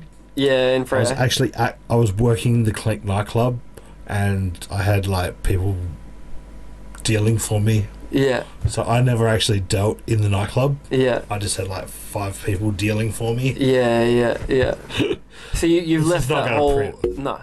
We've pretty much finished this. You've left that whole life behind then, I guess. Yeah, fuck yeah. Yeah. So when I got busted, I was sitting in a cell. Mum came in and said, "Why are you doing this? Why are you doing this?" And the cop goes, "You know, I'm not an equal observer. Like I can make submissions to the court about what he says right now." He said that as like Well, it's like a warning to not... Yeah, don't say shit. Yeah. Because I looked at Mum and said, "If you're not going to fucking bail me out, I'm going to find someone that will." Yeah, fuck off, Mum. Yeah. I just got up, went back and sat in my cell again. Yeah. And she bailed me out. Because you're not looking to like knows all this. pour your heart out to Mum. Yeah. You know, and go, I'm sorry, Mum. I'm going to admit my guilt here. Yeah, not in front of a cop. Yeah, you bail me out. We'll go home. Maybe know. then I'll put my tail between my legs. I ended up admitting guilt. Yeah. So how did it work? You got the suspended sentence. So 7 charges. So a year and a half suspended sentence for 2 years, whatever. 2 good behaviour bonds for 2 years. Yeah. So if I had have fucked up in the next 2 years, I would have gone for everything again. Yeah. And probably spent 3 years in jail. Yeah. Drug school. Yeah. So drug school, I rocked up to this place where all the junkies get their tablets from. Yeah. And they're like I was there for like 15 minutes waiting, and like 25 junkies come in and get the tablets, have to eat it. Yeah, they got to show that they're having it. Yeah. Do this to them. This is their methadone, yeah? Yeah, methadone. Yeah, I think it's methadone. Yeah. It's across the road from the town hall in Fremantle. Okay, yeah. And she's like, "Yeah, come in here." And she's like, "So yeah, I can see a few number of charges here." And it's like, yeah. I promised my mum I'd never deal again, which I promised my mum I'd never deal again. I haven't. Yeah. There's been a couple, but it's just mainly pot. Yeah. Get a couple of ounces for people. Yeah. I don't do anything like that anymore. Well, no, weed is... Weed should be legal. Weed should be legal. And to be honest, I've smoked weed very recently. So have I. Yeah. Tonight. Yeah. Really? Nice. It was like crumbs from the other night. Yeah. The guy was on here last brought some. I've tried to avoid smoking weed at the moment, being a candidate leading up to it, because not going to drug test you. No, not because of that. I just feel like same reason why when I was doing a lot of flying, I avoided smoking weed, because I know that it gives me a clearer head not smoking weed. Do they drug test you flying?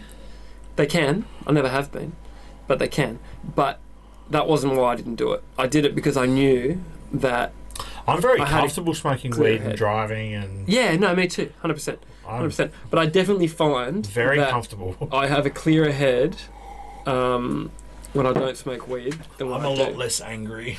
Yeah. If I have like half a cone before I leave work, I will just drive home naturally. Yeah. But if I've had no alcohol, and I've spent a day doing like a whole 8-hour day, I will drive home like this. Yeah. Well, there's been times, even what was it? My girlfriend gave me an ultimatum because I was smoking weed every single day. Your girlfriend is beautiful. Yeah, she's fantastic. America? Yeah. Well, she's not from America. She's from Singapore, but she went to an American school and her parents are American. Fucking wow. Yeah. Very exotic. And she's a vet. She's a veterinarian. So she could operate on me one day if I get shot. If you're an animal. If I get shot one day. Yeah, like the whole Breaking Bad type thing. I'll fucking keep you in my fucking she could books, do it. man. She'd certainly do a better job than what I would, cutting you open and pulling out a bullet. So, she's on my list, man. Yeah. So I used to smoke weed every single day. I started smoking weed. First smoked weed when I was like 16. Probably got into smoking weed when I was like 18 or 19, and between 18 and 19 to about 26-ish, which is not long ago. Yeah. I went through probably a period of 2 or 3 years where I was smoking weed every day. In that time, in maybe a 6-year period, I was smoking weed every day. Smoke weed every day. Smoke weed every day. However, I definitely find if I've got not much to do, no problem. But for some reason, and I don't know why. Netflix? Yeah, for some reason I don't know why. And I'm like one of the laziest people that I know. No, you're not. No, I am. No, you're not. No, I am. This is. No, you're not. This is what I'm leading into. You may be one of them. Yeah. No, I'm definitely the laziest person I know. 100%. No. However, for some weird, dumb reason, I always manage to get myself into things that require a lot of work and a lot of dedication. Yeah, well, look at me. Yeah. Same shit. Yeah. I think there's some sort of constant in there somewhere. It's like you meditate so much that you have to do the things that you really have to want to do. Yeah. But I don't know what it is for me. That's why I'm in broadcast TV now. My natural state is to sleep. This is my bed. Yeah. This is my bedroom. Yeah. And you turn it into a studio. My natural state is to just do absolutely nothing. And that's where I'm in my element. I did nothing, and it's everything I thought it could be. Yeah. Office Space? Yeah. You ever seen the movie Office Space? Yeah, I have. Yeah. No, it's a good quote. It's the best quote in this situation. But for some reason, I've got like this drive and this passion, and I end up getting myself into like being a candidate for Flux, like managing my parents' business, like going to university, and like I've just done all this stuff where it's like, why, being the lazy person that I am and not wanting to do absolutely jack shit, do I end up in positions where I subscribe myself to a really hard time where I have to dedicate myself? And I seem to do that constantly, and I honestly have no clue why. If I can direct you to the left-hand side of this page. No. I go to your pages. These are the pages that I run. These are all my pages. Flux WA, Curtis Greening. Fool's Kitchen is a cooking show that we're doing about mental health. That's my page. Oh, cool. Polled You is like, it's a polling page. And your middle name starts with an S, yeah? No.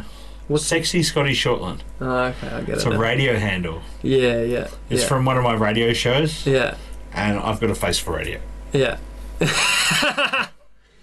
Digital Director Democracy Canada, Digital Director Democracy. That's my mate. This is me teaching music, Reason. Yeah. But these are all the pages that I run. I just want to give you these are not in alphabetical order. Have you ever heard of Authority Exposed? No. I run all of them. Liberty Movement of Australia, that was my direct democracy group. Oh, yeah. Liberty Movement of Australia. That's taken second place to kind of Flux now, I guess. Flux is more organised, yeah. So they wanted to build a swimming pool at Cottesloe Cove. Yeah. And you said no. Yeah, save Cottesloe Cove. They wanted to build a wharf at Kira Beach in Queensland. Yeah. That's going to rock up soon.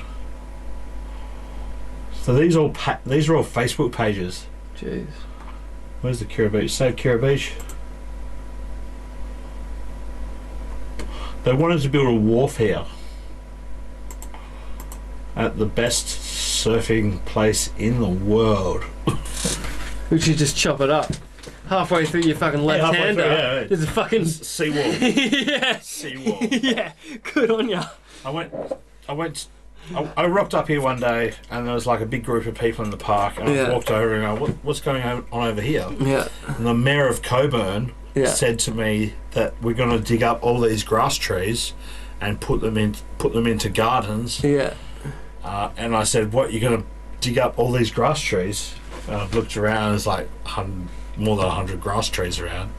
And he's like, yeah, we're going to dig them all up and put them into a thing. Yeah, and So you were I like, started, I'm like the worst person you could have told that to. Yes. Yeah, absolutely. It's like 3 weeks later, I rocked up to his council thing with like 500 people on an e-petition. Yeah. And they go, oh no, e-petitions aren't good enough. And I said, well, I got 350 people here that don't want the grass trees, the black boys. Yeah. That don't want the black boys dug up here. Yeah. And it was just after they won the row 8 thing. Yeah. So like, oh, we don't want to dig up grass trees. Yeah. And it's like, oh no, but we can dig up grass trees over here. Yeah. Friends. You got them. Friends of Jarvis Park. Jarvis Park. Oh, sorry, that one? Yeah, it pops up. Is that Friends of Jarvis Park parent group? Someone's hijacked my name. Yeah? Yeah. So it was 3 weeks, that's where we are. In Kubluk. I was trying to go that this is row 8 here. Yeah. That's the path of row 8. Yeah. And then if they don't want to dig up row 8, but they want to dig up this park here. Yeah. Fuck them. Yeah. Yeah. Down here. What do they want to do? They want to just turn it into grass. They want it so there's.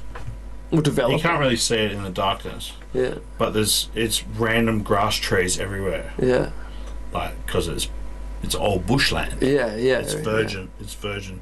Yeah. It's not virgin. Boys there. My mum will tell you instances where they mowed the whole thing except for the grass trees. Yeah. You used to have like in Samson. There's a bushland park at the bottom of the valley, which is almost virgin. Yeah. And it's dense as fuck. You can't walk through it. Yeah. It's jungle. Yeah. It's just never been touched. That's what this used to be. Yeah, but they've gone through it before. So this is the letter that I got from the council.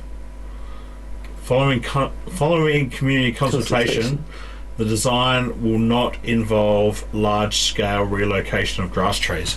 Smashed them. Fucking winning. Boom. Winning. Keep your grass trees. Yeah, keep the grass trees. Yeah. Yeah. Because why do they want to get rid of it? Because they just want it to be a flat. Beautiful park. Yeah, beautiful flat park.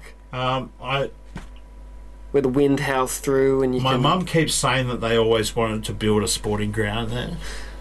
And that was like paving the way for it. So if we can just get rid of those grass trees and just we're get rid of the halfway grass there. trees. Yeah. They wanted to get rid of the grass trees because the seeds that they give off just fall onto the grass. Yeah. And they never multiply. And you can't have a that was the reason. Bunch of grass trees. I'm like, nope. Well, they sawed off the seeds just as they become ripe. Yeah. So they could, in their horticultural division, like create grass trees that they could sell back to the community. Yeah. But the nurseries and that. Yeah. Yeah. The council does that actively. Yeah. Makes money off our part. Off native trees and that. Sometimes they grow the grass to seed. Yeah. And then they'll cut the grass. Yeah. And sell all the seeds off. Yeah. For people who are like turf growers. We don't get any kickbacks for that. No, and we pay our rates. Yeah, fuck yeah. Yeah. I've always thought this is going back to the whole basic living wage thing. Now, the government has control over the people, the land, and the resources. And if you were to give that kind of control and authority to, say, Coca-Cola today, they'd make Nestle. They'd make gazillions off it. resources and land and people, and the laws that cover that land and the people and the resources. Think about the water resource. They're doing that right now to Nestle and Coca-Cola. Yeah, it's worth so much fucking money, this stuff. There's natural resources and land, and they own it. They own it all. Yep. It's theirs. Yet, they're still in hundreds of billions of dollars of debt. They still have to tax the people to the eyeballs and tax every single, fuel and... It's only 20% GST. of total tax that comes from income tax or anything to do. GST and income tax only account for less than 20%. 40 cents every litre of petrol that you fill up. Most of it comes from resources. Yeah. But I don't understand how the government, if it was a properly functioning organisation that was efficient and resourceful, couldn't make money off the land, the resources, and the people that they have complete authority Look at over. Norway. Do you know about Norway? No. Norway has a sovereign fund. Yeah. And it's worth billions. Yeah. So the rule, and they got all this money. So the rules about we got no money. We got negative money. The rules about Norway's sovereign wealth fund is they can't actually compete inside Norway with their money. So they must be only investing internationally. Yeah. But Norway's the second richest country on earth. Yeah, but then they don't have the kind of resources and that we do. Oil. And access oil to and that. gas. Yeah. Massive. But we've got that. Plus we've got yeah. the biggest gas exporter in the world. We are. Yeah. Close to it. I wonder where Norway is. Hey, Jamie. So I need a good Jamie. Yeah, you do. So, I think I don't see how the government could have that authority over people and land and resources. I don't think they should. Well, we are all just subjects to the Queen here. I don't see how they could have that, and they're taking money off the people in every single transaction that goes on, and they're in a whole bunch of debt. So we pay income tax and we pay GST, so they're taxing us twice on that same dollar. Well, there's so much going on for money going out the door. There's so much money going from the people to. But realistically, and they're pissing it up the wall. Income tax and GST are only 20% of Australia's tax revenue. Yeah. People say that, oh no, I pay registration, that goes straight to roads. Yeah. Like fucking less than 1% of your registration Well, I've been getting pays all for the these roads, emails mate. as a candidate from You people fucking saying idiot. The fuel excise, the 40-something, 50-something cents. Fuel excise is bigger than registration. Yeah. Way bigger. Every litre on fuel. So you're talking about like at least a third to half the cost of fuel the government is getting straight into their Should be pocket. about 70 cents. And then you've got cigarettes as well, and alcohol, and the amount of tax that they're getting off that. It's more than the big tobacco corporations. Alcohol's way more. Tobacco has been receding somewhat, as it should do. But they're getting that for doing nothing. They're not producing a product. They're not marketing anything. They're not making it available. They're just collecting money for nothing. Well, they're trying. So they're making a tax I know it's to to compensate reduce. for to try and reduce people's use and to compensate for like Medicare and everything like that. Definitely. Oh, they're just I can trying to. understand They're just that. trying to reduce. But I don't see with all the kind of authority that the government has and all the kind of revenue they're bringing in, they could be in all this debt. They must be grossly mismanaging their money. Grossly mismanaging the money. Yes, they must be. So in the first year, If you were to give that same kind of money, Rupert Murdoch got $700 million, in a tax handout. Yeah. Straight away Yeah. from the Liberal government. Abbott. I don't know anything about In that. the first year, Yeah. Rupert Murdoch got $700 million in a tax handout. Yeah, and he's obviously a big Just liberal straight donor. out. He's a big liberal donor. Oh, it's very lucrative. Yeah. To give a couple of $100,000 to a political party in order to get Very a few millions lucrative. back. Yeah, I'm sure it would be. And if we were in that position, who's to say we might not do the same thing? Well, It's I certainly won't. not the best for the country, though. So if I was in your position, I would have. I've actually been working on the oath. Yeah. I think I wrote the oath about a year and a half ago. I hereby promise to abide by only voting by way of the app. My opinions and my political philosophies do not matter. I will only vote via way of the app. I've got it written somewhere. I actually posted this up. Yeah. I think on the Flux. Yeah. About a year and a half ago. I would take the oath Yeah. to only vote by way of the app. Yeah. Well, that's 100% what I've done, and there's no way that I would. With great power comes great responsibility. Yeah, it's not even Superman, Spider-Man. For me, Spider-Man. Is it? Spider-Man Uncle says Ben. that. Yeah, for me, I don't even feel. It was. Like glory. It wasn't even Spider-Man. It was his grandfather or Yeah, Uncle Ben. uncle. Yeah, it's Uncle Ben. He got shot and died. Thanks, man. Yeah, poor Uncle Ben. So, yeah, I mean, everybody wants fame and fortune, for sure.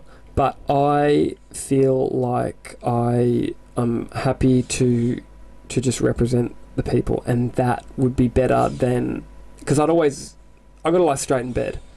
You know? Yeah, I need to sleep at night. I don't sleep if I don't. Yeah, and some people seem to have, I don't know what it is, if it's some sort of disconnect or they're bitter at the world, they've had some sort of experience. I don't know what it is. I don't know how people's brains work internally. I can't remember what they call it. But some people seem to say one thing, they seem to be able to quite happily and comfortably lie say one to you thing, in the face. Yeah, and say one thing and do another, and they can do that day after day.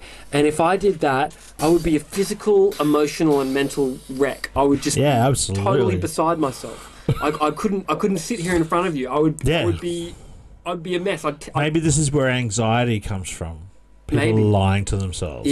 Yeah, I don't know. But I don't like this situation. These politicians seem to be able to say one thing and do another, and they can sleep at night, and they can kiss their kids and say come across like they're good people. And I mean, some of them are, sure, but a lot of them definitively power corrupts. Absolute power corrupts. Absolutely. Yeah. I think anyone has the potential to be. Everyone has the potential. I have the potential.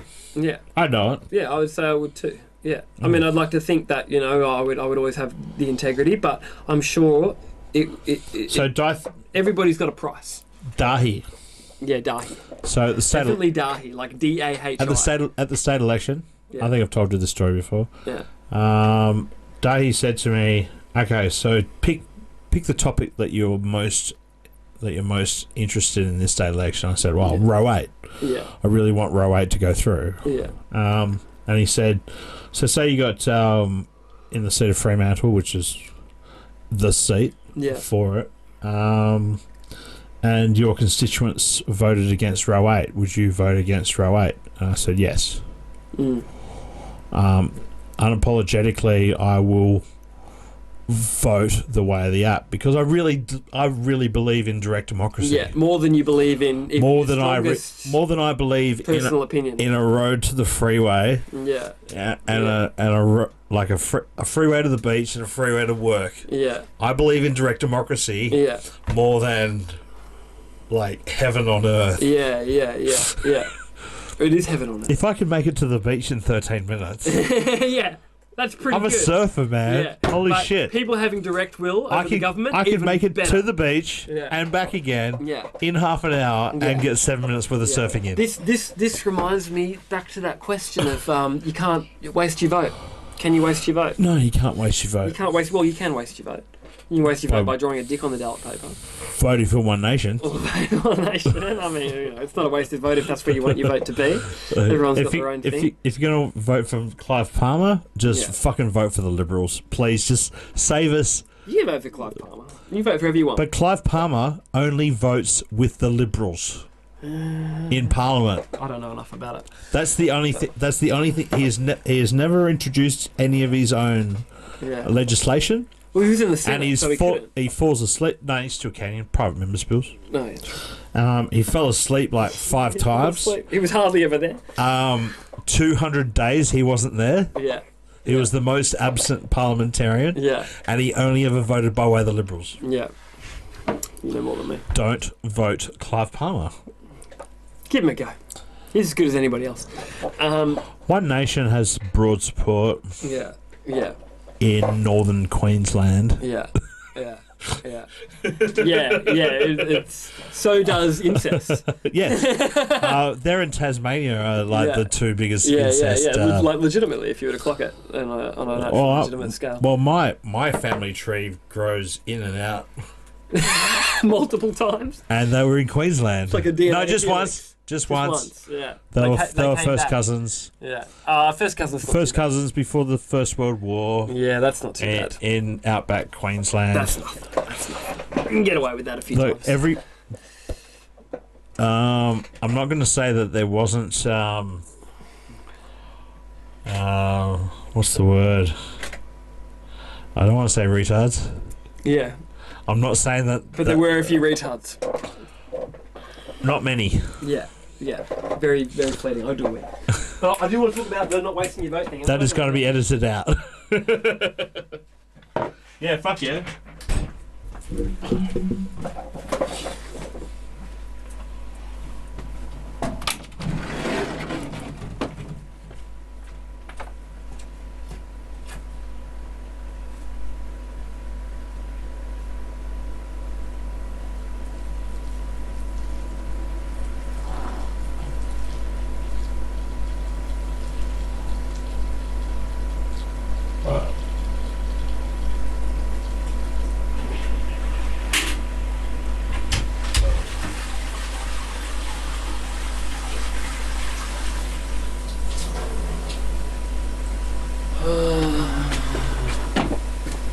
Stop ranting. Alrighty. What'd I tell you? You know what I feel like? I feel like a durry. I feel like a cigarette. I do not have any. That's alright. Next time. Alright. Saturday. I'm going to bring cigars. Oh, yeah? Not really. No, I'll bring cigarettes. No, bring cigars. That's a bit more socially acceptable in the context. I don't know. Alright, so I wanted to say, which we've led in and out of a couple of times, and this is regarding when you first said that you wanted to get me on your podcast. It was your answer to that question that Dahi asked. Yeah, which is why would I vote for a minor party if you know you're not going to get in? They're not going to get in. And there's a few answers to that question that all... Your first answer was fine. Yeah. I'm sitting there with Dahi going... Yeah. That was pretty good. Yeah. I remember I was like, patul. I can't remember it specifically. I've had a couple of drinks that was for my dad's 60th, so I was right on track. But so you said that. Your vote will show the. Yeah. Your vote will show the majority that. Yeah. That Flux actually has something. Yeah. So let's say you were to vote for Flux and they were to get 4-5% of the vote, 10% of the vote, not enough to win, but it's a major increase on last time. And that would show the Labor Party, the Liberal Party, the Greens, whoever gets in, that, well, this is legitimate. This is something worth considering. Something we should fear. Yeah. Well, not something you should fear. They should fear. You could. But you could also say, let's say you could go, this is something you could consider. It doesn't have to be... Or show interest in. Yeah. Because they could be part of our... It doesn't have to be Flux that introduces issue-based direct democracy or direct democracy to the people. It could be the major parties. They could change their ways and go, well, look, it's only been recently that technology has become available. And if that happened, everyone in Flux would be like, holy shit, we did something. Yeah. And that would be good enough. Yeah. We're not looking to get power through Flux. It's not. We're not attached to some sort of brand or ideology. If you're looking to get power in Flux, it's the wrong party to try and get it. If you're looking to get power, then Flux is the wrong party to do it with. You can't get funding. It's a small party. You won't have any power. Yeah. You won't have any power. So if you were looking to get power as a politician... if you got any power, you would just hand it straight back to the people. Yeah. So there's no point. Even if you were to take the argument of like, oh, well, you could just, immediately leave the party, well, then why wouldn't you do it for another party? Because you'd even Assassination. you'd even have better chances as probably an independent at the moment. So it's... it shows the parties that do get power, the parties that do have influence, and the powers that be, that this is something legitimate that people want, and so take notice of it. Include it in what you're doing. Don't discount it as a valid idea that you can use new technology to create a better democracy. You also get election funding. if you get over 4% of the primary vote. So if I was to get over 4% of the primary vote, instant bonus. Is it 8% because we're only at half election? No, it's for me. I know for me it's 4. If I get 4% of the primary vote, I know that's on a normal election. Yeah, we'll research that. I think it's 4, but you'll get Jamie onto it. I think it's 4%. I'm pretty confident it's 4%. It's 4% normally. Yeah. So I get my $2,000 back, and then everything after that you get. So they had a double dissolution election. Yeah. 4 years ago. Yeah, and that's 4%. Well, it made everyone up for re-election. Yeah. But Senate they do some weird 8-year thing. Yeah. So only ever half the Senate is up for re-election at any one time. Yeah. But it's usually double the amount that we're up for now. Yeah. So it's complicated. So there's 3 reasons. There's 3 reasons why you would vote for a minor party that you don't believe. Let's use Flux as an example. There's 3 reasons why you'd vote for Flux, even though you're direct democracy would be with the first reason why I'd vote for Flux. Yeah. Well, I mean, to start off, to vote for more votes. Yeah. To start off, you want to vote for this. You want to vote for Flux because you believe in Flux, but you think that Flux is not going to get power. Perfectly reasonable thing. Flux isn't going to get power. Sure, not this election. Maybe we're next in a election, promotional period. Maybe not after. We're in a promotional period. So there's a few reasons why you would vote for a minor party. You would vote for Flux, even though you think that Flux is not going to get power. One, if we get a whole bunch of votes, then it shows the other parties that do get power that there's legitimacy behind this idea, and they'll take it on. And we'll have a more direct democracy. People almost got the same amount of members as the Greens. Yeah. Do we? Yeah. Really? 16,000. Oh, that's half. We got half the amount. The other reason is that you get electoral funding. Anything over 4% of the primary vote, you get funding, and it's quite a bit of money. It can be great to be tens, hundreds of thousands of dollars. That would go straight back into Flux. They go straight back into Flux so that we can perpetuate the technology, we can campaign better in the future. And the third reason is, with Australia's preferential voting system, you can't waste your vote. You can put Flux as number 1, and let's say you want the Greens to win over Labor, you want Labor to win over the Liberal Party. As long as you put the Greens third last, the Labor Party second last, and the Liberal Party first last. If Flux at the end of the day, if Flux don't in, it's exactly the same as putting Greens 1, Labor 2, Liberal 3. Yep. So there's 3 awesome reasons to vote for Flux, even if you think they're not going to get power. 1, it's going to show the powers that be, the media, the major parties, and the public in general, that this is a legitimate idea. And so it's 4% of the primary vote. Yeah, 4% of the primary vote, which is your number 1. So if you mark us, if 4% of people mark us number 1, we're more likely to get funding. We get funding, and it can equate to, if you're talking about 10, 15, 20%, you're talking about tens to hundreds of thousands of dollars, which is a lot of money, especially for a party like Flux that doesn't see that money from other people like other parties do. We have no budget. Yeah. So giving us your vote in a lot of contexts is as good as giving us your money. Our budget of time is massive. Because we really, someone really believe in it. Someone asked me this today. The thing she said, "What kind of money has Flux put into this?" And I said, "If you wanted to go hours." Yeah. I said, "What would you charge out per hour?" Because I said, "Well, 7 candidates that have paid $2,000 each." Yeah, it's $2,000 to play. Yeah, $2,000 to play. $2K to play. $2K to play, which is a big small blind. Yeah, I don't have $2K to play. Yeah, I had $2K to play. Fortunately. Thank you. Fucking tough, but yeah, no doubt that. Yeah. I'm not exactly flush and rolling it, but I'm okay. I'm not on the streets. So, $2K to play, times 7. That's what's that? $14,000. Yeah, and then you've got. So that's all up Australia. 7 candidates, New South Wales. Yeah, you got two in 1, 2, 3, 4, 5, 6. Yeah. So you've got WA is the only state that's got 3. So we got 2. We are the biggest Flux party in Australia.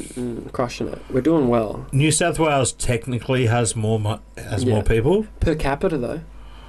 Yeah. But New South Wales only have like a few hundred more than us. Yeah. But we got more per capita because we got a way smaller population. The state election coming up. Yeah. We were 250 votes away last election. Yeah. There is a very wide appeal now. Next state election, we could get someone elected. Yeah. Absolutely. Fucking fingers crossed. Shout out to Kai. Mate, you were so close last time. Kai, I don't know. Kai ran in mining and pastoral. Oh, okay. So it's the biggest electorate in the world. Yeah. Pilbara, Gascoyne, Kalgoorlie, all those areas. So with preferences, he was 250 votes away from the last pre-selected. So the last.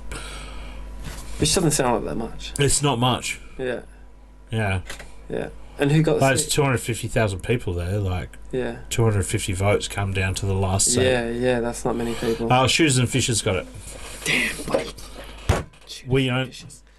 But that was the only seat that they got there. Yeah. In the whole country. In the state.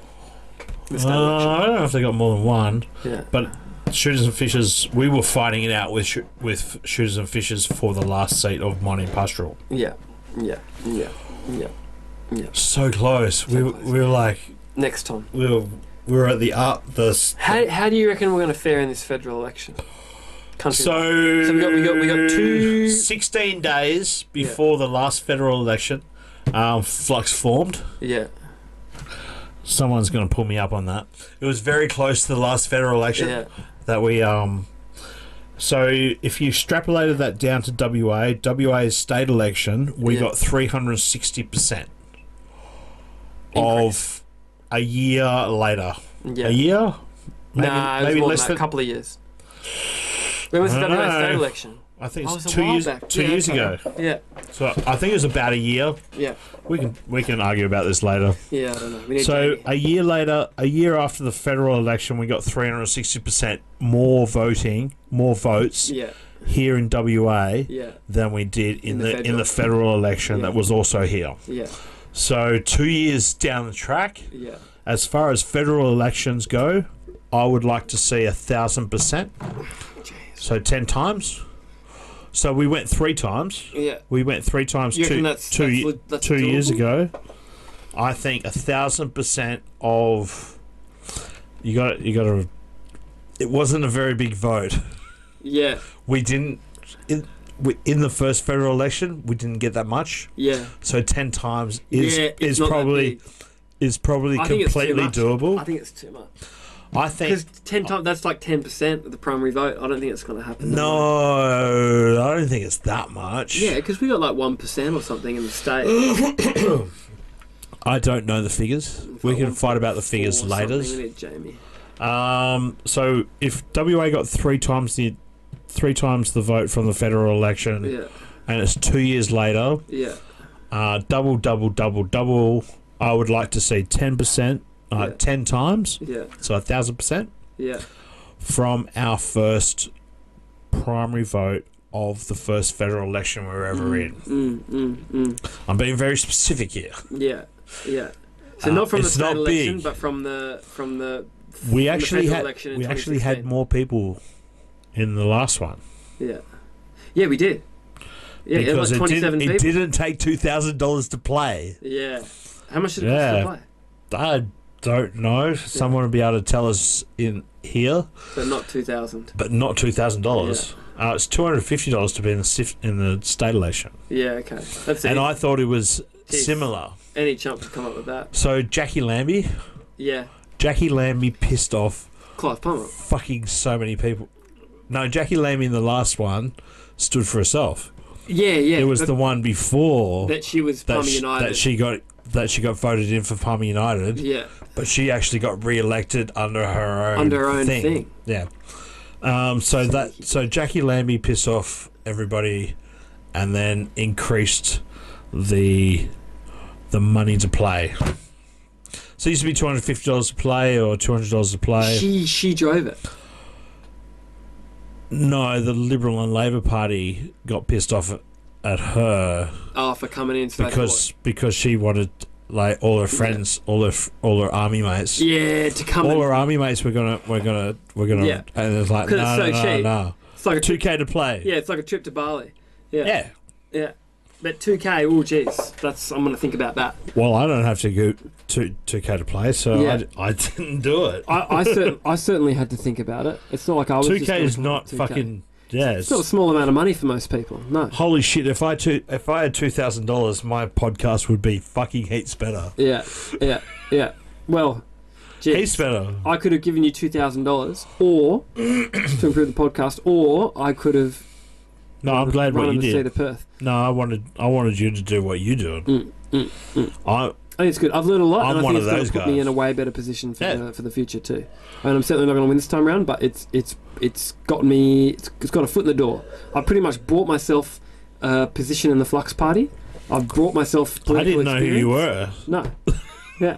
You came out of nowhere. Yeah. Which I couldn't have done without $2,000. Yes. Yeah. Probably. Yeah. It's not like I could come up and go, oh, hey, I'm a member, I want to volunteer, and I'm going to get involved here. Having $2,000 and going, I'll put myself up as a candidate and I'll do it, has taken me from, probably what would take a year or two to position myself within the party. As I've Probably wouldn't have taken that long. I've done in 4 weeks. Oh, it's taken me a while.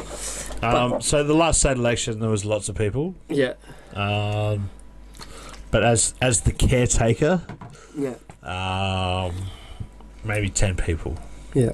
It's very grassroots. Yeah, it's extremely grassroots. And I'm putting out secrets of the Flux Party here at the moment. But no, it is. But around elections, yeah, like the next state election, we probably have 400 or 500 people. Yeah. That want to apply for your job. State elections, not so much. I mean, sorry, federal elections. Federal elections. It's expensive. It is expensive. Yeah. But there's also not the same buzz. State elections so the state election last WA state election. Holy crap! Things were on fire.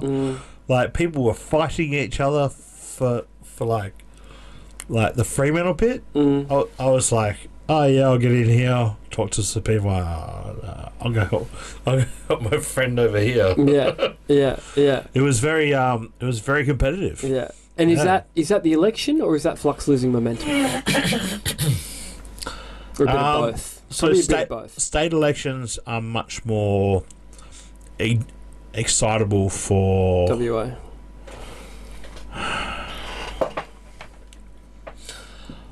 I don't know.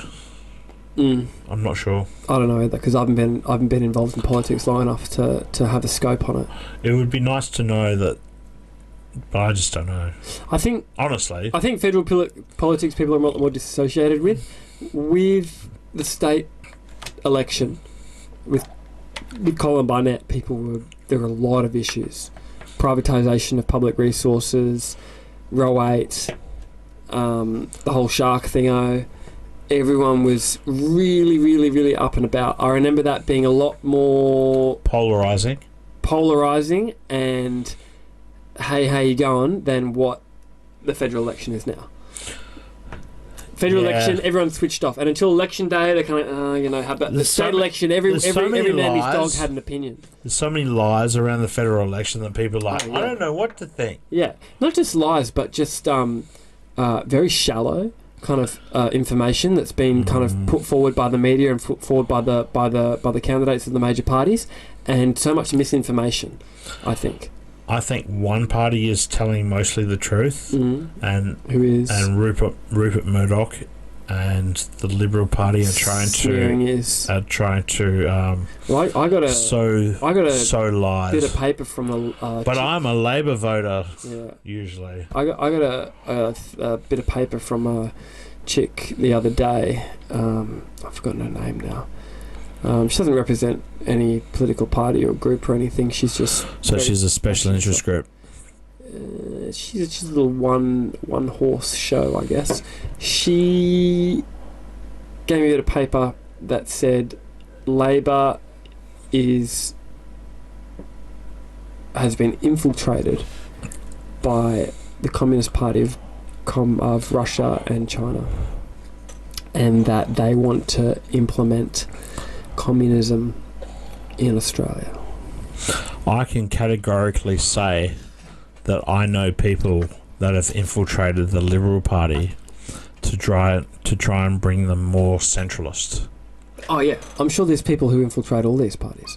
Like if you had an opinion, you wanted to drive it. I actually know people that have infiltrated the Liberal Party to try and bring them away from a right-wing fascist agenda. Yeah. Well, you think it'd even be worth... Shout out to those people. Let's say you wanted to infiltrate, like me as a Fox candidate, right? I could infiltrate one of the major parties. Yeah. And get power and then go... Thanks very much. Switching over to Flux. I actually could do that very easily. That would be a somewhat legitimate way of getting Flux power. Obviously not now because I'm like telling the world. Yeah. But a smart people, edit it out. A smart person. Yeah. No, I don't think I will. So a smart person could adequately go to one of these places. I did drama for 5 years in high school. I'm in films. And that shit works. Yeah. Infiltrate, gain their trust, and just trump them. That's what Trump did. Get power and turn around and go... You know Trump is a lifelong Democratic voter? Yeah. Did you know that? No. But... Lifelong. Yeah. But he used the best resource that he felt he could to get power. The video that I've seen has actually been stricken from the public record. It's not on the internet anymore. But I saw him being interviewed by it's like ET News, old duck. Today. She's now dead. Yeah. And she said, so you want to run for president one day? I know what you're talking about. And he said, if I was ever going to run for president, I would run for the Republican Party because they vote for they vote for anyone. Yeah, because they're idiots and I'll win. You can't find that video on the internet anymore. Yeah. But I remember seeing it as well. So he said this back in maybe the early 90s, I think. Yeah. And he said, if I ever run for politics, I'd run Republican. I'd run for the Republicans. Because I know that I could win. Because those idiots would vote for anybody. Yep. And you can't find it anymore. No. So he's voted for... I've looked and looked. I can't find it. He's voted Democrats his whole life. Yeah. And he's a Republican Democratic member. Yeah. And then yet he went never Republican because that was his best way of getting power. Yeah. But, good on him. He's played the system. That's the way it works, and that's the current system that they've got allows that kind of thing to happen. Obama called him out. Yeah. In that. Do you know the Obama call out? No. He's like, Trump thinks that he's going to win. Yeah. Trump thinks that he's going to do this other stuff, and it's like it just flicks to Trump in the crowd looking down. It's like you've never seen this. Yeah. So Obama had the journalist speech, the speech to all the journalists. And he called Trump out and said Trump wants to be all this. Trump wants to be this. The nation or whatever. And 2 years later, Trump was president. Yeah. It was like it could have been a big fuck you to Obama. Yeah. Or Obama could have been providing cover. Yeah. For Trump to be a Democratic plant. Yeah. Well, they're all reptilians. We know this. Living in the underworld. Yeah. And you can see them. They shapeshift. They do that thing with their eyes. Yeah. And their teeth. Yeah. Fuck. And they know the world is flat. Yeah, the world is definitively flat. And they're the guys just like chemtrailing fucking everything. Yeah. Switching on the chemtrails and fluoride is not a calmative drug. No. It's not. Fluoride is not a calmative drug, even though it's in like Cyprexa or to mellow people out, to make them all cool with the reptilian leaders and the chemtrails. Exactly. Yeah. It's all happening right beneath our noses. I have had so much fun with you tonight, man. Thank you, Scott. Thank you so much for coming here. Thank you. And thank you so much for being a lower house candidate for Flux. Thank you. It's been a privilege for me to be involved. It's been fabulous for us and on the people outskirts that the Flux fire is burning. Yeah. It's fucking burning. Yeah. It's gone. And we got to keep it burning. I was saying this before, and it's the kind of thing where you've got people who are passionate, but they haven't got the money to put towards it. They haven't got the time to put towards it, and you get people who drop off, and because they've got family commitments and other things going on, and it's hard to keep your home affairs in order and work and things like that to stay on top of. It's not the kind of thing that everybody can do, and so it's going to take the village to push Flux forward, because it's real grassroots, and it'll always be grassroots. You're never going to have the big corporate donors. You're never going to have people with a lot of time and money on a salary. Because we're not corrupt. No, it's not possible. We can't. Even if we wanted to, we couldn't be. We can't be corrupt. Yeah. So everybody's got to really get involved and understand as well the nature of what this is that we're doing, because it's not the kind of thing we can look at it and go, well, how come you guys aren't organised? How come you haven't got this got this done and this done? And it's the nature of the beast. Because we're not fucking corrupt. It's just how it is. If it's something you believe in, and you want to criticise, then jump on board and offer what you have to have, be it money, be it time, be it expertise, in whatever sense, because it's never, ever, ever going to get off the ground the same way other political parties and organisations get off the ground. It's just not possible. There is no special interest group. There's no special interest group that can prop us up. Everybody is our special interest group. Yeah. For Flux. Yeah, and it's going to take time and money from them. You can't see it the way that you see other things, and you can't point it and go, oh, well, how come this isn't happening? How come that's not happening? You've just got to really jump in, roll your sleeves up, get involved. That's the only way to do it for Flux. I've had so much fun here tonight. Me too. And I'm glad you came here, man. It's such an honour that you actually came. Thanks, Scott. I know you've been very busy tonight, but I'm so glad he came, and we will be doing more of this. Yeah, more Flux, more podcasts. Sweet, brother. Awesome. Thanks, Scott. You are free to go anytime you want. Oh, my parents are in the UK. Oh, really? Yeah, they just rocked up. My brother's in Holland. Holland. Oh, hello, I'm from Holland. Hello, I'm from Holland. Fuck, that has some pretty good weed over there, but he doesn't smoke weed. Yeah, what a dope. Why would you be there in Holland and not smoke weed? Yeah, so my brother's wife, yeah, she's a democratic socialist. She's a bit lefty. Yeah. She joined the Liberal Party as a grassroots councillor. Really? She's probably going to get pre-selected in the next state election, like me. Yeah. Nice. But she wants to change the Liberal Party from the inside. Really? I'm fucking I'm all for it. She should instead, if she gets elected, just defect to Flux.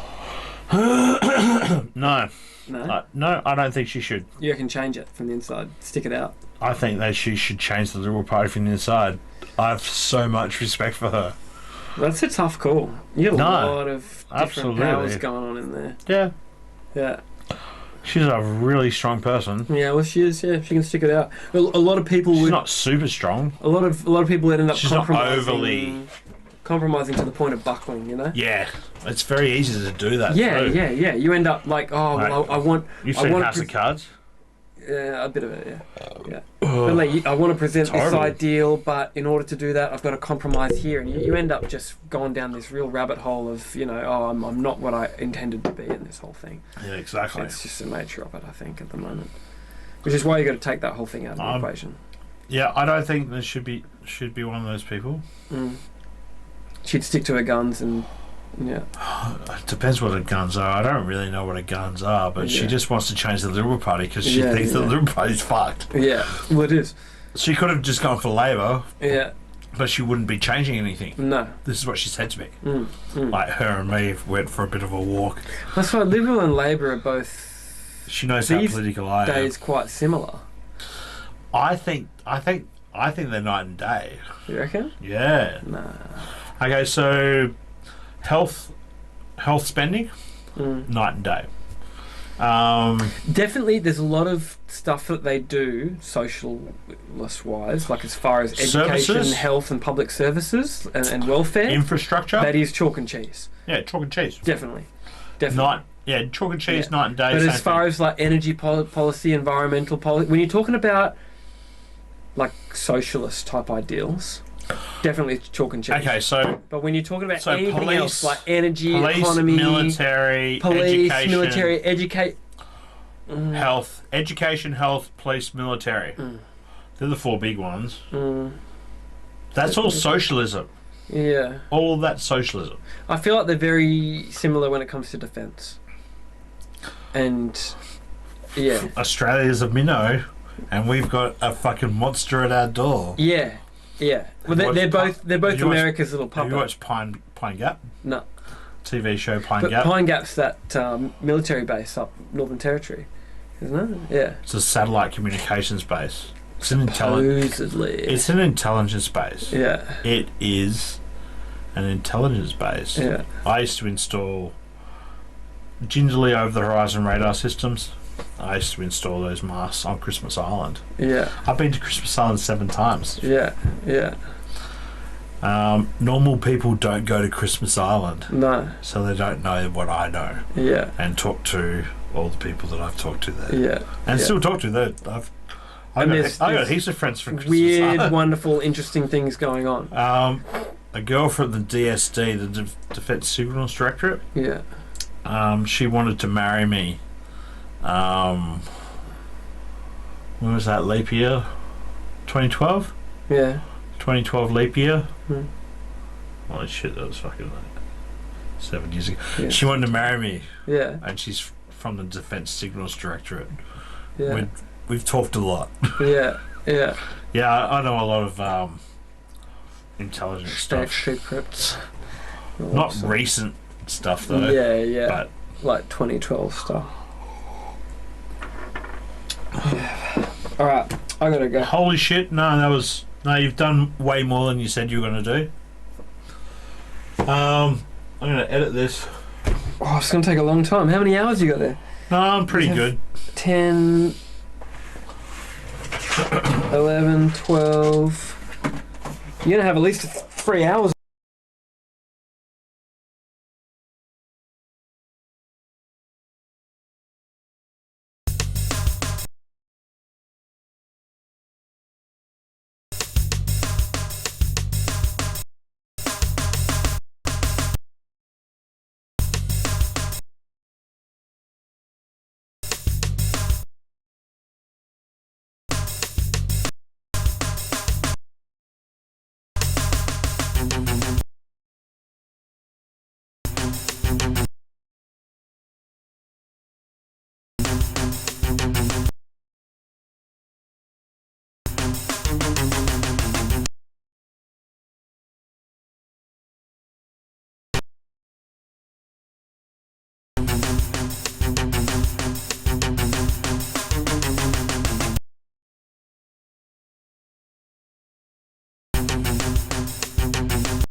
Remember to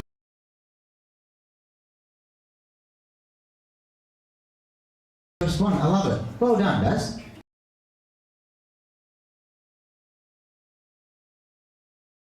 Keeping them in line. Are we ready for our next comedian? Beautiful, we'll get this moving on. Ladies and gentlemen, stay your round of applause. Get your cheers going for Jacob Mattel.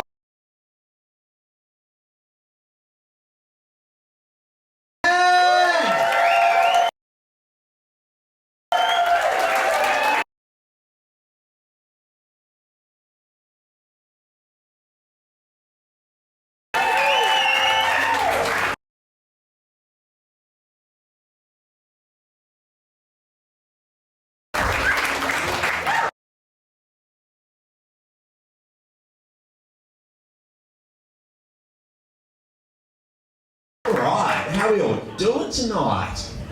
Yeah. Good stuff, good stuff. So I was watching this really weird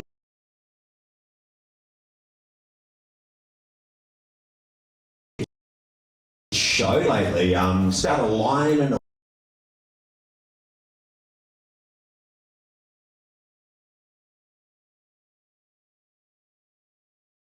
a witch, and they're in this kind of weird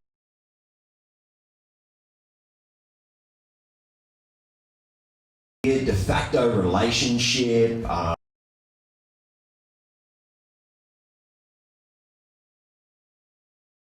Multiple kids from multiple different partners, all of them on the dole. And then the main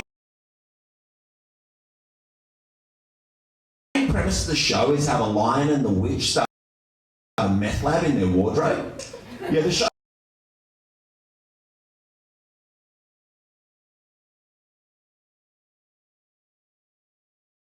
was called Chronicles of Quinania.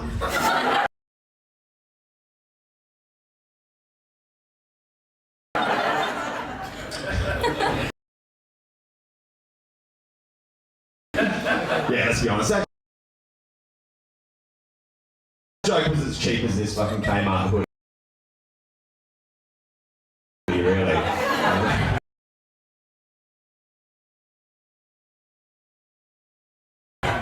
Now, before I go any further, I want to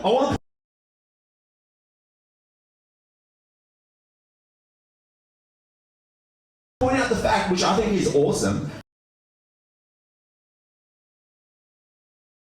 Other than these super cool trophies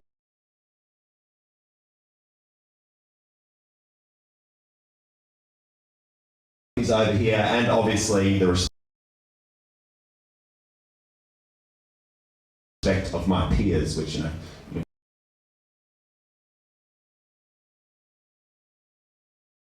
how much that's worth.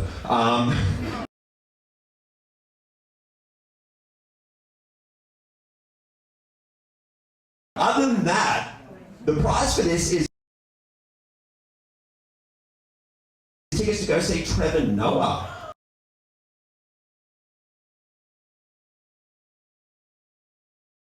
Awesome! Isn't that great? Tickets for winning this competition is to go see a real comedian.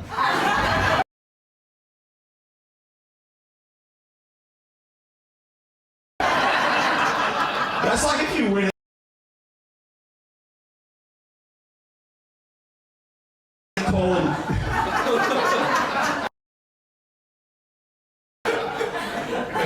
That's like if you win Call of Duty and they buy you tickets to Iraq.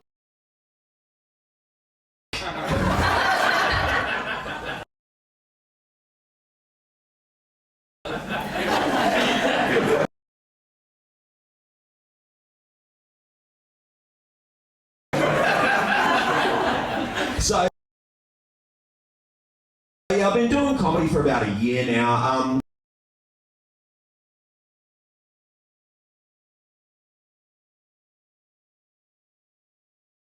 Not really known, you know, very much on the amateur level. Still haven't really done any paid gigs yet. I mean, I did save $10 on the entry tonight. I'm fucking counting that, obviously. But no, I'm very much on the amateur level. Don't have much of a following, but one thing thing does amaze me, I have so many female fans, like,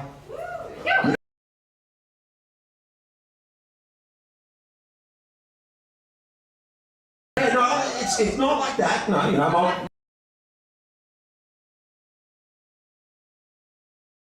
I'm happily married, my beautiful wife is here tonight, but just every other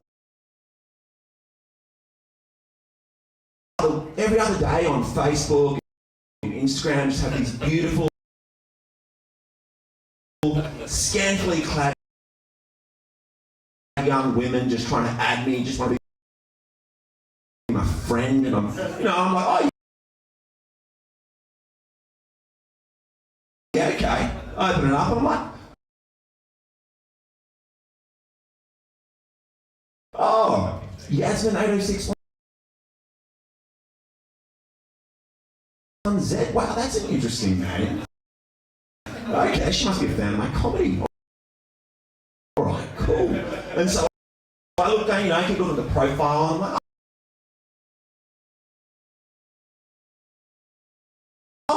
oh, no friends that you.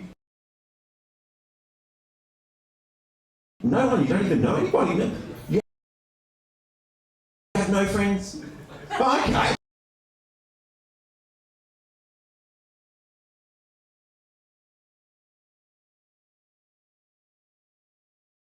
Then I go through, I keep kind of strumming through, and then I see they all either work in the live sex chat industry or in the penis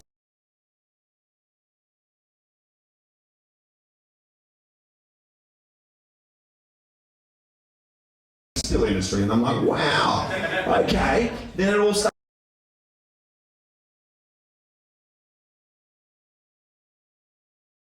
to click, and I'm like, all right, I know what's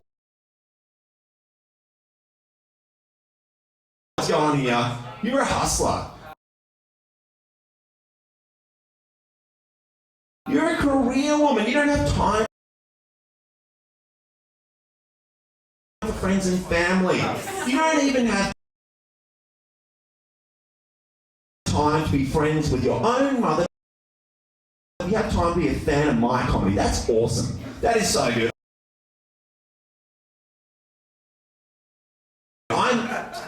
I'm really happy. I'm stoked. And, of course I want to be friends.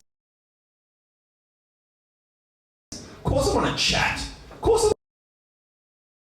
want to be 1 to 3 inches longer with powerful sustained directions.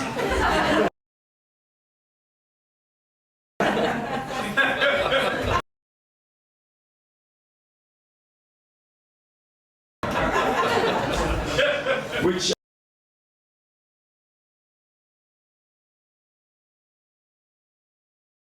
yeah, brings me to our next topic.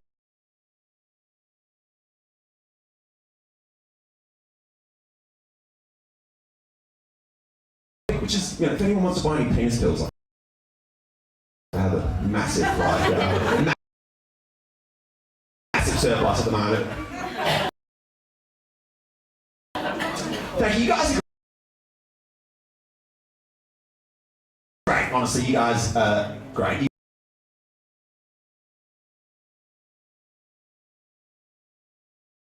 You've been so much better than the last place I performed at over in Scarborough, in the men's public toilets.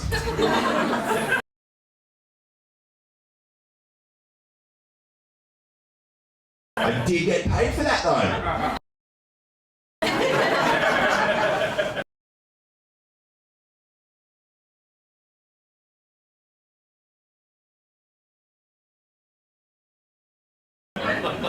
No, honestly, I don't know.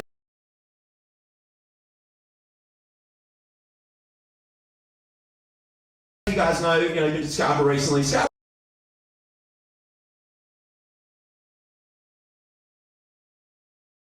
always had a kind of a dodgy reputation.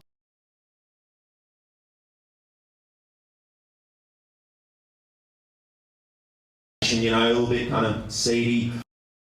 But they're really bringing it up. They're really gentrifying the place. They've got the whole new foreshore development. They've got the skate park, the pool. I'm going to go down and check out all the new facilities, you know, down on the foreshore. Really want to check out this new glory hole that just been installed.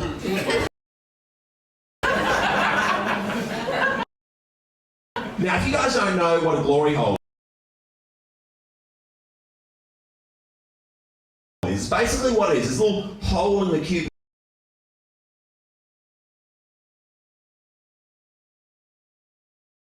wall, and what you do is you insert your erect member through the hole, and then on the other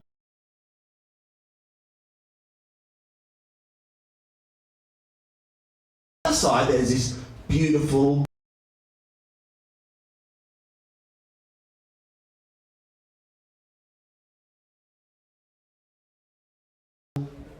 bosomy woman with long flowing hair and luscious full lips, and she's just waiting there to give you a blowjob. Well, at least that's what fucking things do, isn't it? I mean, well, no, but Scarborough is still really quite dodgy. Like, I was there the other day, going to get back in my car, and this bloody junkie's come up to me. He's like, "Oi, mate! Oh, you owe me $20.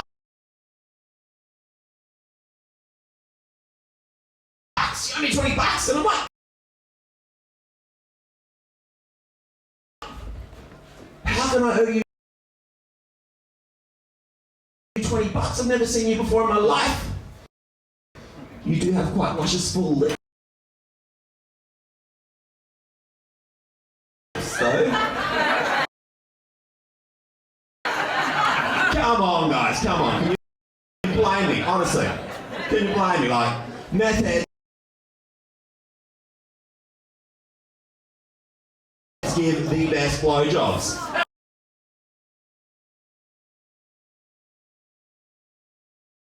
So much energy, so few.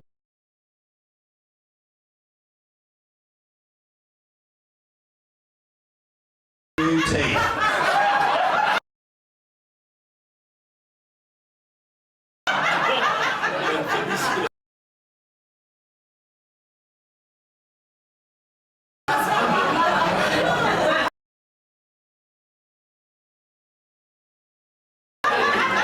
Thank you.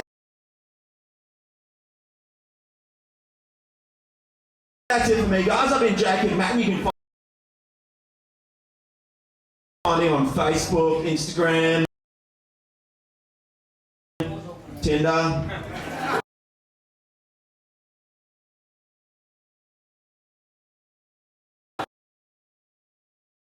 Grindr.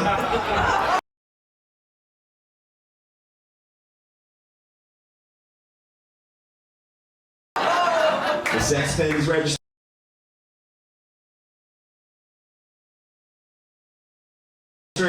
Cheers!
Anyway, ladies and gentlemen, the next act we've got is actually a duo. So I'm wondering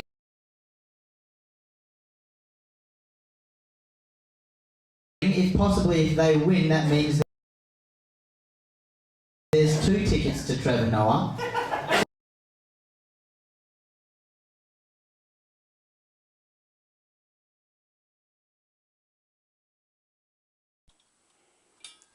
It's the Castle Rock walkway installation, the 19th of December.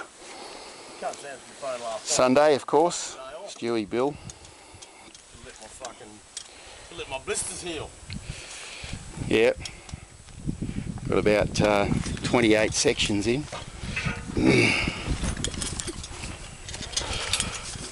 Rain's just about to bucket down up here. 9 more sections to go.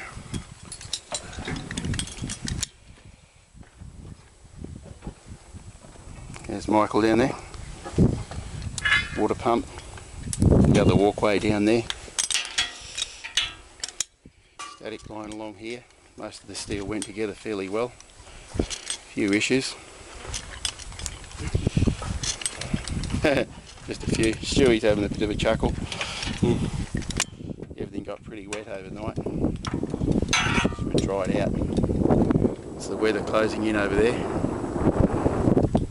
This is where the going got a bit tough along here. Wasn't too bad. We found some crevices in the rock.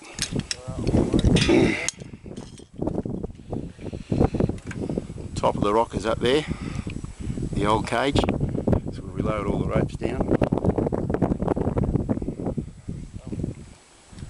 And just up here is as far as we got. So we couldn't handle the steel down the side.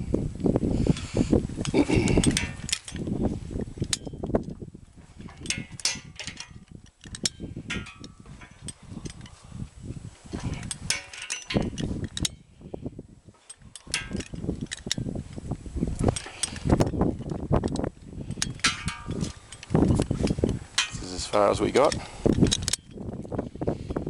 you can see, nice little drop down there, and this is the face that we're about to work on. There's 8 more sections to lower down this edge. The abseilers have put this framework up here to protect the rope. There's the crane that Robinson installed. We haven't been using that yet. Just looking back towards the north now. Rest of the walkway.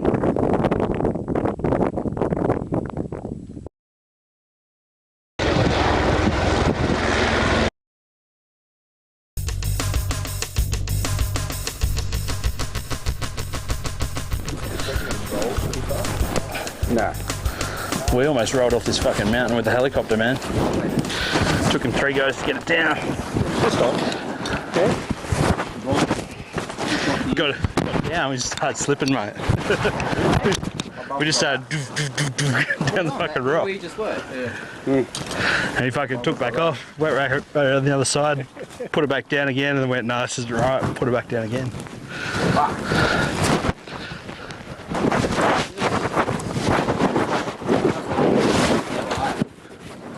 I can't believe we're standing fucking underneath it.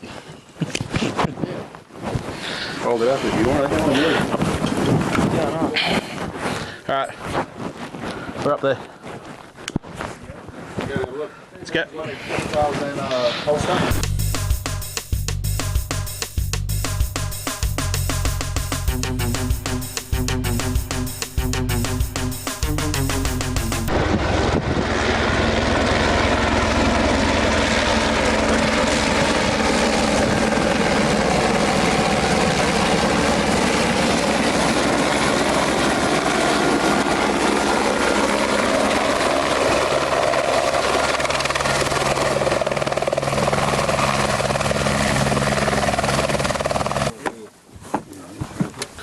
Sir. Sorry, mate.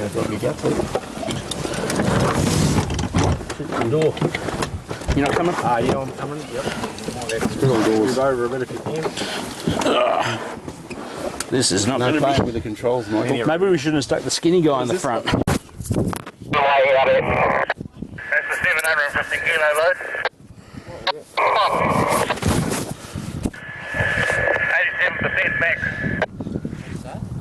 Everybody get down. You gotta punch it. Okay, Mr. Pilot, look for the guy in the red helmet, here, just in front of him.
Minus 1 minute. The airplane is up over our shoulders. It is a bright silver spot in the sky. Take it out, I'm going to look away and then I'll find it again. 30 there, seconds. I got him. John sees it. 25 seconds. Look away and then look back and you'll see it easy. 20 seconds. 8, 7, 6, 5, 4, 3, 2. There it goes. The rocket is gone. We felt a heat pulse, a very bright light, a fireball. It is red. The sky looks black about it. It is boiling above us there. It is rapidly losing its color. There is the ground wave. It is over, folks. It happened. The mounds are vibrating. It is tremendous. Directly above our heads. It went. It went. Boy, I'd hate to be there. Good. And it is a huge fireball. The mounds are still echoing through here. Wasn't that a perfect shot? My only regrets right now are, this Colonel Bruce, that everybody couldn't have been out here at Ground Zero with us. Okay, Bodie. We can still see it's a very odd cloud. It is white in the center, and there's a bright orange ring towards the outside of it. Then below it, there's like a hazy cloud. I don't know, Colonel Bruce, I've never quite seen a cloud like this from atomic detonation. Have you? No, I haven't, Bodie. There seems to be quite a halo connected with it, and there's quite a bit of mist up there. I'm not, this is new to me. Maybe from seeing it from Ground Zero, we're missing a mushroom, but there doesn't seem to be any evidence of a mushroom type of stem that we have associated with other detonations. Folks, it was just a wonderful thrill to see that interceptor come in, that rocket go at the zero count, This thing went off with a white flash. It was just beautiful.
Alright, ladies and gentlemen, let's start making some noise. Put your hands together for the next comedian. Welcome to the stage, Brody Wilkes.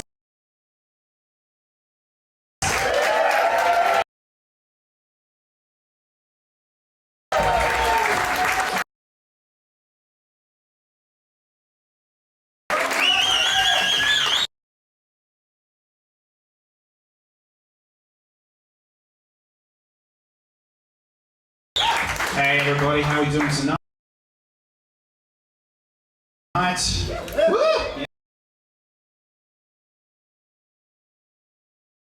Yeah. All right. Yeah, my name's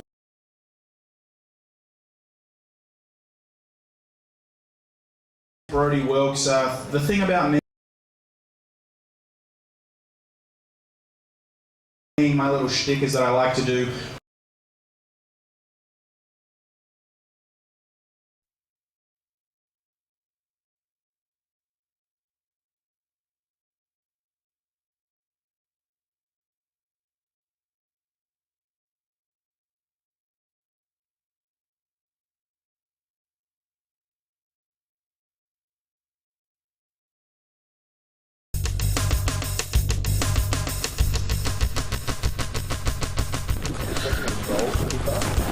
Nah. We almost rolled off this fucking mountain with the helicopter, man. Took him 3 goes to get it down. Got it.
ago, when these ancient Grecian temples were new, hemp was already old in the service of mankind.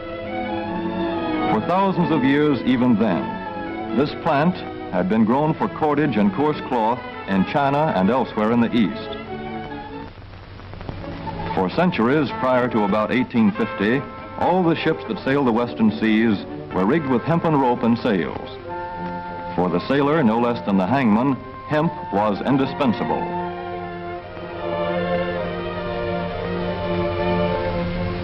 A 44-gun frigate, like our cherished old Ironsides, took over 60 tons of hemp for rigging, including an anchor cable 25 inches in circumference.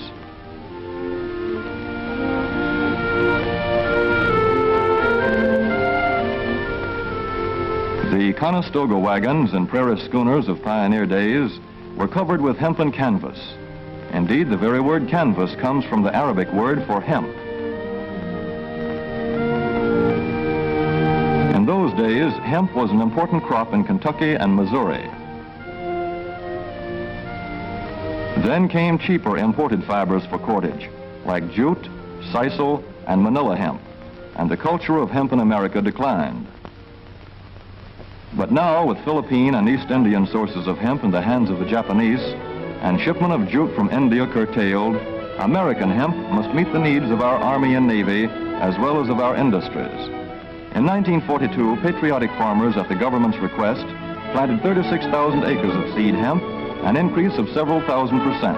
The goal for 1943 is 50,000 acres of seed hemp. In Kentucky, much of the seed hemp acreage is on river bottom land such as this, along the Kentucky River Gorge. Some of these fields are inaccessible except by boat. Thus, plans are afoot for a great expansion of the hemp industry as a part of the war program. This film is designed to tell farmers how to handle this ancient crop, now little known outside Kentucky and Wisconsin. This is hemp seed. Be careful how you use it. For to grow hemp legally, you must have a federal registration and tax stamp. This is provided for in your contract.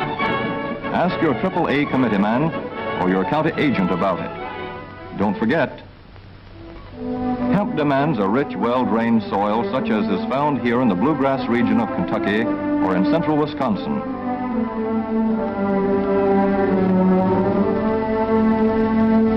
It must be loose and rich in organic matter. Poor soils won't do. Soil that will grow good corn will usually grow hemp. Hemp is not hard on the soil. In Kentucky, it has been grown for several years on the same ground, though this practice is not recommended. A dense and shady crop, hemp tends to choke out weeds. Here's a Canada thistle that couldn't stand the competition. Dead as a dodo. Thus, hemp leaves the ground in good condition for the following crop. For fiber, hemp should be sown 5 pecks to the acre. With drill, the closer the rows, the better. These rows are spaced about 4 inches. This hemp has been broadcast. Either way, it should be sown thick enough to grow a slender stalk.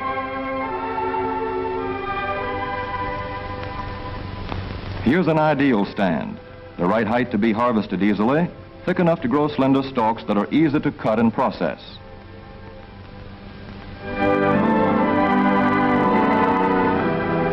Stalks like these here on the left, they yield the most fiber and the best. Those on the right are too coarse and woody. For seed, hemp is planted in hills like corn, sometimes by hand. Hemp is a dioecious plant.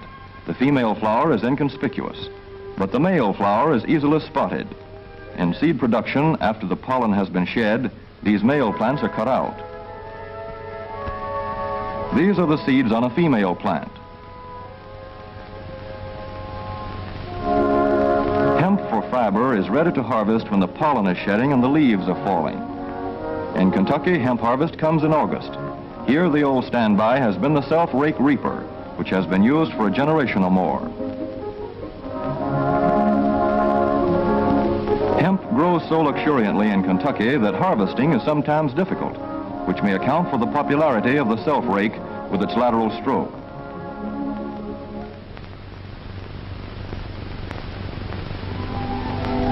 A modified rice binder has been used to some extent.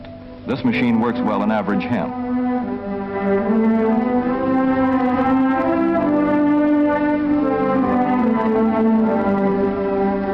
Recently, the improved hemp harvester, used for many years in Wisconsin, has been introduced in Kentucky. This machine spreads the hemp in a continuous swath. It is a far cry from this fast and efficient modern harvester to the Armstrong model of yore. But here's one kind of harvester, at least, that doesn't stall in the heaviest hemp. In Kentucky, hand cutting is practiced in opening fields for the machines.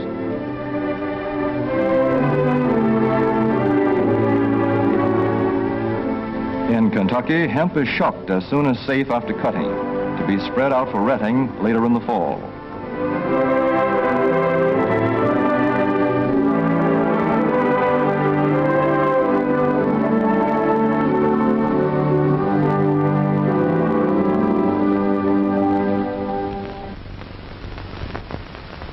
In Wisconsin, hemp is harvested in September.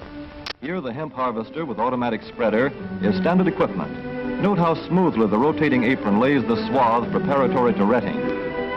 Here it is a common and essential practice to leave headlands around hemp fields.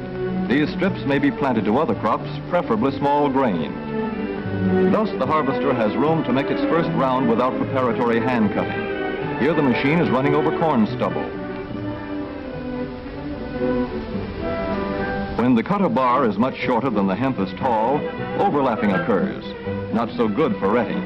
The standard cut is 8 to 9 feet. The length of time hemp is left on the ground to ret depends on the weather. The swaths must be turned to get a uniform ret.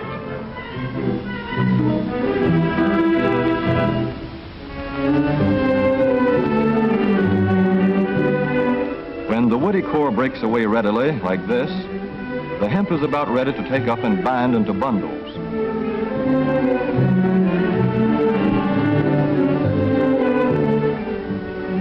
Well-retted hemp is light to dark gray. The fiber tends to pull away from the stalk.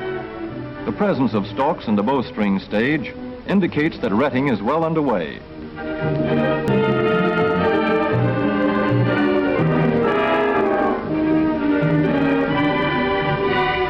When hemp is short or tangled, or when the ground is too wet for machines, it is bound by hand. A wooden buck is used. Twine will do for tying, but the hemp itself makes a good band.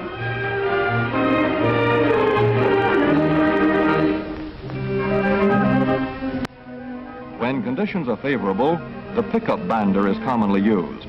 The swath should lie smooth and even with stalks parallel. The picker won't work well in tangled hemp.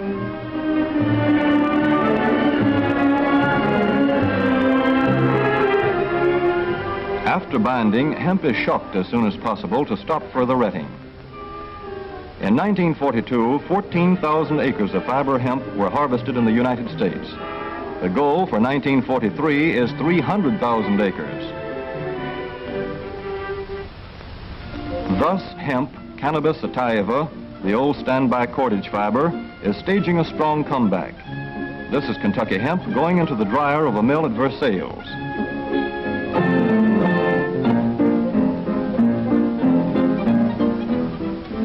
In the old days, breaking was done by hand, one of the hardest jobs known to man.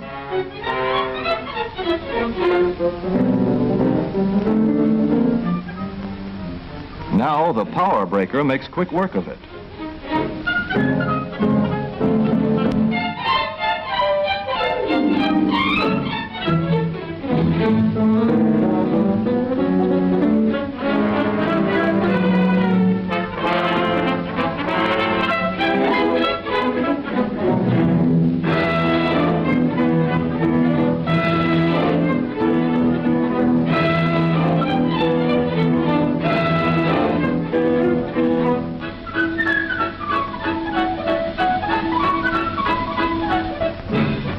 Spinning American hemp into rope yarn or twine in the old Kentucky River Mill at Frankfort, Kentucky.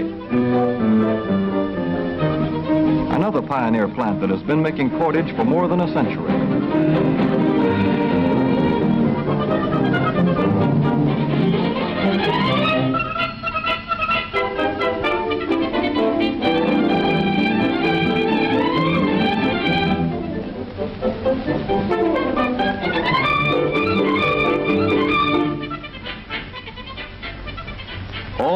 plants will presently be turning out products spun from American-grown hemp. Twine of various kinds for tying, winding armatures, and upholsterers' work. Rope for marine rigging and towing, for hay forks, derricks, and heavy-duty tackle. Light-duty fire hose. Thread for shoes for millions of American soldiers. And parachute webbing for our paratroopers.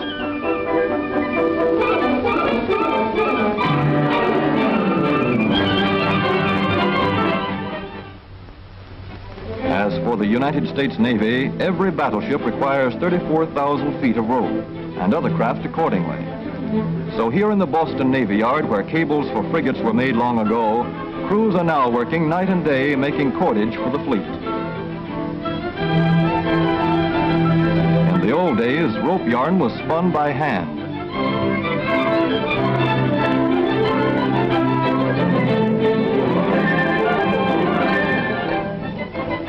Today, even the rope walk is mechanized. 160 fathoms to go.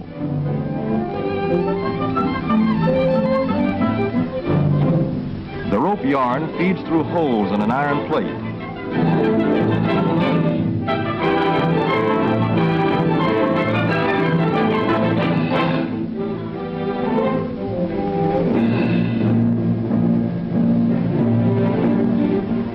This is Manila hemp from the Navy's rapidly dwindling reserve.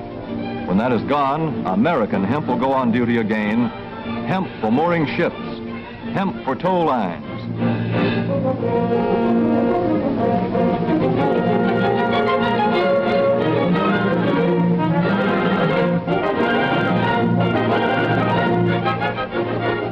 Hemp for tackle and gear. Hemp for countless naval uses, both on ship and shore. Just as in the days when old Ironside sailed the seas victorious, with her hempen shrouds and hempen sails.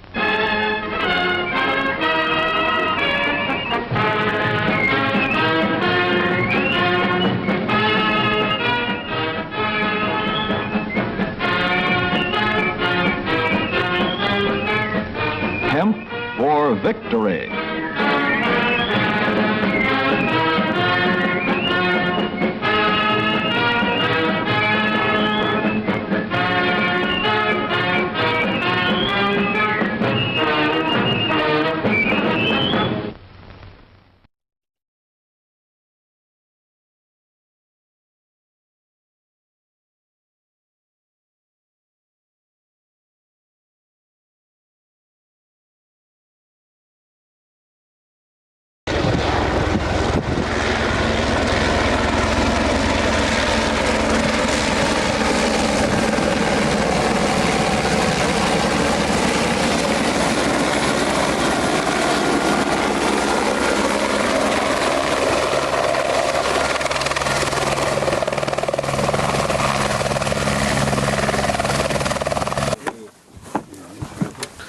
Sir.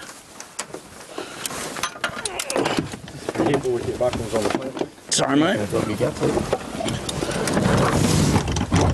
Door.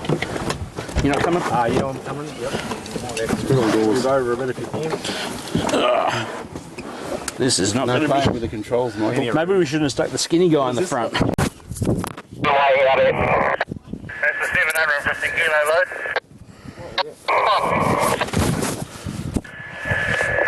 87% max. 87%. 750 kilos. He reckons this is... It's up on the rock. Can you tell me which way the wind's coming in? We shouldn't have 700... The east of it? It's coming in from this side. It's coming from the east. Oh, I don't know which way to come in. It's the west. 750 kilos. This first one of ours shouldn't be 750 kilos, should it? That sounds a bit plain heavy, doesn't it? Should this first one be 750 kilos? Huh? Should this first one be 750 kilos? I don't know. 450. No, he reckons it's 750. Oh, mate, everybody get down. You gotta punch it. See which is heavy. It's not clear, I know Have a look what's around you. Mike, you got a trip just behind you. Okay, Mr. Pilot, look for the guy in the red helmet. Here, just in front of him.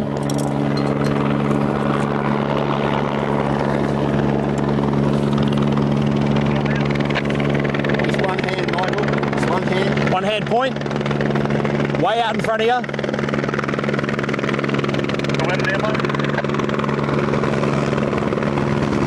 A bit higher, a bit higher.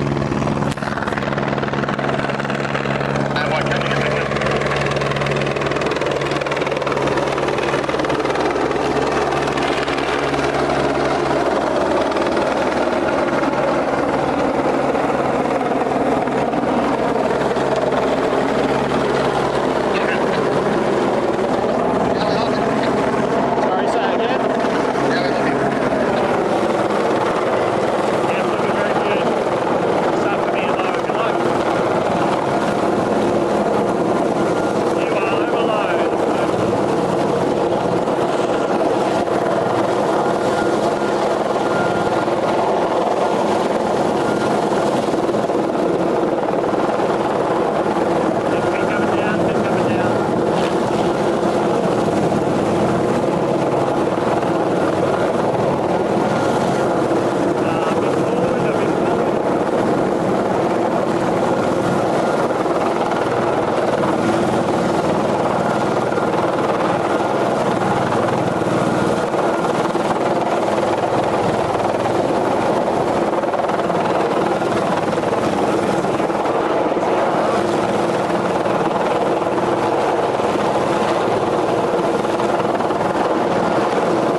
Yeah, Stewie.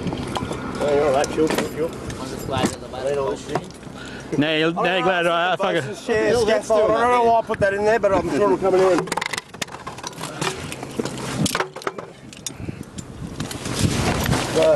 You reckon he had a wind change up there? All the bolts and that get laid out and sprayed and rung up, which I'm thinking is there. Yeah, good spot. That's about the most holes on the spot we got. I think we'll be needing that road. Bonus VCI.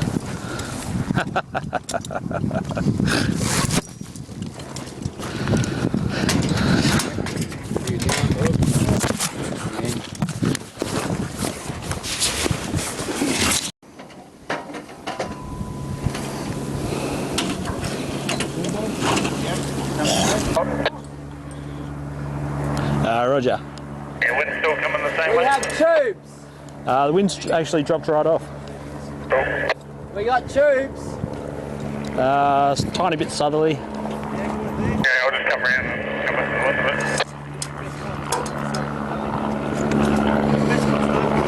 it. We stand on that side and let it run down the wall.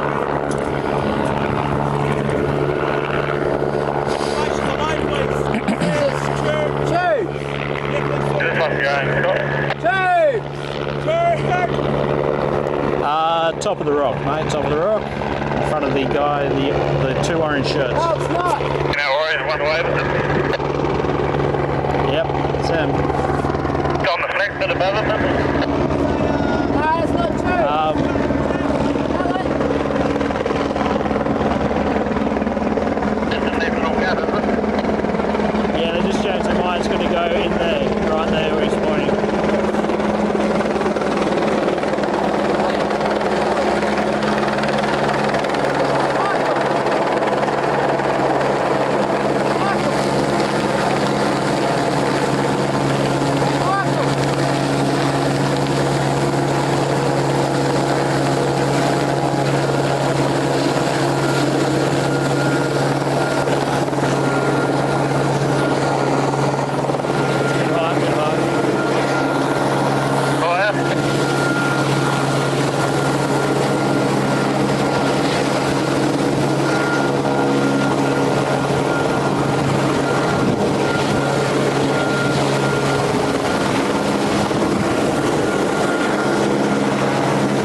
the wind came up as soon as fucking he got here, mate. The wind came up.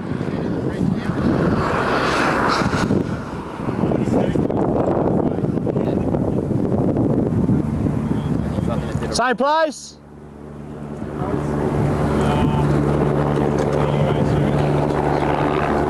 That looks like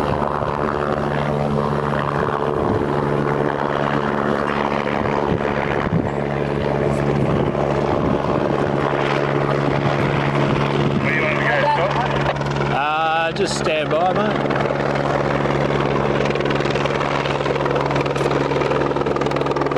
Same place? Is that a yes? Same place? Yeah, right in front of the guy in the orange shirt.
I knew it was going to be this crazy, man.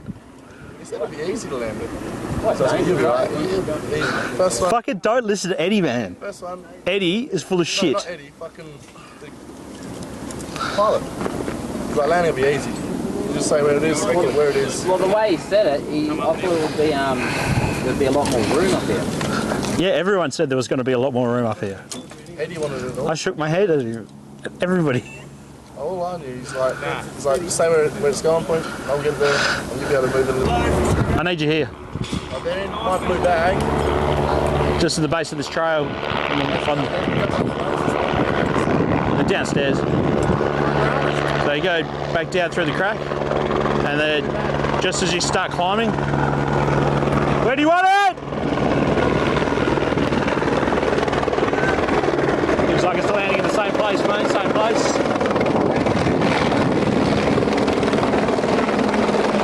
In the other one next to it. I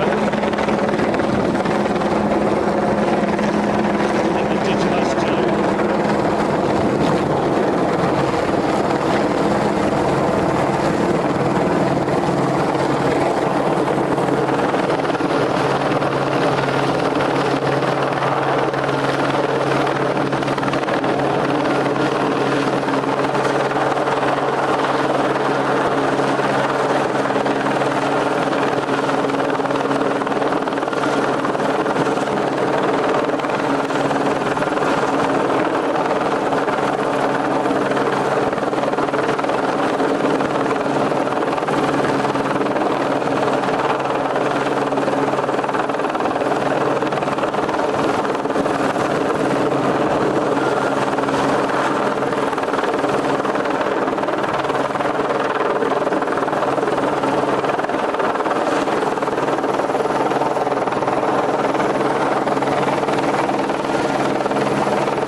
down here that want to go get up to the top of the hill so they can start organising. Do you want to drop them? Can you put all the strops through one strop? Can you put all the strops through one strop? Please?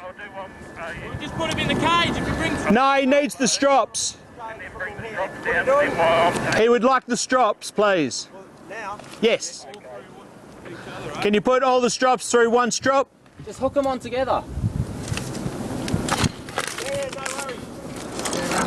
Did ask that last time. But you gotta repeat yourself 50 fucking times.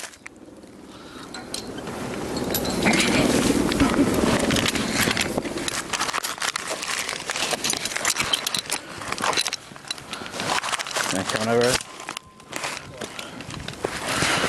Didn't happen to get my gloves, no. No, I didn't hear you say gloves either, sorry. I could see your lips moving, but I couldn't get the words.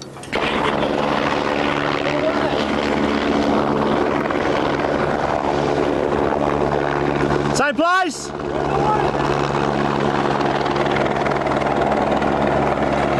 Same place, mate, same place.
going in. We've got another spot there. We can do. We already see we can do that from the World Cup.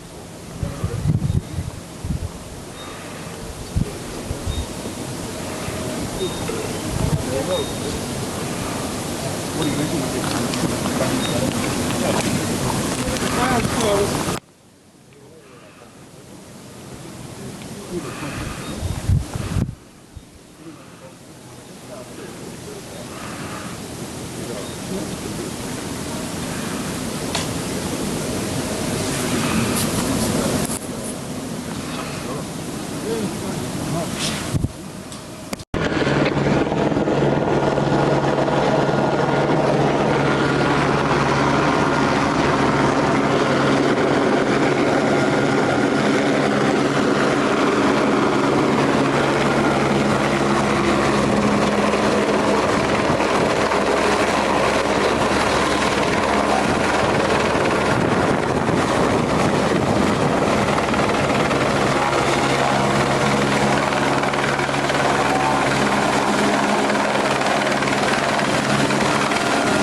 When I was growing up, my daddy, he didn't want me to get touched up by the baseball coach. So he taught me a little song. It goes like this: I'm a little teapot, short and stout. This is my handle, you can't touch my spout. When I get all freaked out, hear me shout. I'm only 9 years old, Coach Larry, get out. Didn't work, he still fucked me.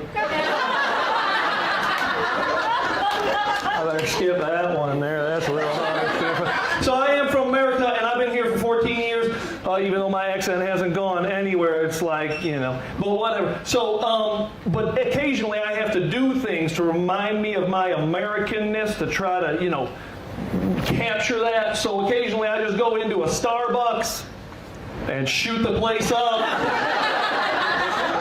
I like that joke because it always kills on a mass scale. So I had an argument with one of these feminists, and she was crapping on about how women are the stronger gender. And I said, well, if women are the stronger gender, how come they always go down after the first punch? Fucking harsh, isn't it? And some people might think that that joke is not relatable, and that's why it's not funny. But it was relatable to her because she's an Afghani Muslim. I'm kidding. I do not hit women. That's why I bought a foster child. Tough little son of a bitch, that one. So I was on the Facebook, and I'm 42 years old, right? And this girl on the Facebook from the gym that I know, she hot as hell, like out of my league and stuff. And her name Renee, and she got the pumped up lips and the fake titties and the fake personality. And she were on the Facebook carrying on about, oh my God, I put on a kilo, now no guy's ever gonna want to date me again. And all her friends is going, oh babe, you're beautiful and you're sexy. And then there's what I read, which was, don't worry, some guys like fat chicks. That weren't even even the straw that broke the camel's back. I think she unfriended me when I put on there a link for a website to Chubby Chasers. I have learned the hard way that that transgender people do not like it when you call them Frankenstein. The one I know prefers Frank and Sue. It used to be Frank, now he's Sue. He moves out to the eastern states, but I'm at the carousel place there in the mall, and I seen him, and I go, Frank, Frank, and he's not looking. I'm like, oh, I'm an asshole. I'm like, Sue, Sue, he's not looking. And so I finally get over there, tap him on the shoulder, turns around, it ain't him. It's just a really ugly fat woman. And then she was all mad. She's like, do I know you? Do I know you? I was like, no, sorry. I just thought you were this tranny guy that I know. Oops. All right, let's see what we got to pull out this one. Fuck, I don't even know how this one goes. So a lesbian was creeping on with me about telling me that because I'm a straight white male, that I'm entitled to everything unless that thing is my opinion about climate change. And I ain't no like Christian climate change denier or nothing, but I was like, sweetheart, as a lesbian, you should not be concerned with the Earth's surface temperature. You should probably be more concerned with how hot it's going to be when you get to hell. That's terrible. Why are you laughing, you fucking terrible people? UFC. All right. So the one thing I've been here for this long, and the thing I can't stand is when Australians call me the C word, Canadian, because them people are cunts.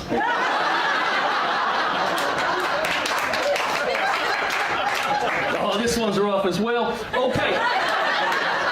There is a lot of problems these days with the male toxicity happening out there, right? So gentlemen, if you find yourself using the phrase, just lay there and take it, number one, you ain't a gentleman. And number two, the first date ain't going as well as she'd hoped. I like this one, fuck it. Something I really don't understand is bestiality. Because people who do that is just fucking animals. Well, maybe I can fit in two more. All right, so there's a saying about racism, be like a panda, because they black, and they white, and they Asian, but that's why they can't drive for shit. I'll leave you on the last one. My daughter come home from school. She say to me, Daddy, we can't sing the song Bye Bye Black Sheep anymore because it's racist. I said, sweetheart, the song Bye Bye Black Sheep, Have You Any Wool is not racist. I said, if it was racist, it would be Bye Bye Black Sheep, Have You Any Cotton. Thank you guys very much. Have a great night.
Alright, ladies and gentlemen, first person we are bringing to the stage, we're going to show them a mad amount of love. Let's start some cheers and some claps getting together. Ladies and gentlemen, the first person for tonight is Glenn Miles!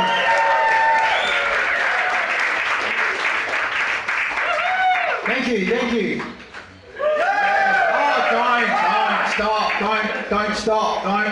Don't stop, keep it going. Thank you very much. Thank you very much to Jason, he knows his shit, which, has always thought It's a very interesting phrase. He knows his shit. As an English teacher that I used to do, I think, where does that freaking phrase come from? He knows his shit. Was there a guy somewhere, a Jono or something, walking around one day and he goes, nah, not mine. I can do that one.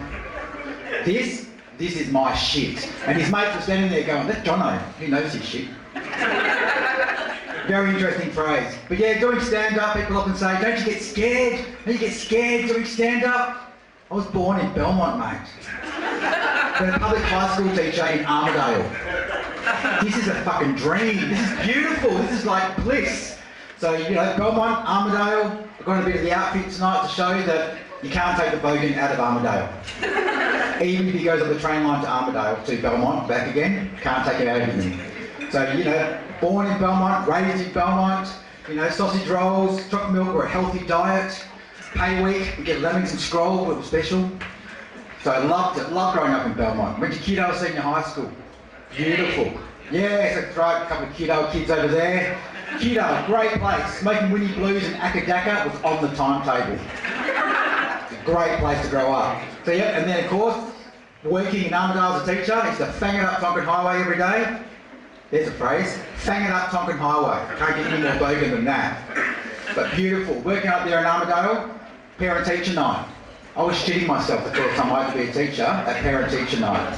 First person come in, second person, third person. It's like a school reunion. It's where all my old classmates had moved to. I was sitting there, Shazza, Gazza, Kazza, Bazza, how you going, mate? Beautiful, fantastic. But the Belmont kids, it's as if we just went up the train line and fell off the train, maggoted, and stayed there and bred. Cannington, Gosnells, Armidale, then we just landed. Beautiful. So yeah, we spread that bogan culture all the way through Perth. I'm very proud of it. You can't take it out of us. And Perth, we really have embraced that bogan culture. We're secretly very clever business. Adventure World. They know what they're doing up there. They've really embraced that bogan culture as well. You get to that car park, because you see, years ago when the kids were little, we got to the old season passes. So you get the season pass, you go as many times as you like. Get there first thing in the morning, that was the secret, really early. That car park was just a complete haze of smoke and bintang singlets. That's what you saw there, all it was. Slowly they filter through. So, you know, you walk in, you're standing there, you know, you've got your esky, you've got your kids, you're standing there, next thing you know, meow, meow. Two little rat tails called Harley and Jaden just cut you off before you even knew what you were doing. You get there, it's beautiful. Bintang tickets everywhere. Lined up for the water slides. It made me think one day, I'm standing there staring at the sign. No denim. What theme park needs a fucking sign outside the water slides that says no denim? I've been to the Gold Coast, they don't have them there. Only Adventure World in Perth. No denim. That's how fucking bogan we are. We have to be told to take our denim clothes off before we go on a water slide. Now, unless they've got some new Speedos out that are made out of denim, gives a whole new meaning to the Tunnel of Terror, I tell you. But that place has slowly embraced that bogan culture. You can buy a crownie, probably a rusky, next to the water slide for the kids. There's a bar right there for the dads to get a crownie, stand there, watch the kids in spare time. Beautiful. But I was standing there one day at Adventure World, lined up with their new attraction called the Kraken a few years ago. Think about it. The Kraken. Kraken. Bogan culture, beautiful. So we've even got a water slide named after Perth's main sort of hobby. I looked at it and I went, hang on, this is based on a massive meth pipe. Long, huge thing going down, nice big funnel. At the end, Bounty Revenge is upside down, planted in the ground, just like the Commodore outside of the Belmont house. Beautiful. But there one day, I saw the most amazing thing. I was sitting there in the little kids' land over the side, kids playing in the water, water sitting there, and out from the little cafe on the side came the biggest bintang singlet you've ever seen in your life. Seriously, Cirque du Soleil could do a show inside this thing. It was massive. This bintang singlet just walked out with two of the biggest motherfucking frozen cokes you've ever seen in your life. Just walking along like this. I could see it all happening before my eyes. Into one end of the little kiddie pool. Come walking. Thongs flapping. Bintang singlet, waving in the breeze, with 2 frozen Coke ahead. Could not see a thing past here. There were Jadens and Harleys and little shits everywhere in that pool cutting them off. I could see it, I went, they're going to go down. This is going to be awesome. I looked to my right, the guy on the side, I could see his face, thought the same thing. Lady to the left, same thing. We all looked at each other going, this is going to be fucking hilarious. Walking through, and all of a sudden it was slow motion. One rat tail did not get out of the way in time.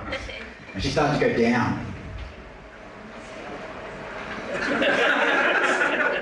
Little kids was a tsunami slap to the side of the pool everywhere as they went down. And no word of a lie, as they went down, it was just straight back up again. Back on their feet, walking along beautiful. Did not drop one little bit of those frozen Cokes anywhere. You know why? She knew her shit. She knew what was going on. She'd been raised on that chopped milk. She'd been raised on those lemons rolls. She knew what was going on. She knew how to look after her shit, those frozen cups of beautiful shit. Thank you very much, guys. You've been awesome. Have a great night. And keep it up, everybody else. Thank you. Cheers. Ladies and gentlemen, give it up again for Glenn Miles.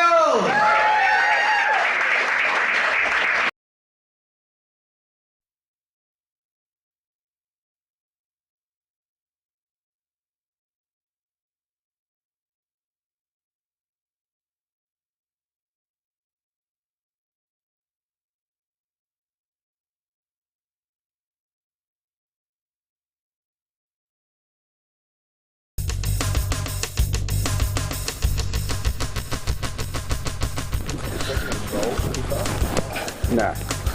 We almost rolled off this fucking mountain with the helicopter, man. Took him 3 goes to get it down.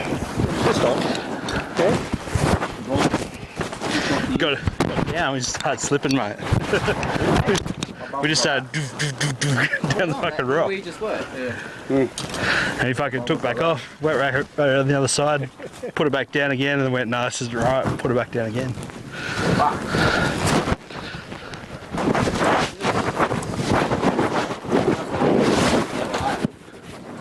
I can't believe we're standing fucking underneath it. Hold it up if you want. Alright. We're up there. Let's go.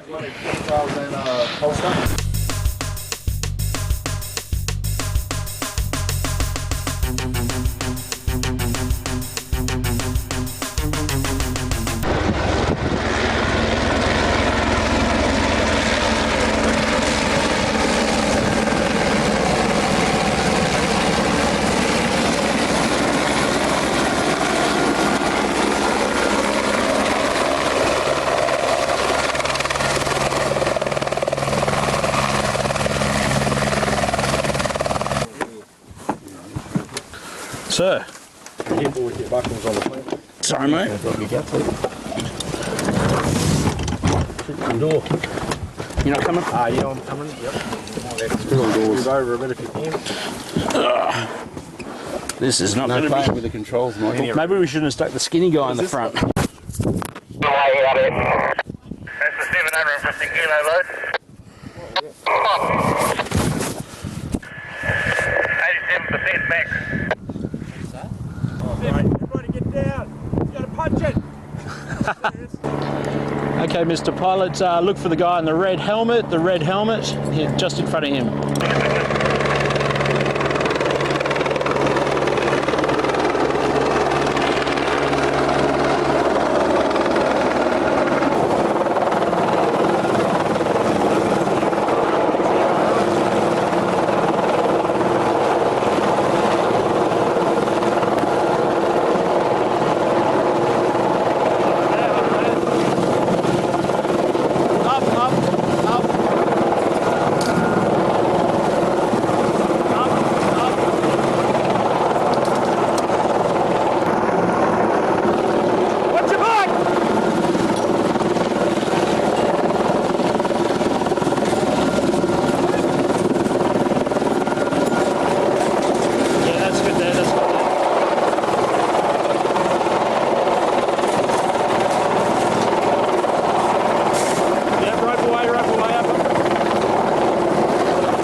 Remember to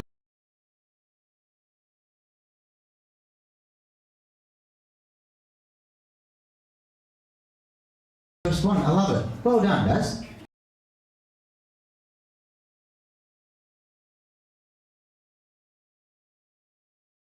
Keeping them in line.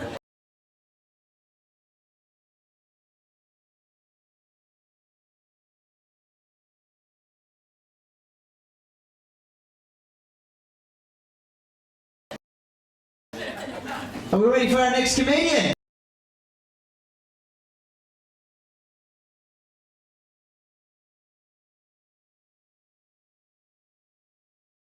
Beautiful, we'll get this moving on nicely. Ladies and gentlemen, start your round of applause.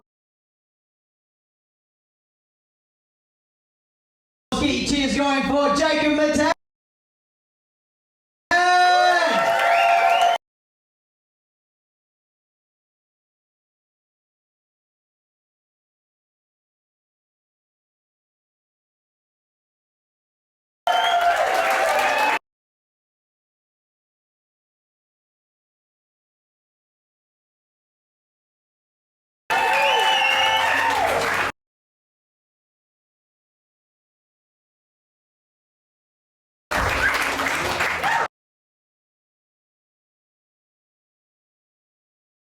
Alright, how are we all doing tonight?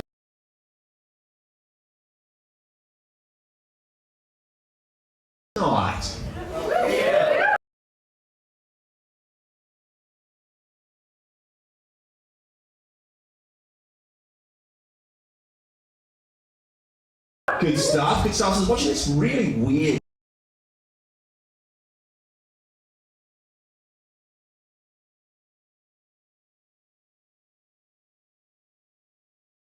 show lately. It's about a lion and a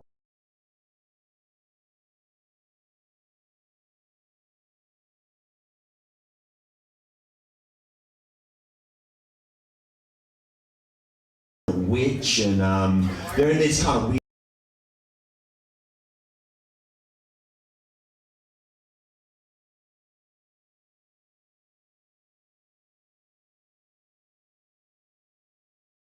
weird de facto relationship. Multiple kids from multiple different partners, all of them on the dole. And then the main premise of the show is how the lion and the witch start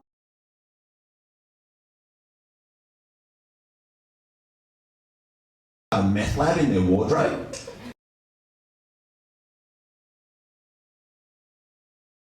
Yeah, the show was called Chronicles of Quinania.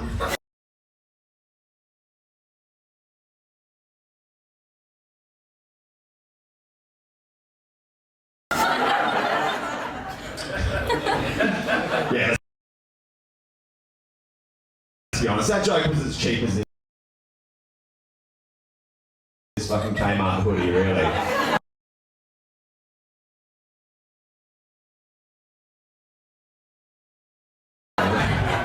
Now, before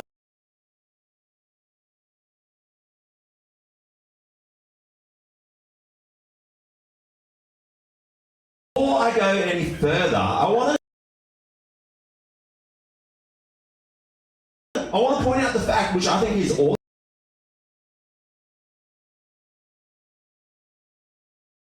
awesome, other than these super cool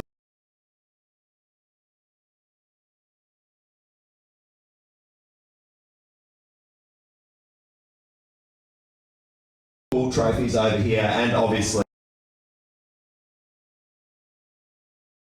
the respect of my peers, which, you know,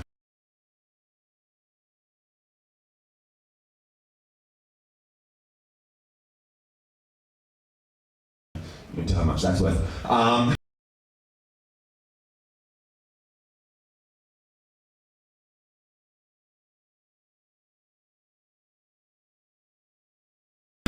Other than that, the prize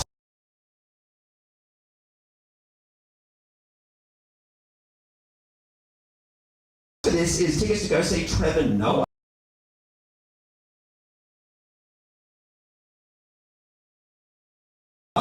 Awesome! Isn't that great?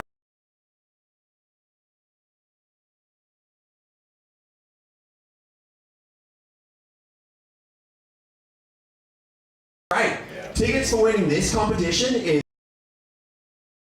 to go see a real comedian.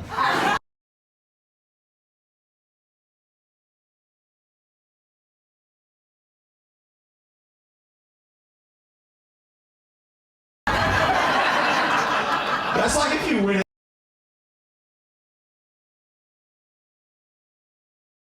calling.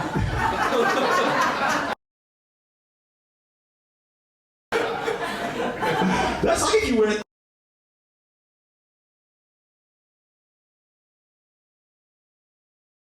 Call of Duty and they buy you tickets to Iraq.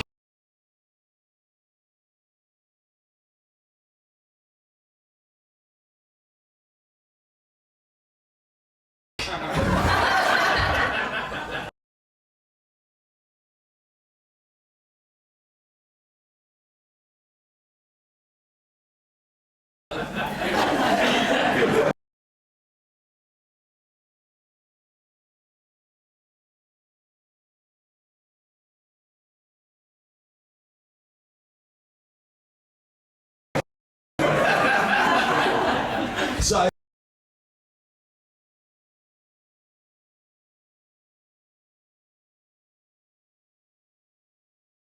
yeah, I've been doing comedy for about a year now. Not really known, very much on the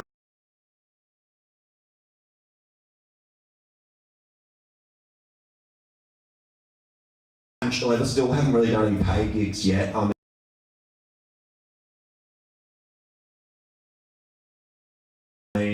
I did save $10 on the entries on them.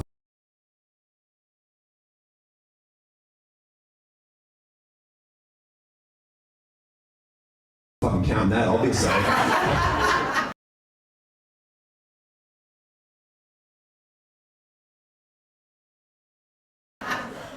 But no, I'm very much on the amateur level.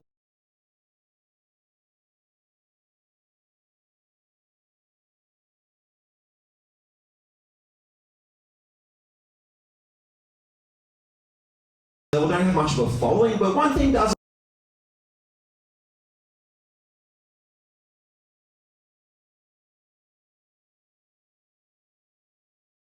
amaze me. I have so many female fans. Like, yeah, no, it's not like that. No,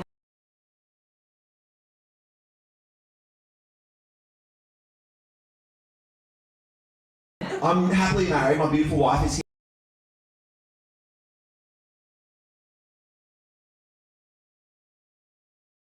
here tonight. But just every other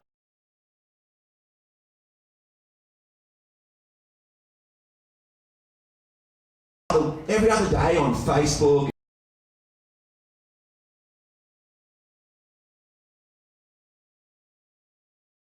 and Instagram, just have these beautiful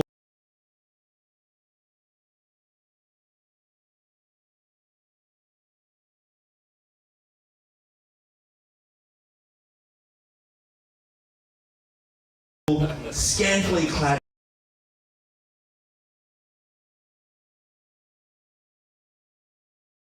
young women just trying to add me, just want to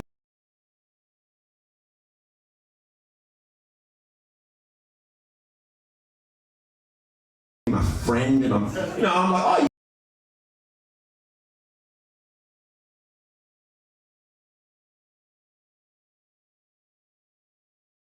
Yeah, okay. Open it up, and I'm like,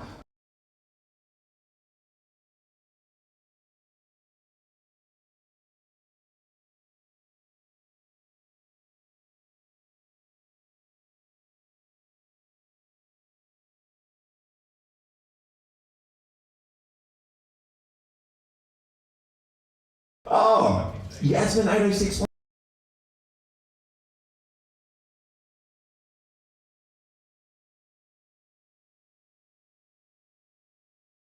Z. Wow, that's an interesting name.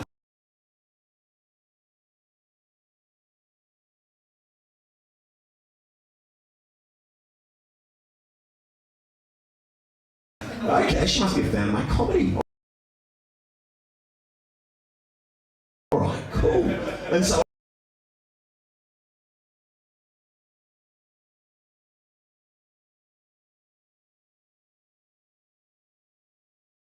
I looked down, you know, keep looking at the profile, and I'm like,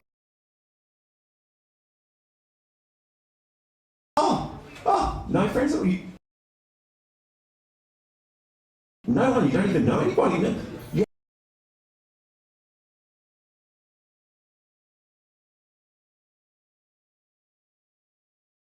You have no friends? Okay. Then I go through, I keep kind of strumming.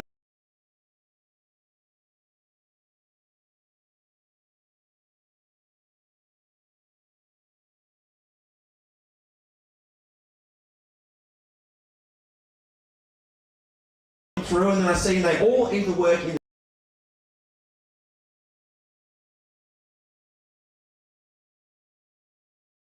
the live sex chat industry or in the penis still industry, and I'm like, wow. Okay, then it all starts to click.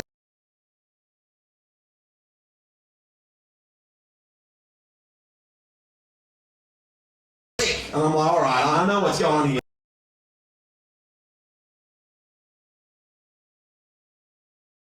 You're a hustler. You're a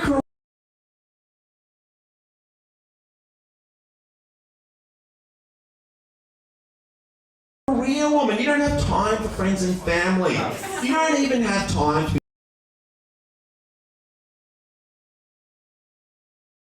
be friends with your own mother. You have time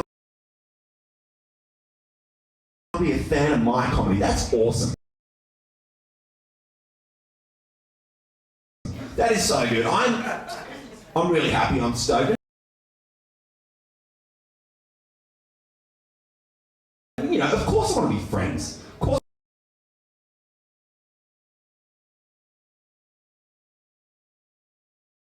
I want to chat. Of course I want to be 1 to 3 inches longer with powerful sustained directions.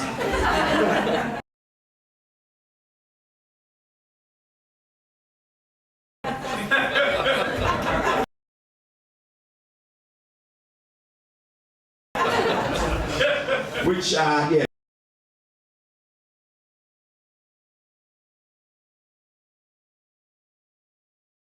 It brings me to our next topic, which is, you know, if anyone wants to buy any penis pills, like I have a massive, massive surplus at the moment.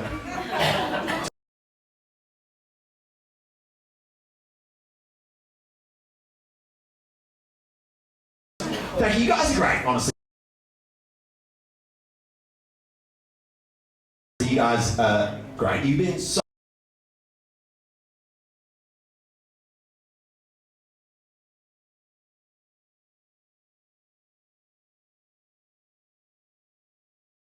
much better than the last place I performed at over in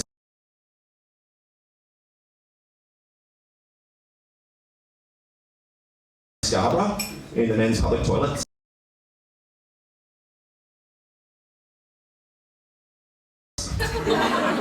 I did get paid for that though.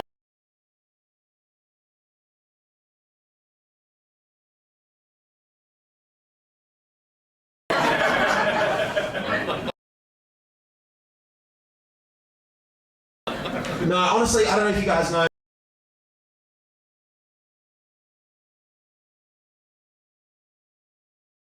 You know, been to Scarborough recently. Scarborough's always had a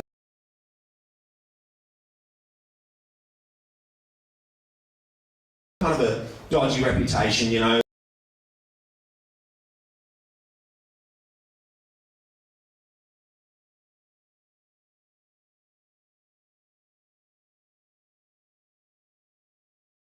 A little bit kind of seedy.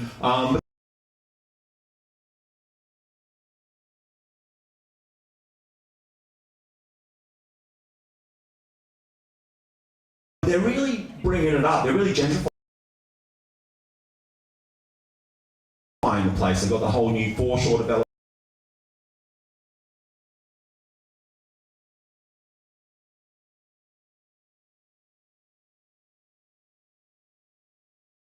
They've got the skate park.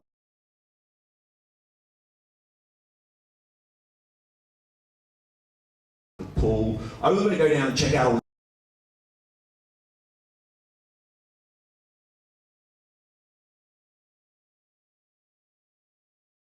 new facilities, you know.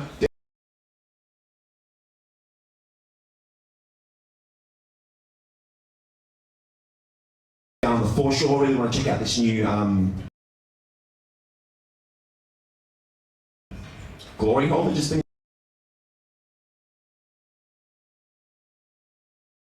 installed. Now, if you guys don't know what a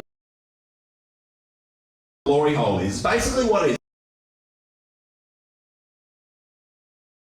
this little hole in the cubicle wall, and what you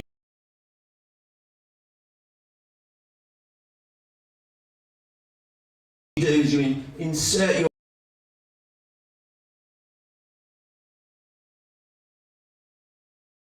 erect member through the hole,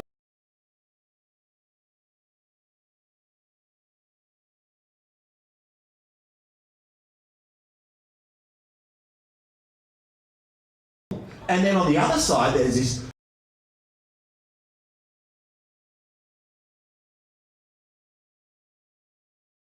beautiful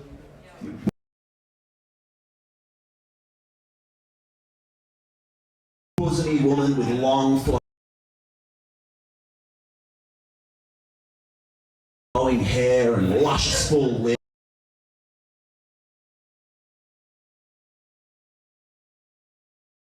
And she's just waiting there to give you a blowjob. Well,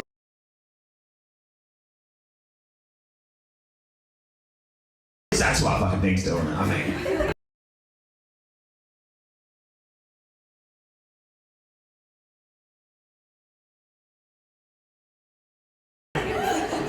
Whatever.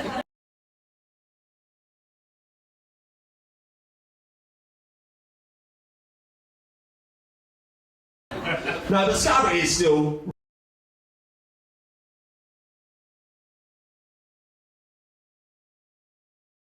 really quite dodgy. Like, I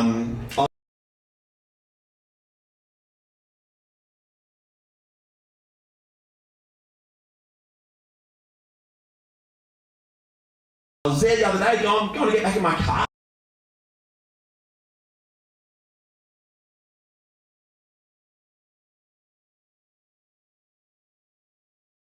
And this bloody junkie's come up to me, he's like, "Oi!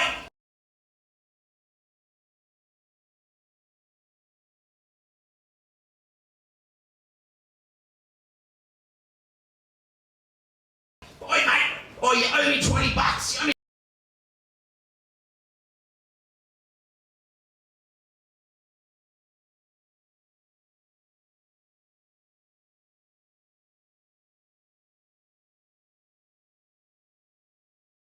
$20. And I'm like,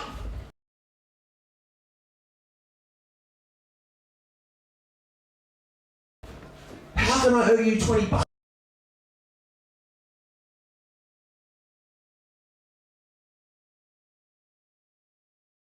I've never seen you before in my life.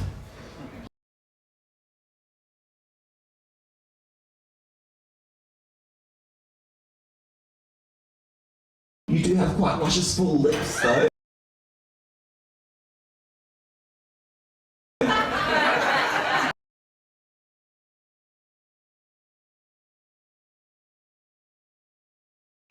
Come on, guys, come on. Can you blame me? Honestly, can you blame me? Like,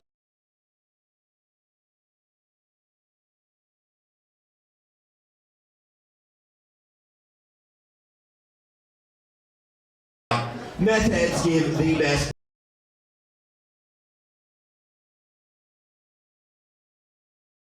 blowjobs. So much energy.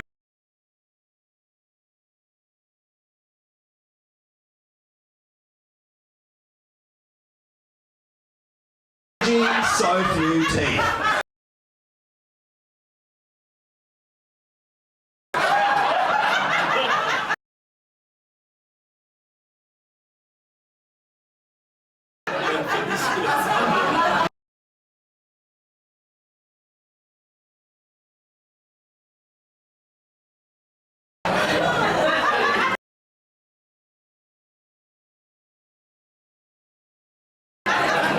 that's it for me, guys. I've been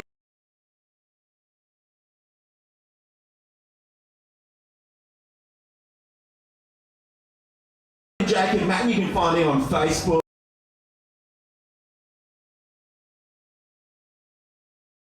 Instagram, Tinder.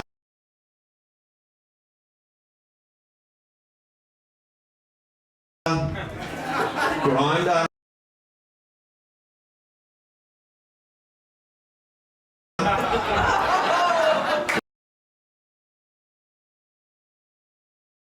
Sex Offenders Registry.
Anyway, ladies and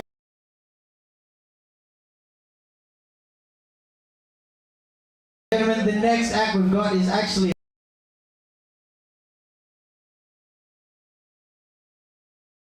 a duo, so I'm wondering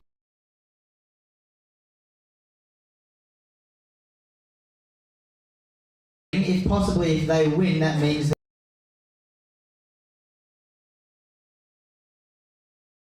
there's 2 tickets to Trevor Noah, and if they don't fucking win, I want the other one. So, ladies and gentlemen, let's make some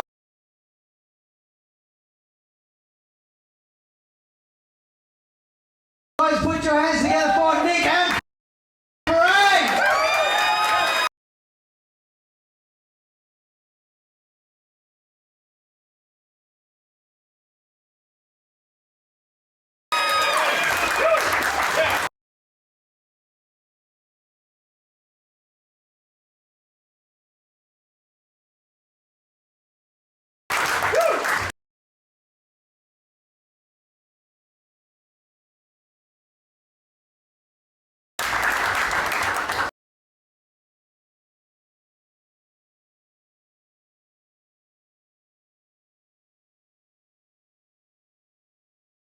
I'm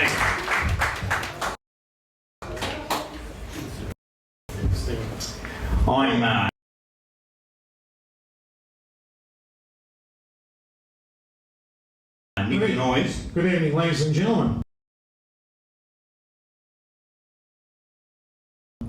I'm Frankie Rooster. Big round of applause. Come on.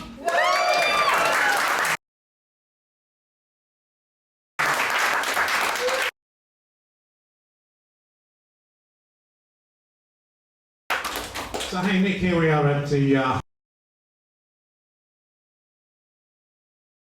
Hump Comedy Grand Final tonight.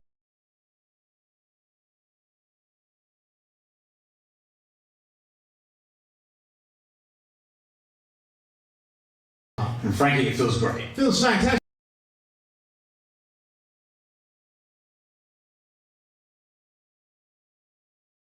You know what, if we do really well here tonight, Nick, we could become the next generation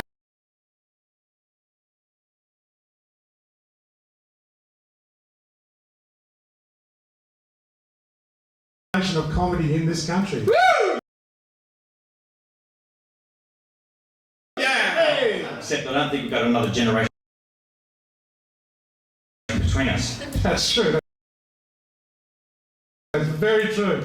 Hey, microphone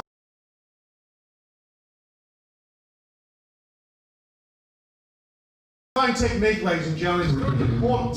Very important in stand-up comedy. Without good microphone technique,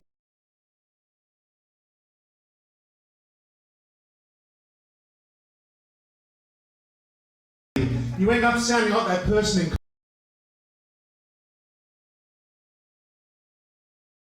Coles or Woolies.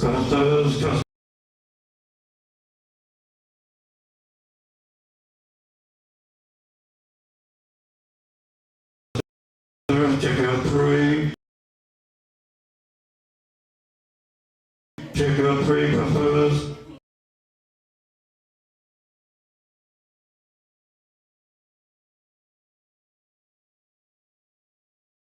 Faster than a speedy bullet!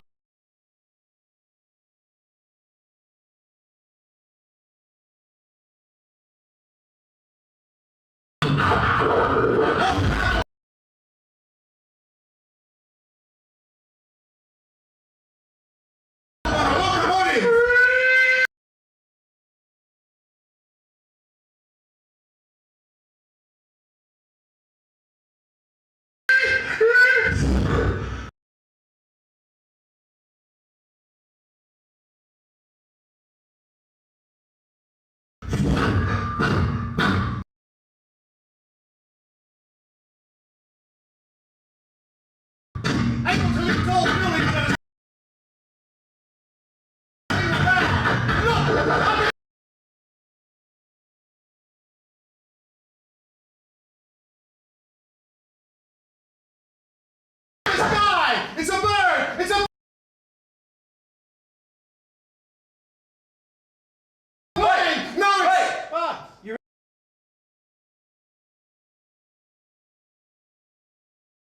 interrupting my train. I'm terribly sorry. I suffer from premature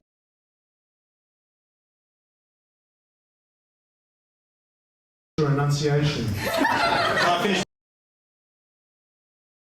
my train? Yeah, finish it by all means.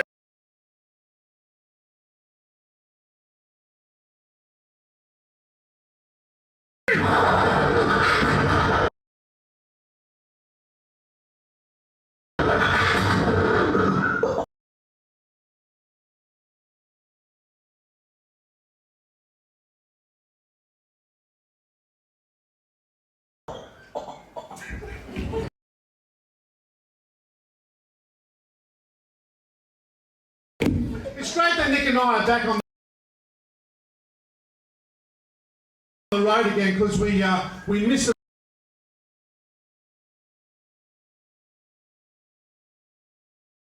the rock and roll lifestyle. There's a mouse. There's somebody there.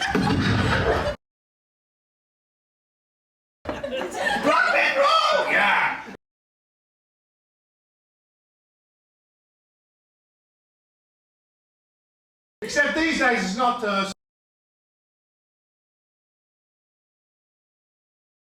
so much sex, drugs and rock and roll, it's more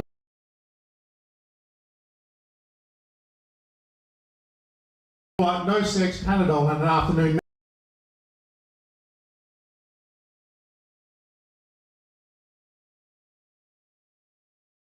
nap. That's another story.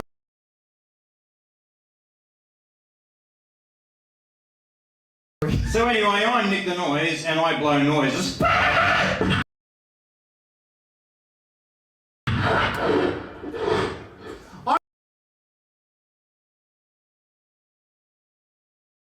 I'm Frankie Rooster and I blow... Ooh.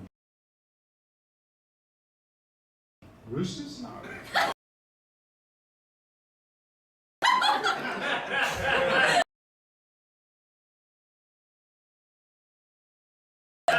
If you didn't laugh at that joke, we applaud your good taste and decorum. If you did laugh at that joke,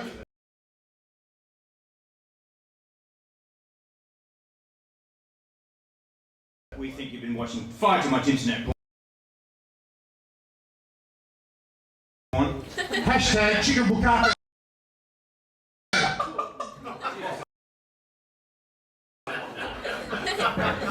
What a crowd, what a crowd. Yeah, love the crowd.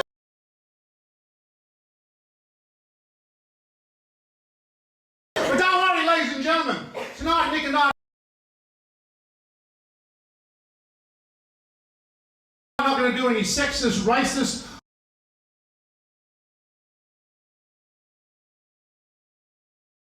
homophobic, xenophobic,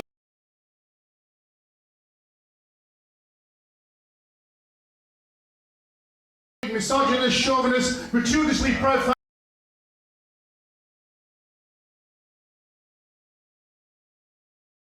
drug-infused, or personal attack humor of any kind.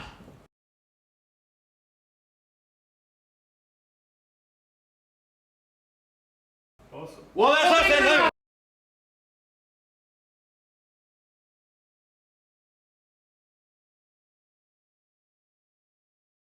Good night. All right.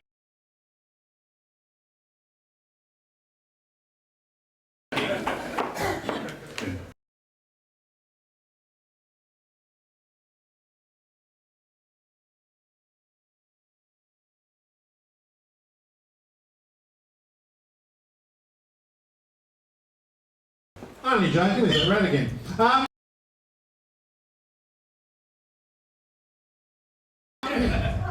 one of the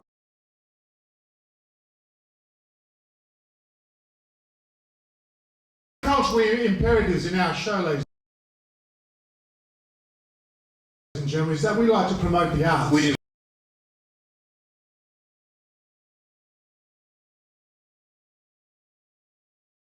We love the arts. In so doing, we like to perform a Japanese haiku poem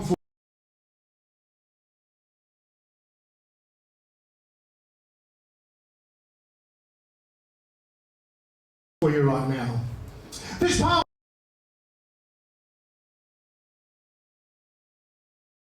was actually written by the famous Italian and Japanese haiku poem writer Ishikuro Sugatsu. Now, Ishikuro wrote a poem called Moonheads. And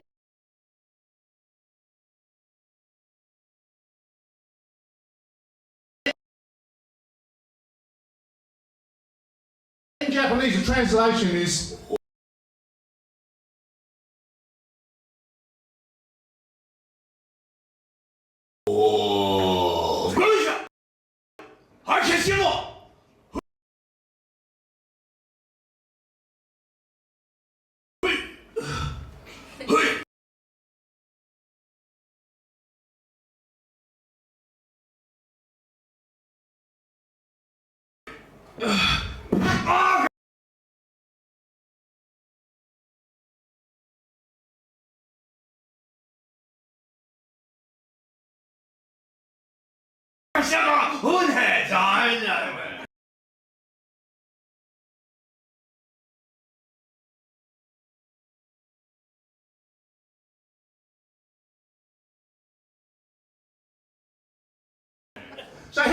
interpretation of that poem?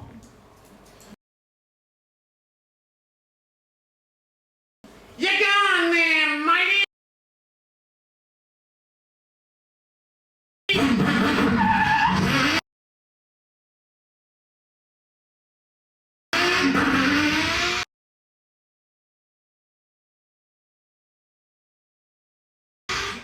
Gone, ya tiger!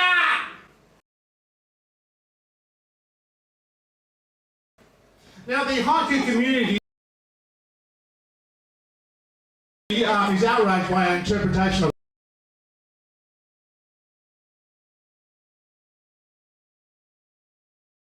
that poem. They don't believe it conforms strictly to the 7 words syllables that a haiku poem should conform to. I still argue that is actually a Japanese word. That's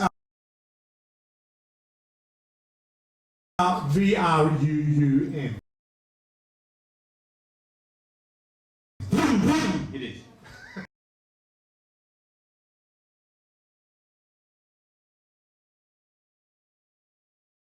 But try as you may, we lost that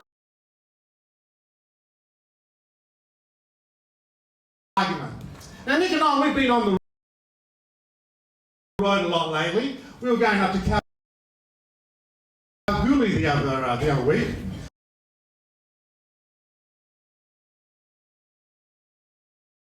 We were going up there for a gig at a mine site, right? And mining our own business. It was very late at night.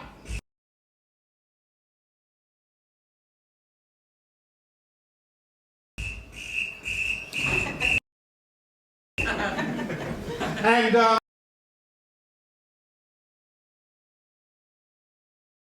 all of a sudden, this fly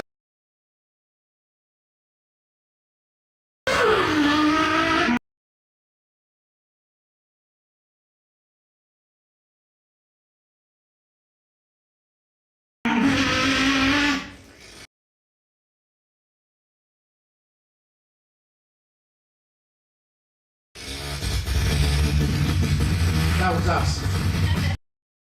I just got in a second then. This flying saucer starts following along with us along the side of the road. We make the shit up as we go along. Absolutely. Saucer. A flying saucer.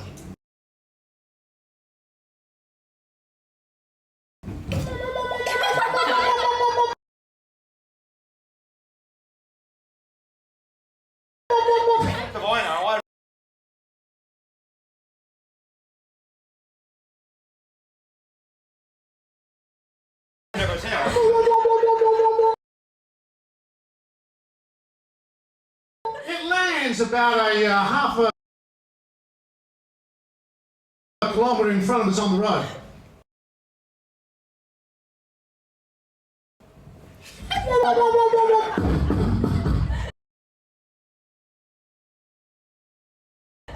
We slam on the brakes.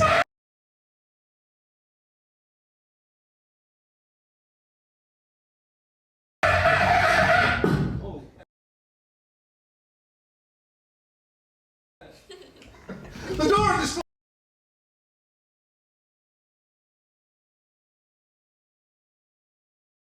flying saucer opens right up.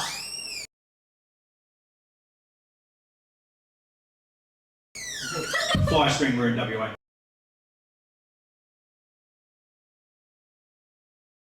And this little alien dude stands in the doorway.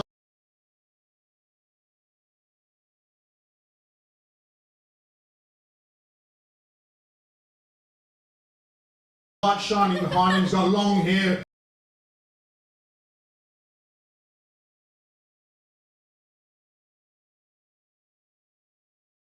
flowing robes. He looks at us and he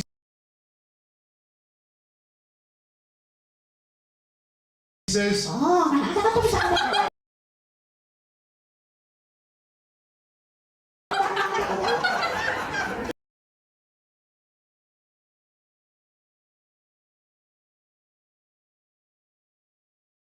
yeah, just out of the causeway, Shepparton Road, Victoria.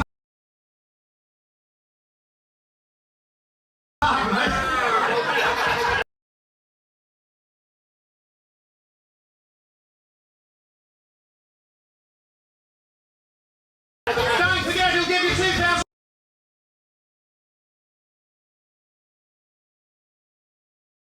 on any old bond.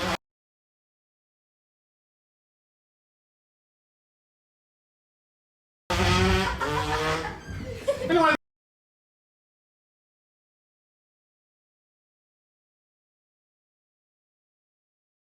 the point of all this is that when they're flying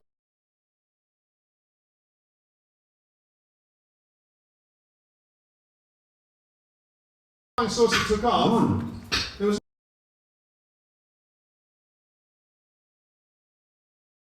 no power left in our vehicle. Now,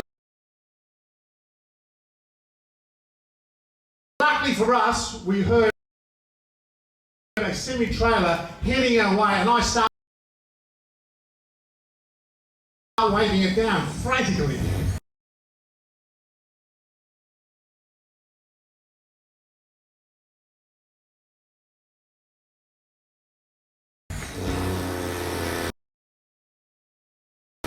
Frank, it's still 10 kilometres away.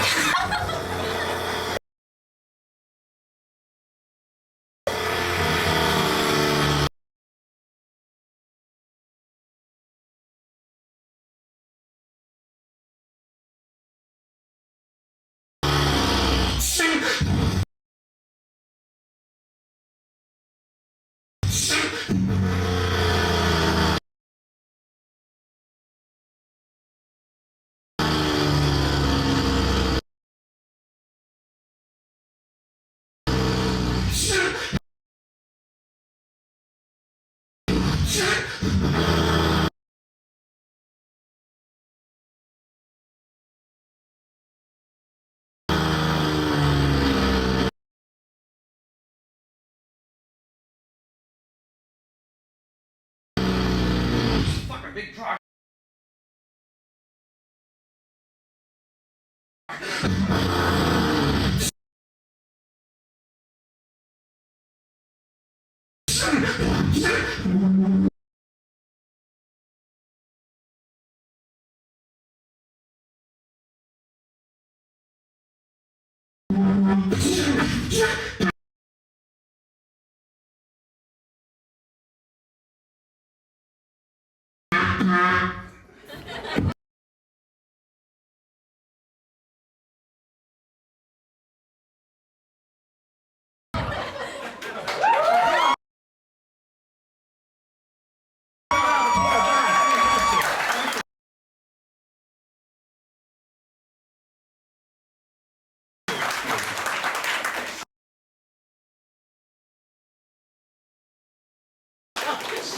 So anyway,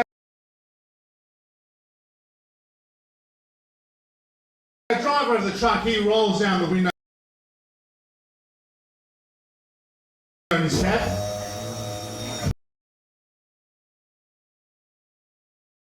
Scanworth.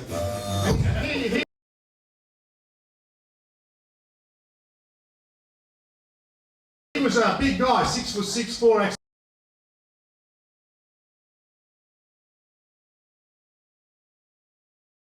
Sandals across the shoulders, tattoo on either arm. Spiked hairdo.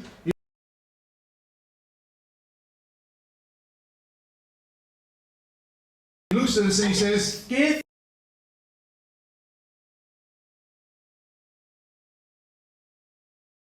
me, do you want to give me a size of my donk?"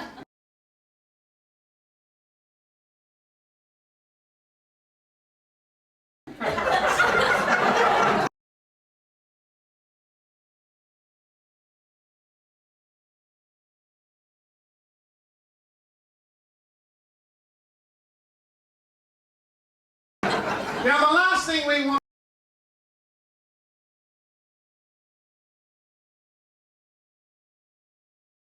to do is upset the gay truck driving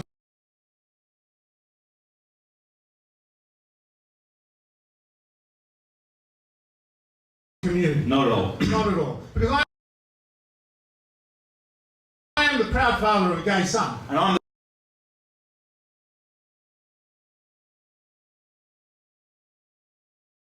the proud owner of a gay chihuahua.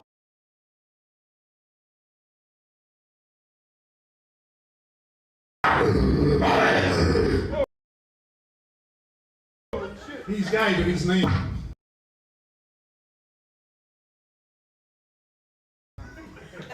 Nick and I are feeling really hungry on the way up here tonight, so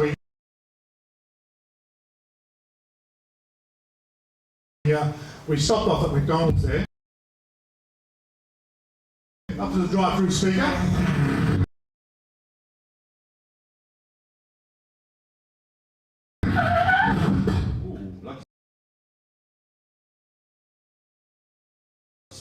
Speaker never works.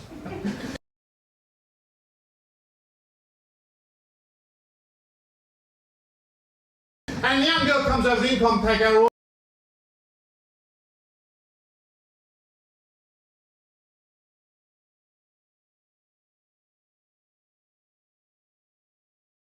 She says, so we'd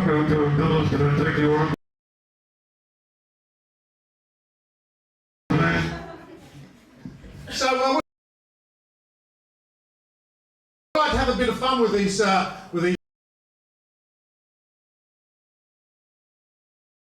young girls. So Nick says,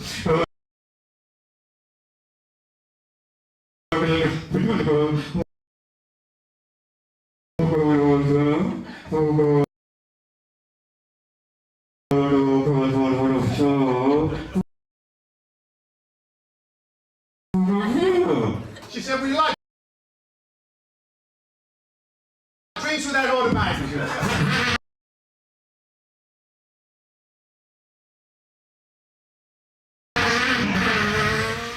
I said, yes. So she said, drive up. So she did. This is Frankie Rooster! This is Nick the Noise!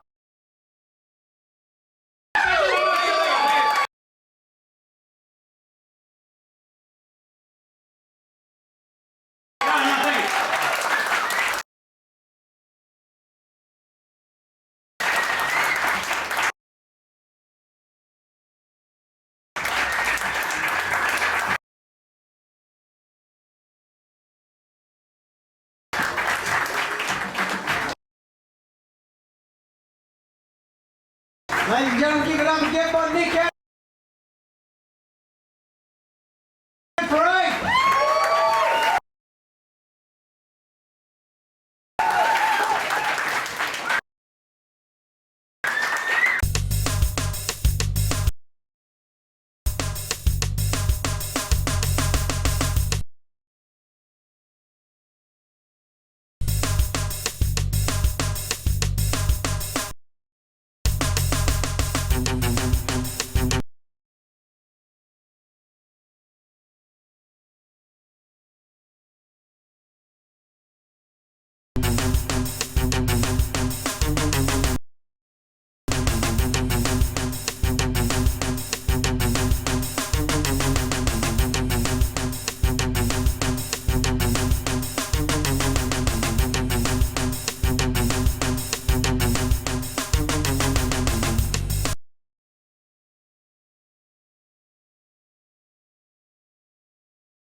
The Castle Rock walkway installation, the 19th of December.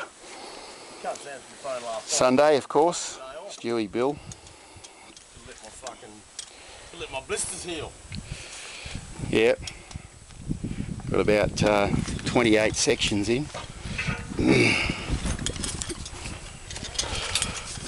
Rain's just about to bucket down up here. 9 more sections to go.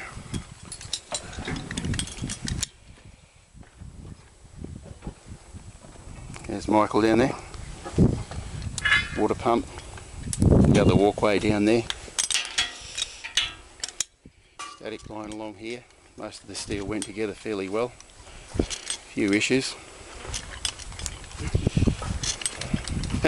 Just a few. Stewie's having a bit of a chuckle. Everything got pretty wet overnight. It's been dried out. It's the weather closing in over there. This is where the going got a bit tough along here. Wasn't too bad. We found some crevices in the rock.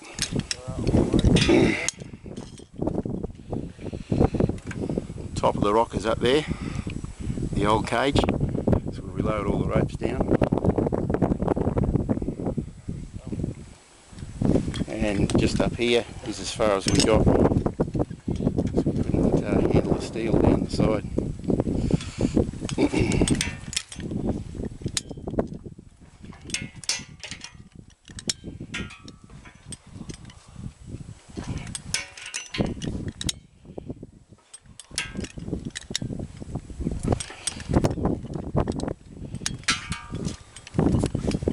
As far as we got. As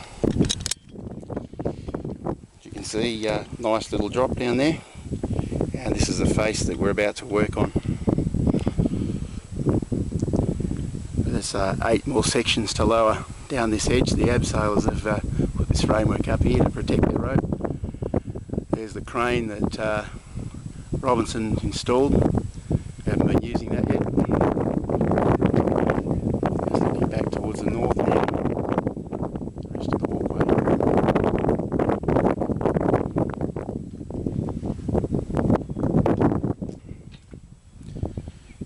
Albany off in the rain showers over there. Chopper launch site right there, and back off to the west over there. All about the illusion. 2 seconds. Water is going.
Oh, SpaceX has just turned back into the best spectator sport on Earth again.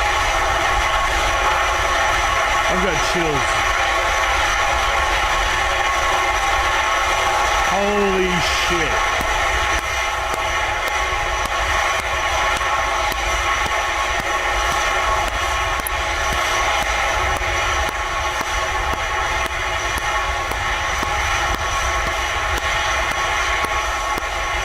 Congratulations to SpaceX once again,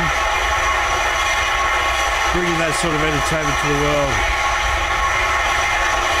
That was just perfect. First flight of a closed cycle rocket engine in a vehicle with a suborbital. That's a big achievement. It's a massive achievement for SpaceX right there.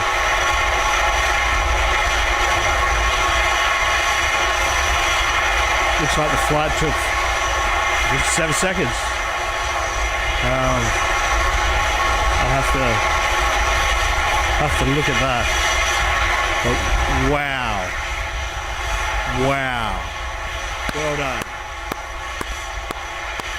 Well done.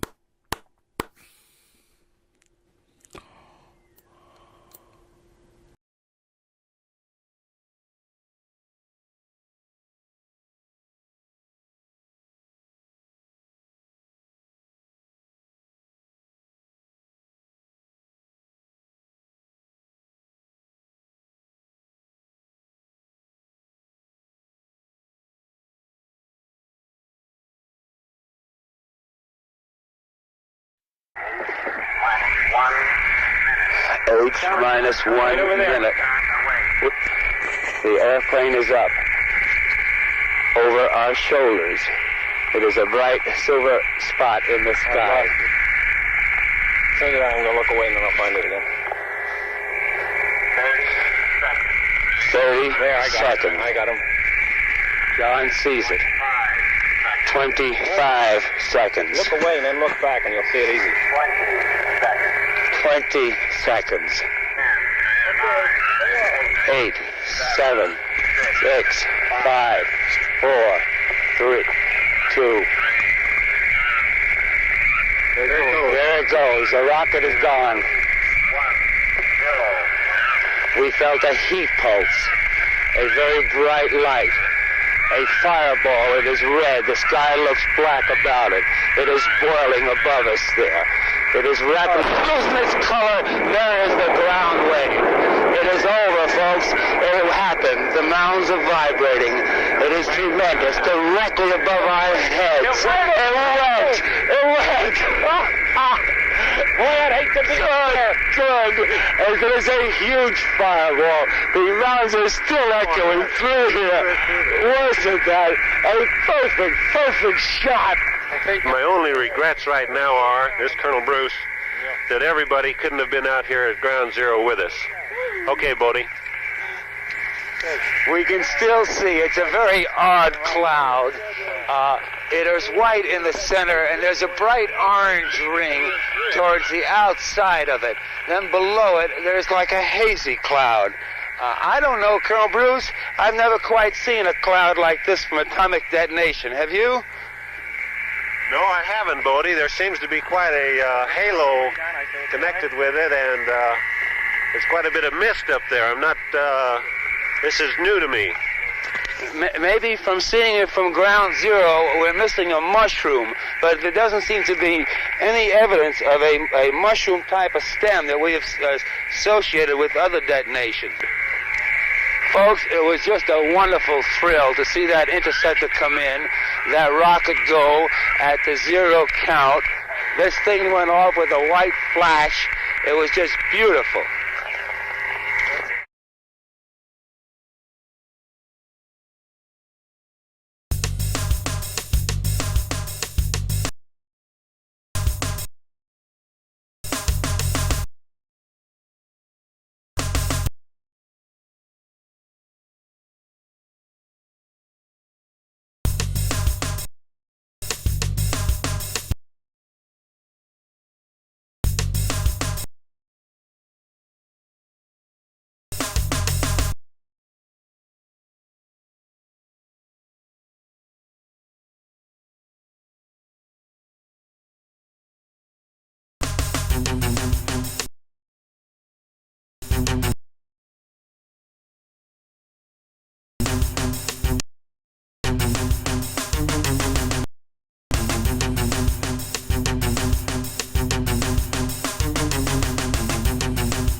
All right, ladies and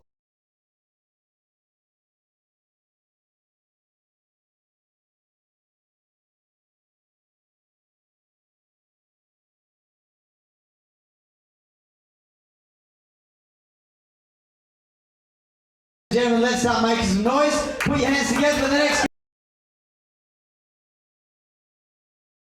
comedian. Welcome to the stage, Brody Wilkes.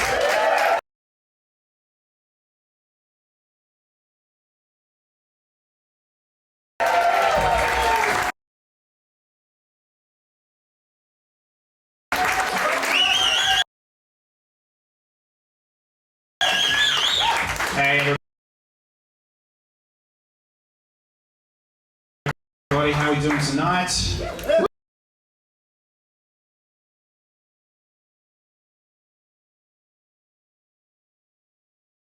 Yeah. All right. Yeah.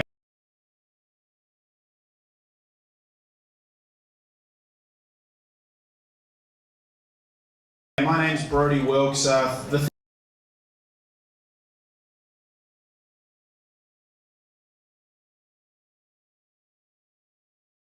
thing about me, my little shtick, is that I like to do recent, relevant pop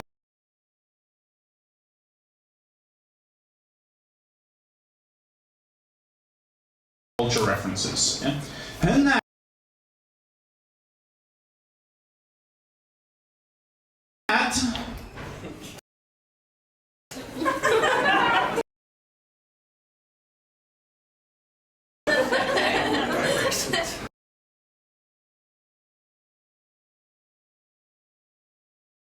good. All right. All right.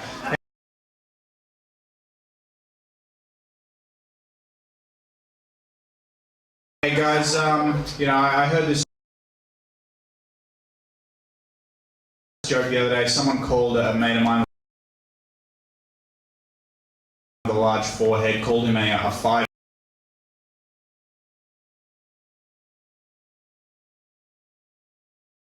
head. So that was quite funny because it's like, you know,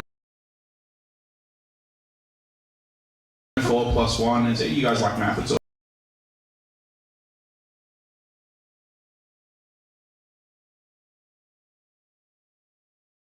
good. I don't have a big forehead, can't use that joke. I do have a 5 skin.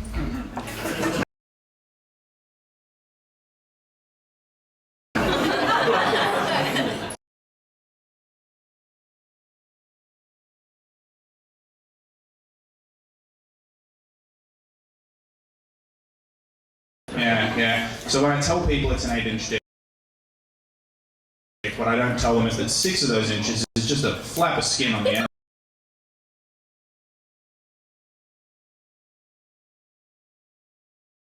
It's fucking disgusting. Looks like an aardvark's head.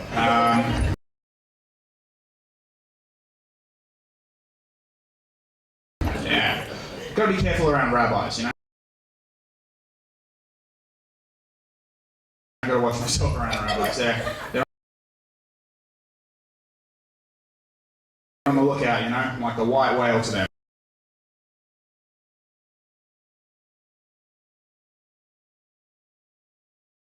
You know, Moby Dick skin.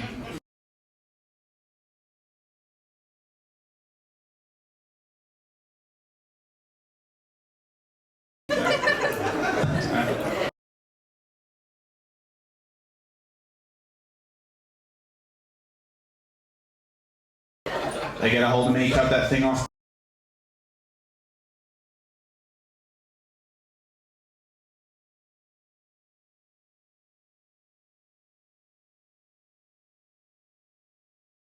Put it on a plaque, mount it above their fireplace.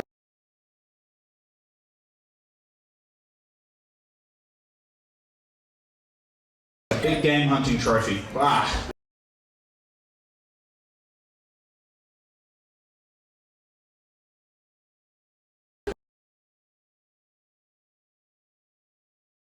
Be careful. It's not all bad. It's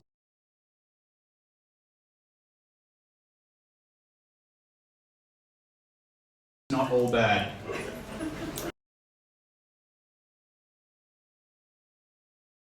Alright, because scientists discovered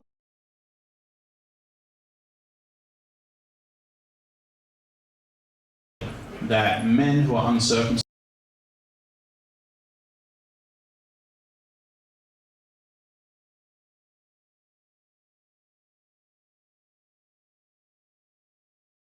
get more pleasure out of sex.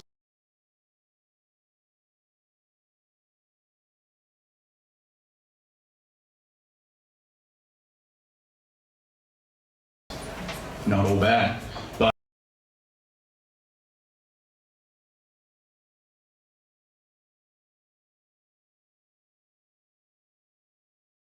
scientists discovered this.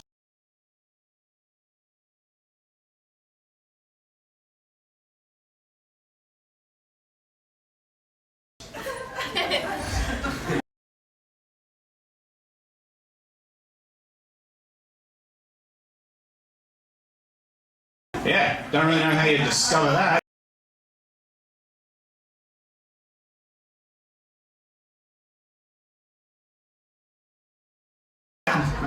Like at home one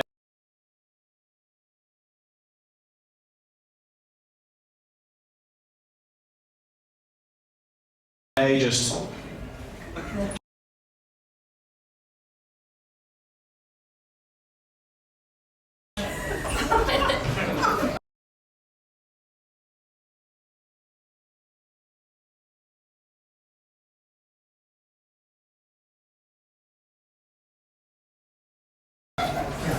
every time.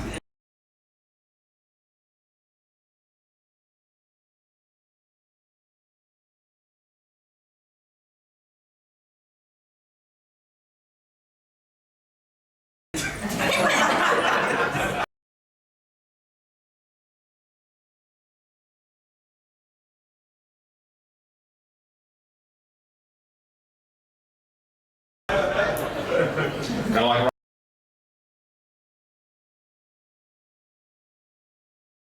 rush back into the lab. It's like, okay,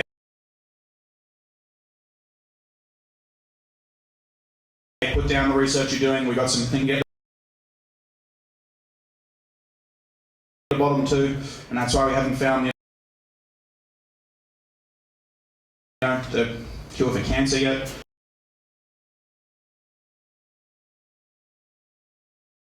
It's like, because doing some real research. And it's like, who draws the short straw in that experiment, right?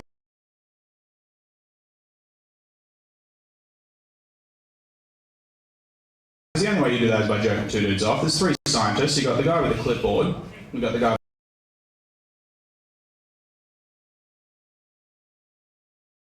the stopwatch. Then you got the guy with the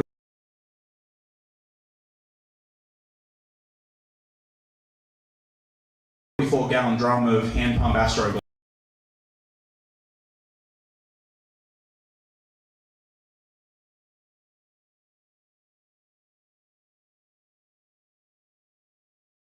He's probably got the knee guards on, probably 2 pairs of safety glasses. You can never be too careful in that scenario. And then you can never really take too much pride in the work that you do.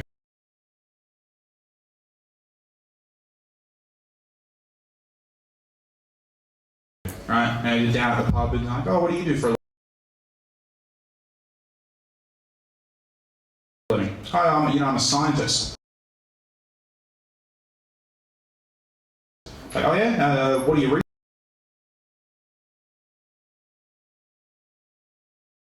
researching? Why don't you mind your own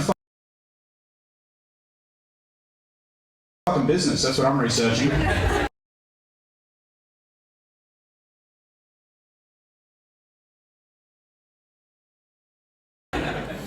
Oh yeah, well, how'd you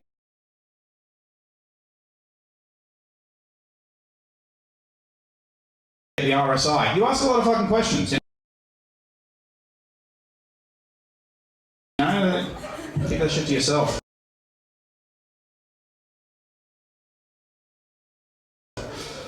Guys.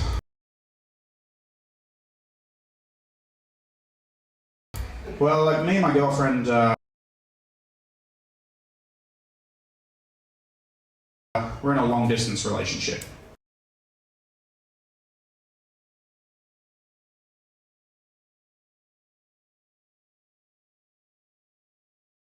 We live in the same house, but you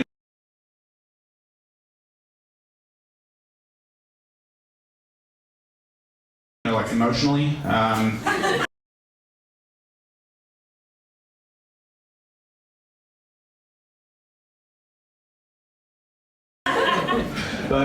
But she.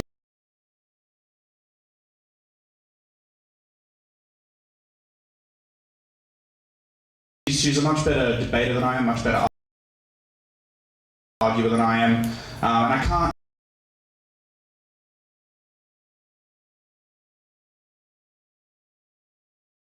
Like, I lose all these arguments. I can't keep losing all these arguments. So I've started taking this course, right?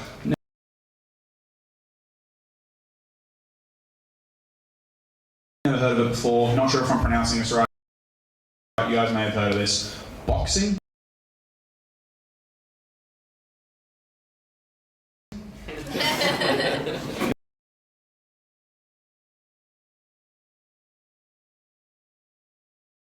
You might be saying to me, Brody,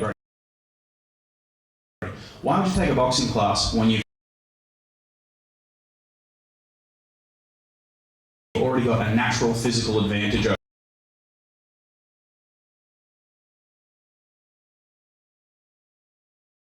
her? And I say, do not underestimate my girlfriend. Do not underestimate my girlfriend just because she's a quadriplegic. So, no. And she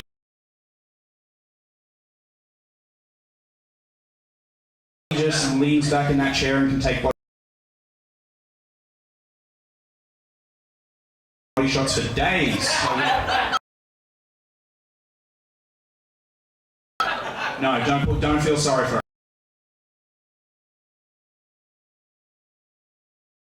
her. She wins sometimes. She's a fighter. It's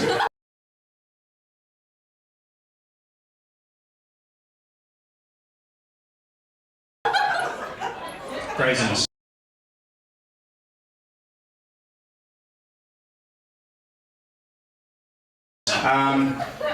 So I thought,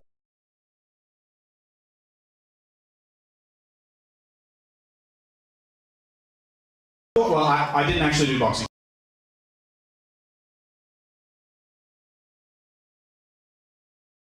classes. That's a bit of a lie. I thought about doing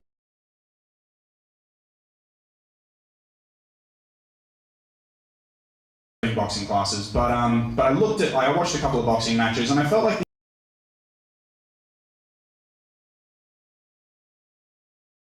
the only moves I could really relate to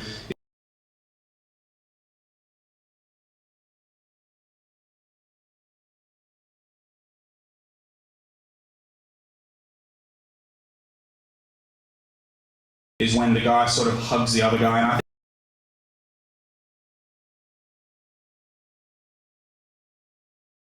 think whispers to him, just please stop fucking punching me.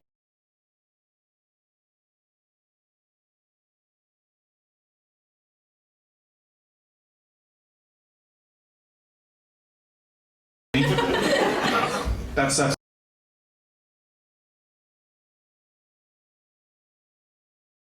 my move. And then the ref gets in between and is like, alright, keep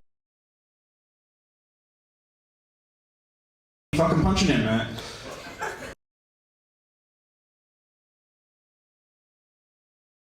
So I didn't do boxing.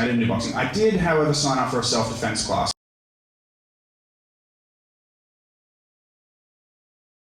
And this is no word of a lie.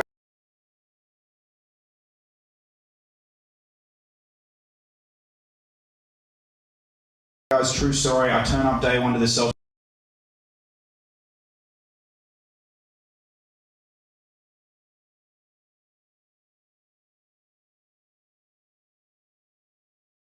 defense class. It is an all women's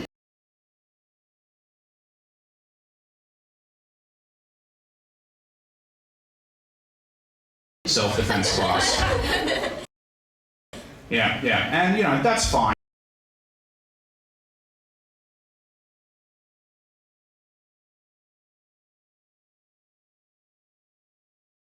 That's fine, I don't mind training with women, but it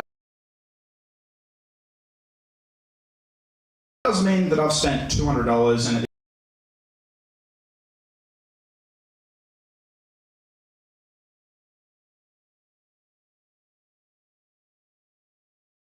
the end of 10 weeks, I'm going to be a certified woman beater. Yeah.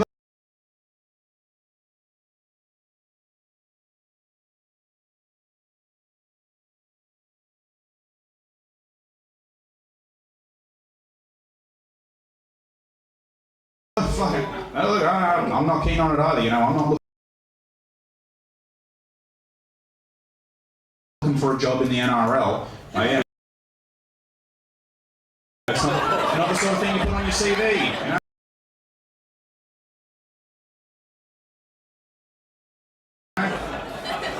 You know, maybe I should have known ahead of time. Like, I've actually got the advert here on my phone for the class.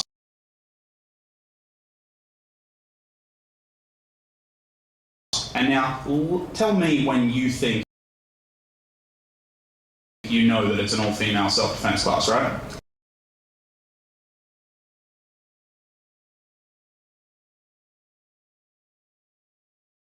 Here we go. All women self-defense class.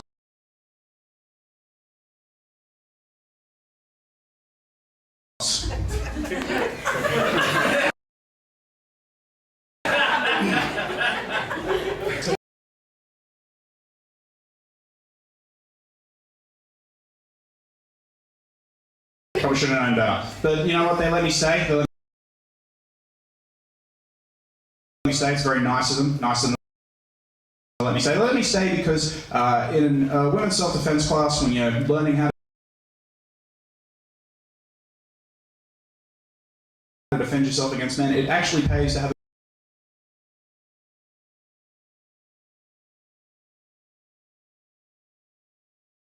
a man in the class, because in all the role play scenarios,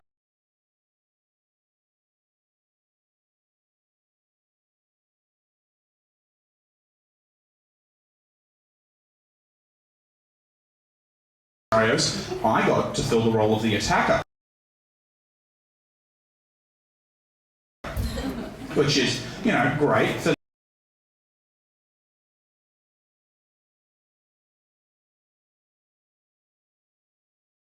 them. They're practicing against a real man.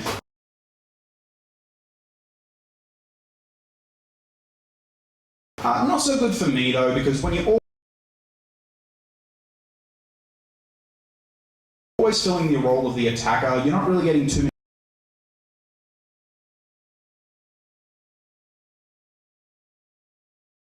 many hot tips from the trainers, you know?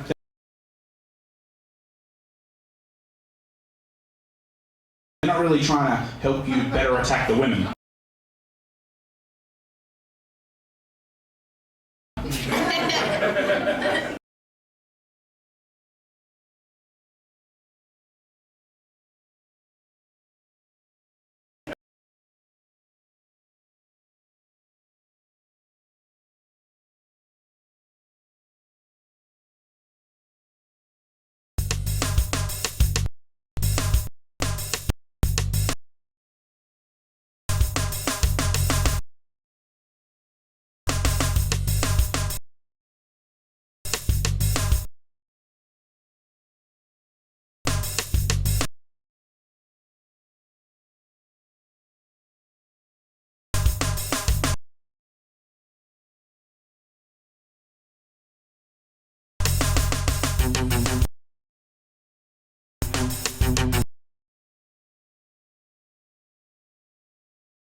Anyway, ladies and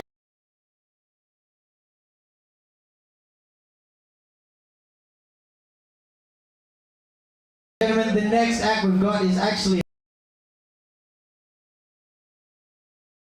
a duo. So I'm wondering if possibly if they win, that means that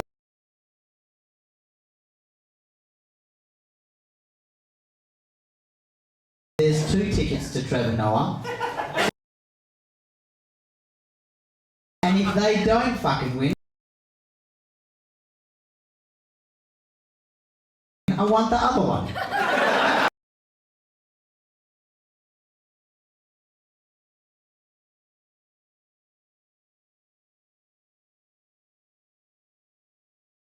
So, ladies and gentlemen, let's make some noise.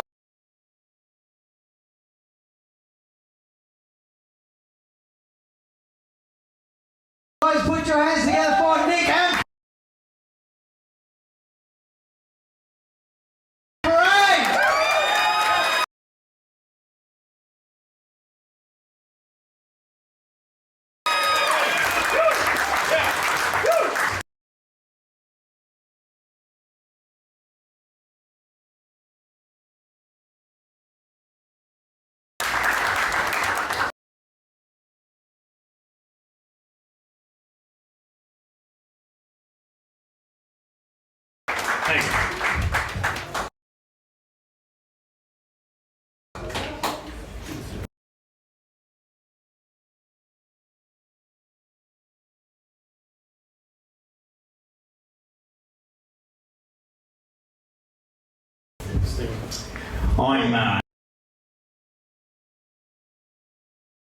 I'm Nick the Noise. Good evening, ladies and gentlemen.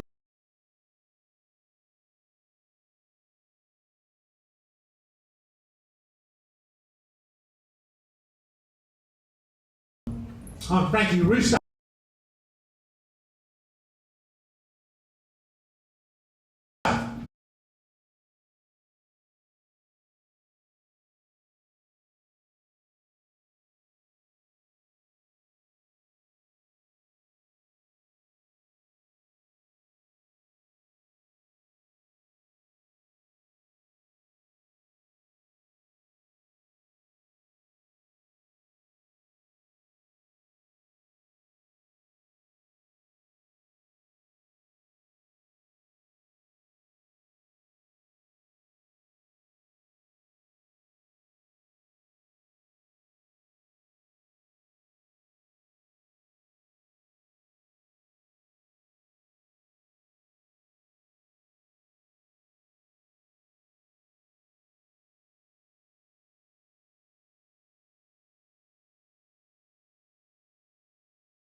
So hey Nick, here we are at the Hump Comedy Grand Final tonight. And Frankie, it feels great. Feels fantastic. You know what, if we do really well here tonight, Nick, we could become the next generation of comedy in this country. Woo!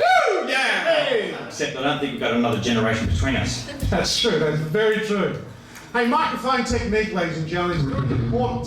Very important in stand-up comedy. Without good microphone technique, you end up sounding like that person in Coles or Woolies. Customers, check out 3, customers.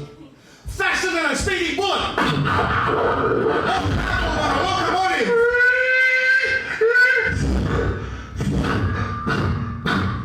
Able to lift tall buildings at a single bound. Look, up in the sky! It's a bird! It's a plane! No, it's... But you're interrupting my train. I'm terribly sorry. I suffer from premature enunciation. Can I finish my train? Yeah, finish it, by all means.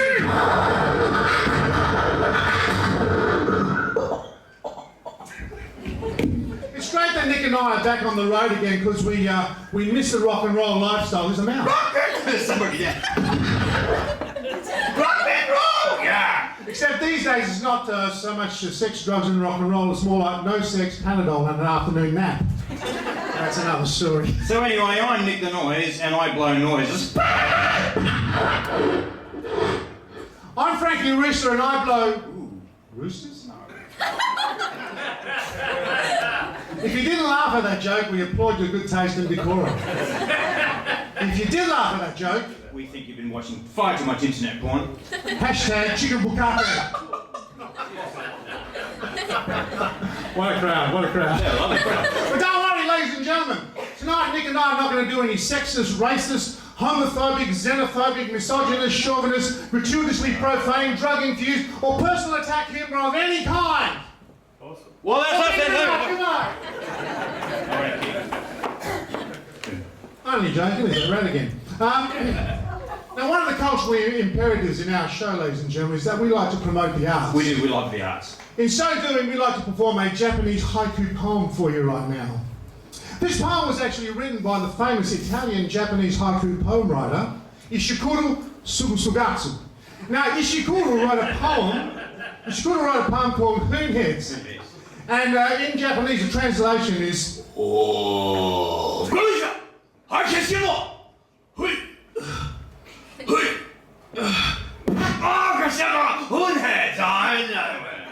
So here's our interpretation of that poem.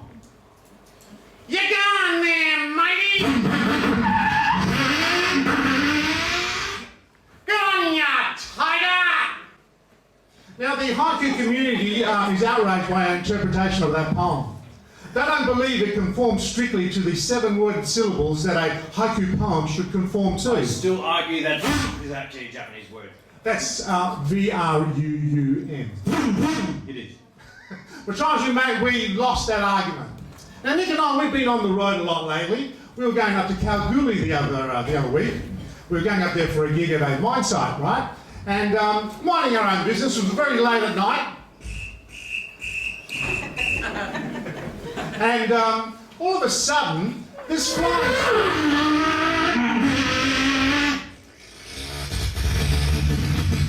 That was us. Just got in a second then. This flying saucer starts following along with us along the side of the road. We make this shit up as we go along. Absolutely. A flying saucer. A flying saucer.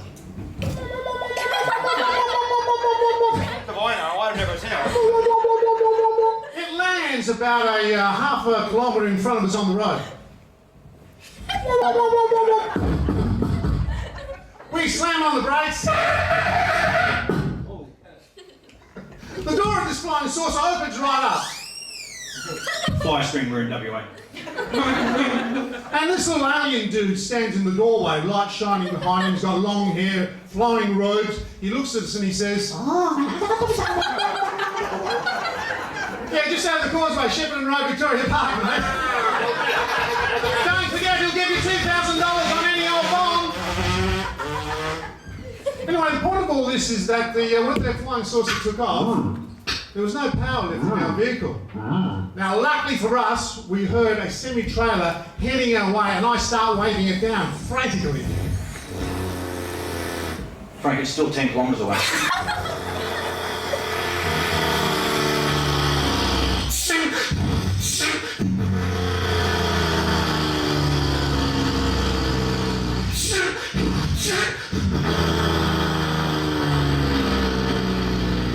Fucking big truck.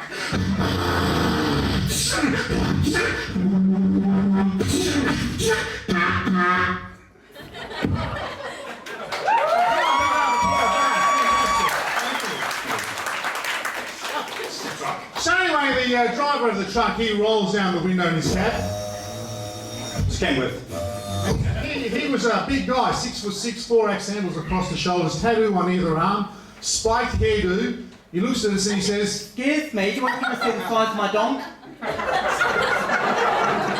now the last thing we want to do is upset the gay truck driving community. Not at all. Not at all. Because I am the proud father of a gay son. And I'm the proud owner of a gay chihuahua. He's gay, but he's mean. Nick and I are feeling really hungry on the way up here tonight, so we stopped off at McDonald's there, up to the drive-through speaker. Ooh, lucky speaker never works. And the young girl comes over the intercom to take our order. She says, Can I take the order, please? so we like to have a bit of fun with these young girls. So Nick says,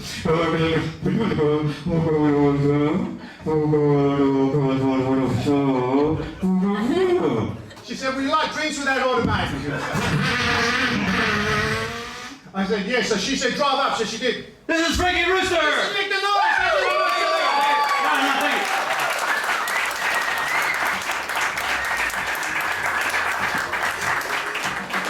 Ladies and gentlemen, give it up again by Nick and Frank.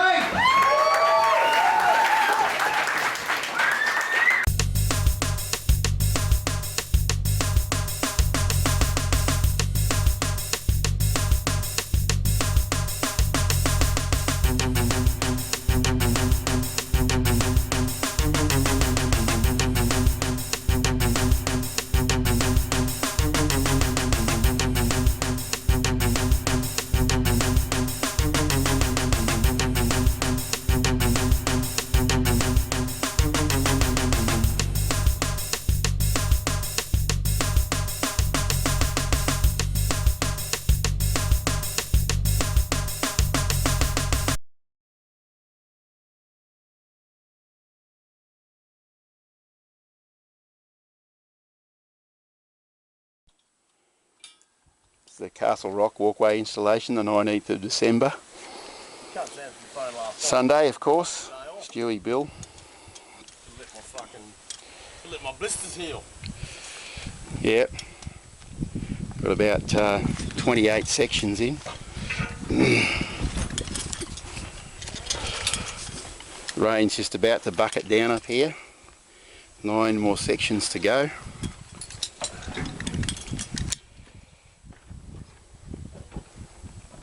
There's Michael down there. Water pump. The other walkway down there. Static line along here. Most of the steel went together fairly well. A few issues. Just a few. Stewie's having a bit of a chuckle. Everything got pretty wet overnight. It's been dried out. It's the weather closing in over there. This is where the going got a bit tough along here. Wasn't too bad, we found some crevices in the rock.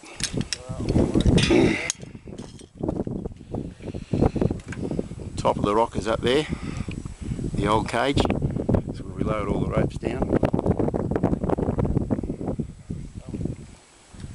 And just up here is as far as we got. So we couldn't handle the steel down the side.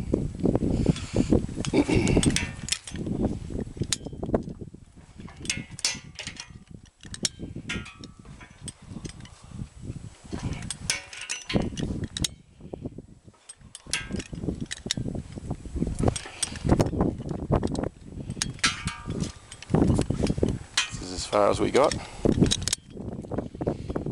you can see, nice little drop down there, and this is the face that we're about to work on. There's 8 more sections to lower down this edge. The abseilers have put this framework up here to protect their rope. There's the crane that Robinson installed. We haven't been using that yet. Just looking back towards the north now.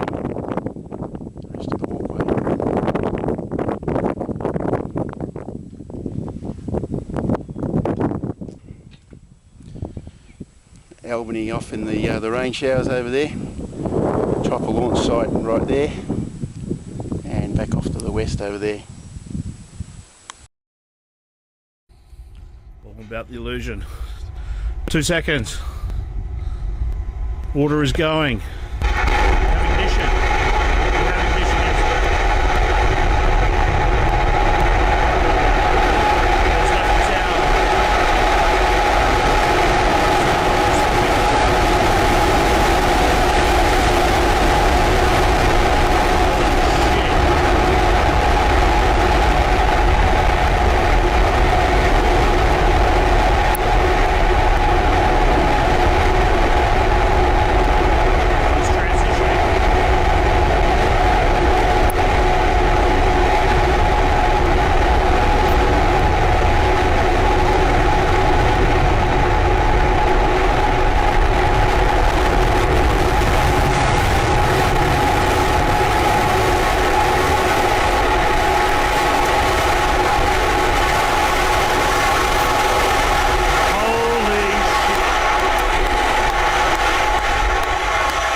Oh, SpaceX has just turned back into the best spectator sport on Earth again.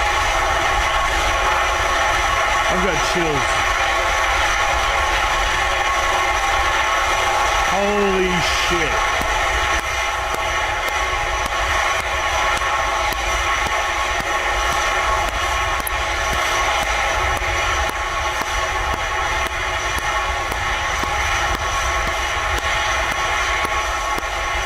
Congratulations to SpaceX once again, bringing that sort of entertainment to the world. That was just perfect. First flight of a closed cycle rocket engine in a vehicle with a suborbital. That's a big achievement. It's a massive achievement for SpaceX right there.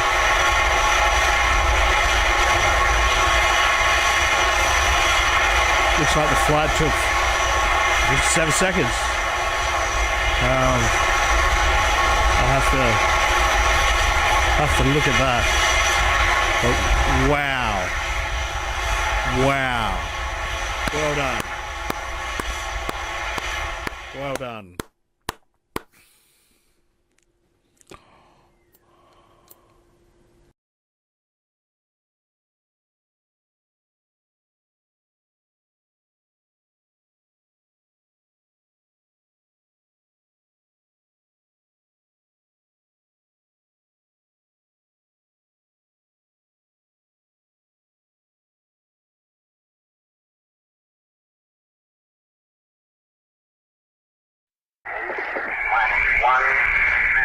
H-minus 1 minute.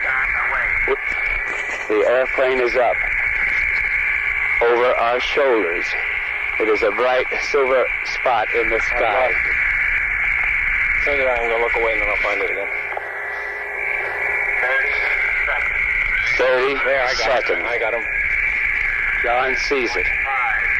25 seconds. Look away and then look back and you'll see it easy. 20 seconds. 8, 7, 6, 5, 4, 3, 2. There it goes. The rocket is gone. We felt a heat pulse, a very bright light, a fireball. It is red. The sky looks black about it. It is boiling above us there. It is rapidly losing its color. There is the ground wave. It is over, folks. It happened. The mounds are vibrating. It is tremendous. Directly above our heads. It went. It went. Boy, I'd hate to be there. Good. As it is a huge fireball. The mounds are still echoing through here. Wasn't that a perfect shot? My only regrets right now are, this Colonel Bruce, that everybody couldn't have been out here at Ground Zero with us. Okay, Bodie. We can still see it's a very odd cloud. It is white in the center, and there's a bright orange ring towards the outside of it. Then below it, there's like a hazy cloud. I don't know, Colonel Bruce, I've never quite seen a cloud like this from atomic detonation. Have you? No, I haven't, Bodie. There seems to be quite a halo connected with it, and there's quite a bit of mist up there. I'm not, this is new to me. Maybe from seeing it from Ground Zero, we're missing a mushroom, but there doesn't seem to be any evidence of a mushroom type of stem that we have associated with other detonations. Folks, it was just a wonderful thrill to see that interceptor come in, that rocket go at the zero count. This thing went off with a white flash. It was just beautiful.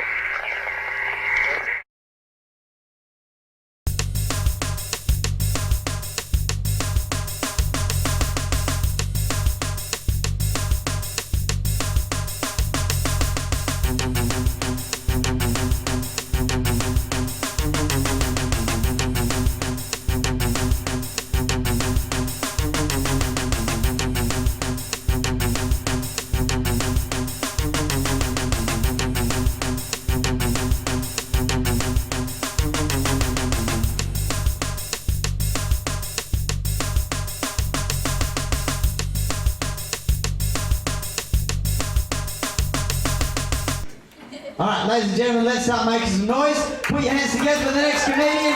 Welcome to the stage, Brody Wilkes.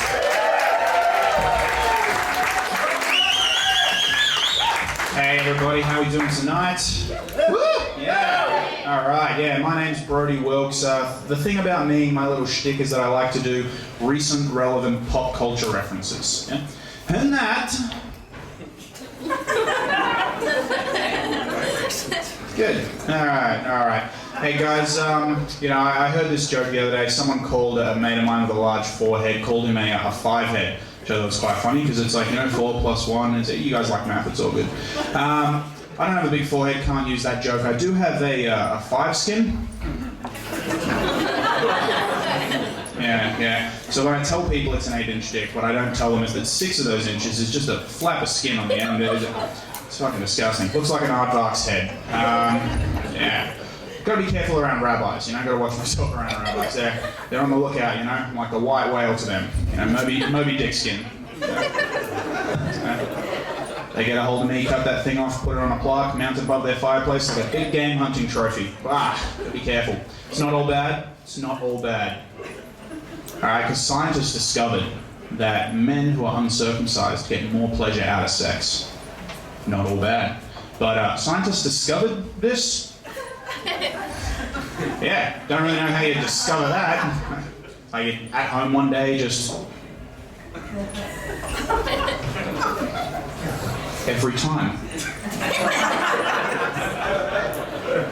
Gotta rush back into the lab. It's like, okay, put down the research you're doing. We got something to get to the bottom to, and that's why we haven't found, the cure for cancer yet. It's like, because doing some real research.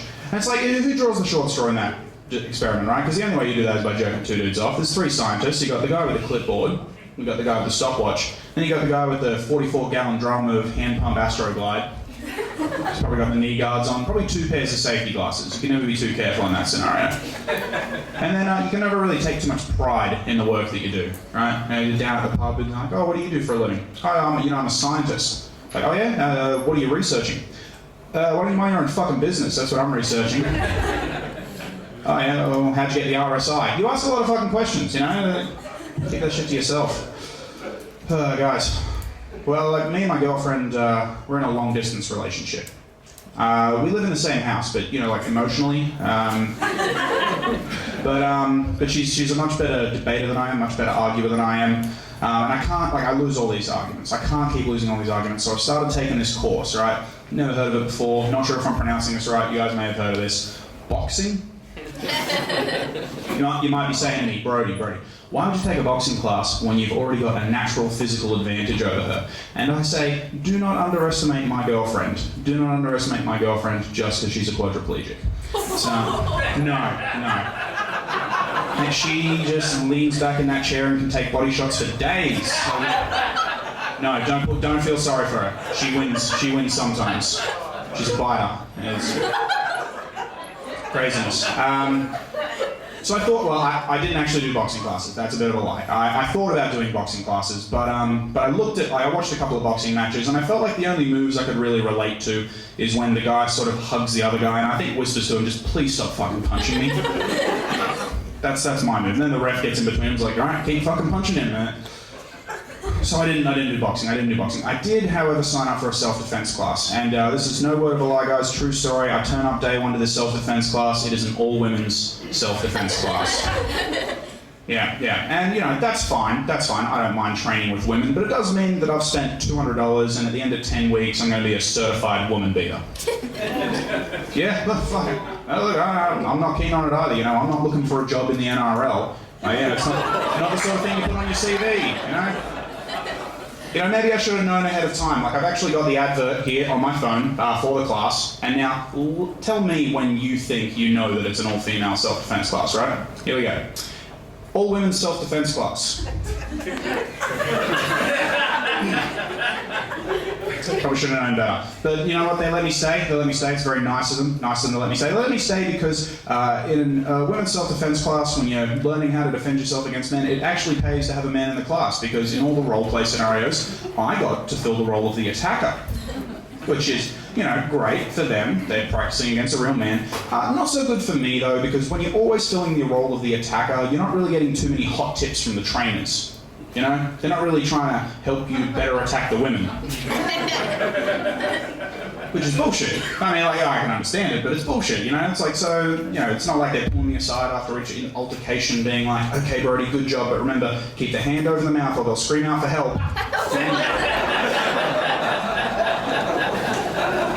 So it means that over the course of 10 weeks, these 9 other women just got professionally trained on how to better beat up, specifically the shit out of me. And that's just what I've paid for. Like, I learned fucking nothing there. I got robbed on the way home from the graduation ceremony. It was brutal. They took my wallet, they took my woman beating certificate.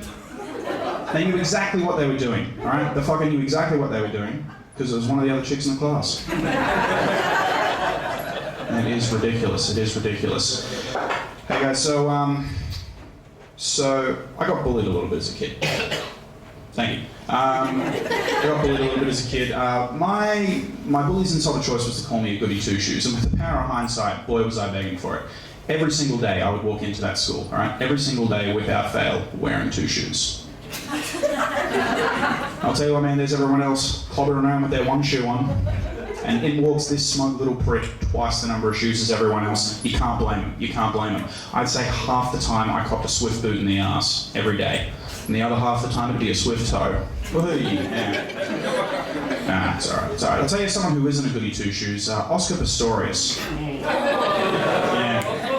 Yeah, he's a bit of a naughty no-shoes character, that, right? You see, I'm dating a South African woman. We've been together happily for many years now, and then that Oscar Pistorius story broke, and now I feel the need to shit with the door open. Yeah. So it's like, you know, I know it's all up in my head, I know it's paranoid, but I can't help but feel like everything she does is just another excuse to get me back into that toilet. You know, it's like, oh, I feel like a hot Indian curry for dinner tonight, Brody? Fuck no. I'm gonna have my 3rd bowl of all brand for today. Haven't taken a shit in the last 3 years, that's why I'm on stage today. Guys, I've been Brody Wilkes. Thank you so much for everything. Hope you enjoy the rest of the night. Ladies and gentlemen, Brody Wilkes.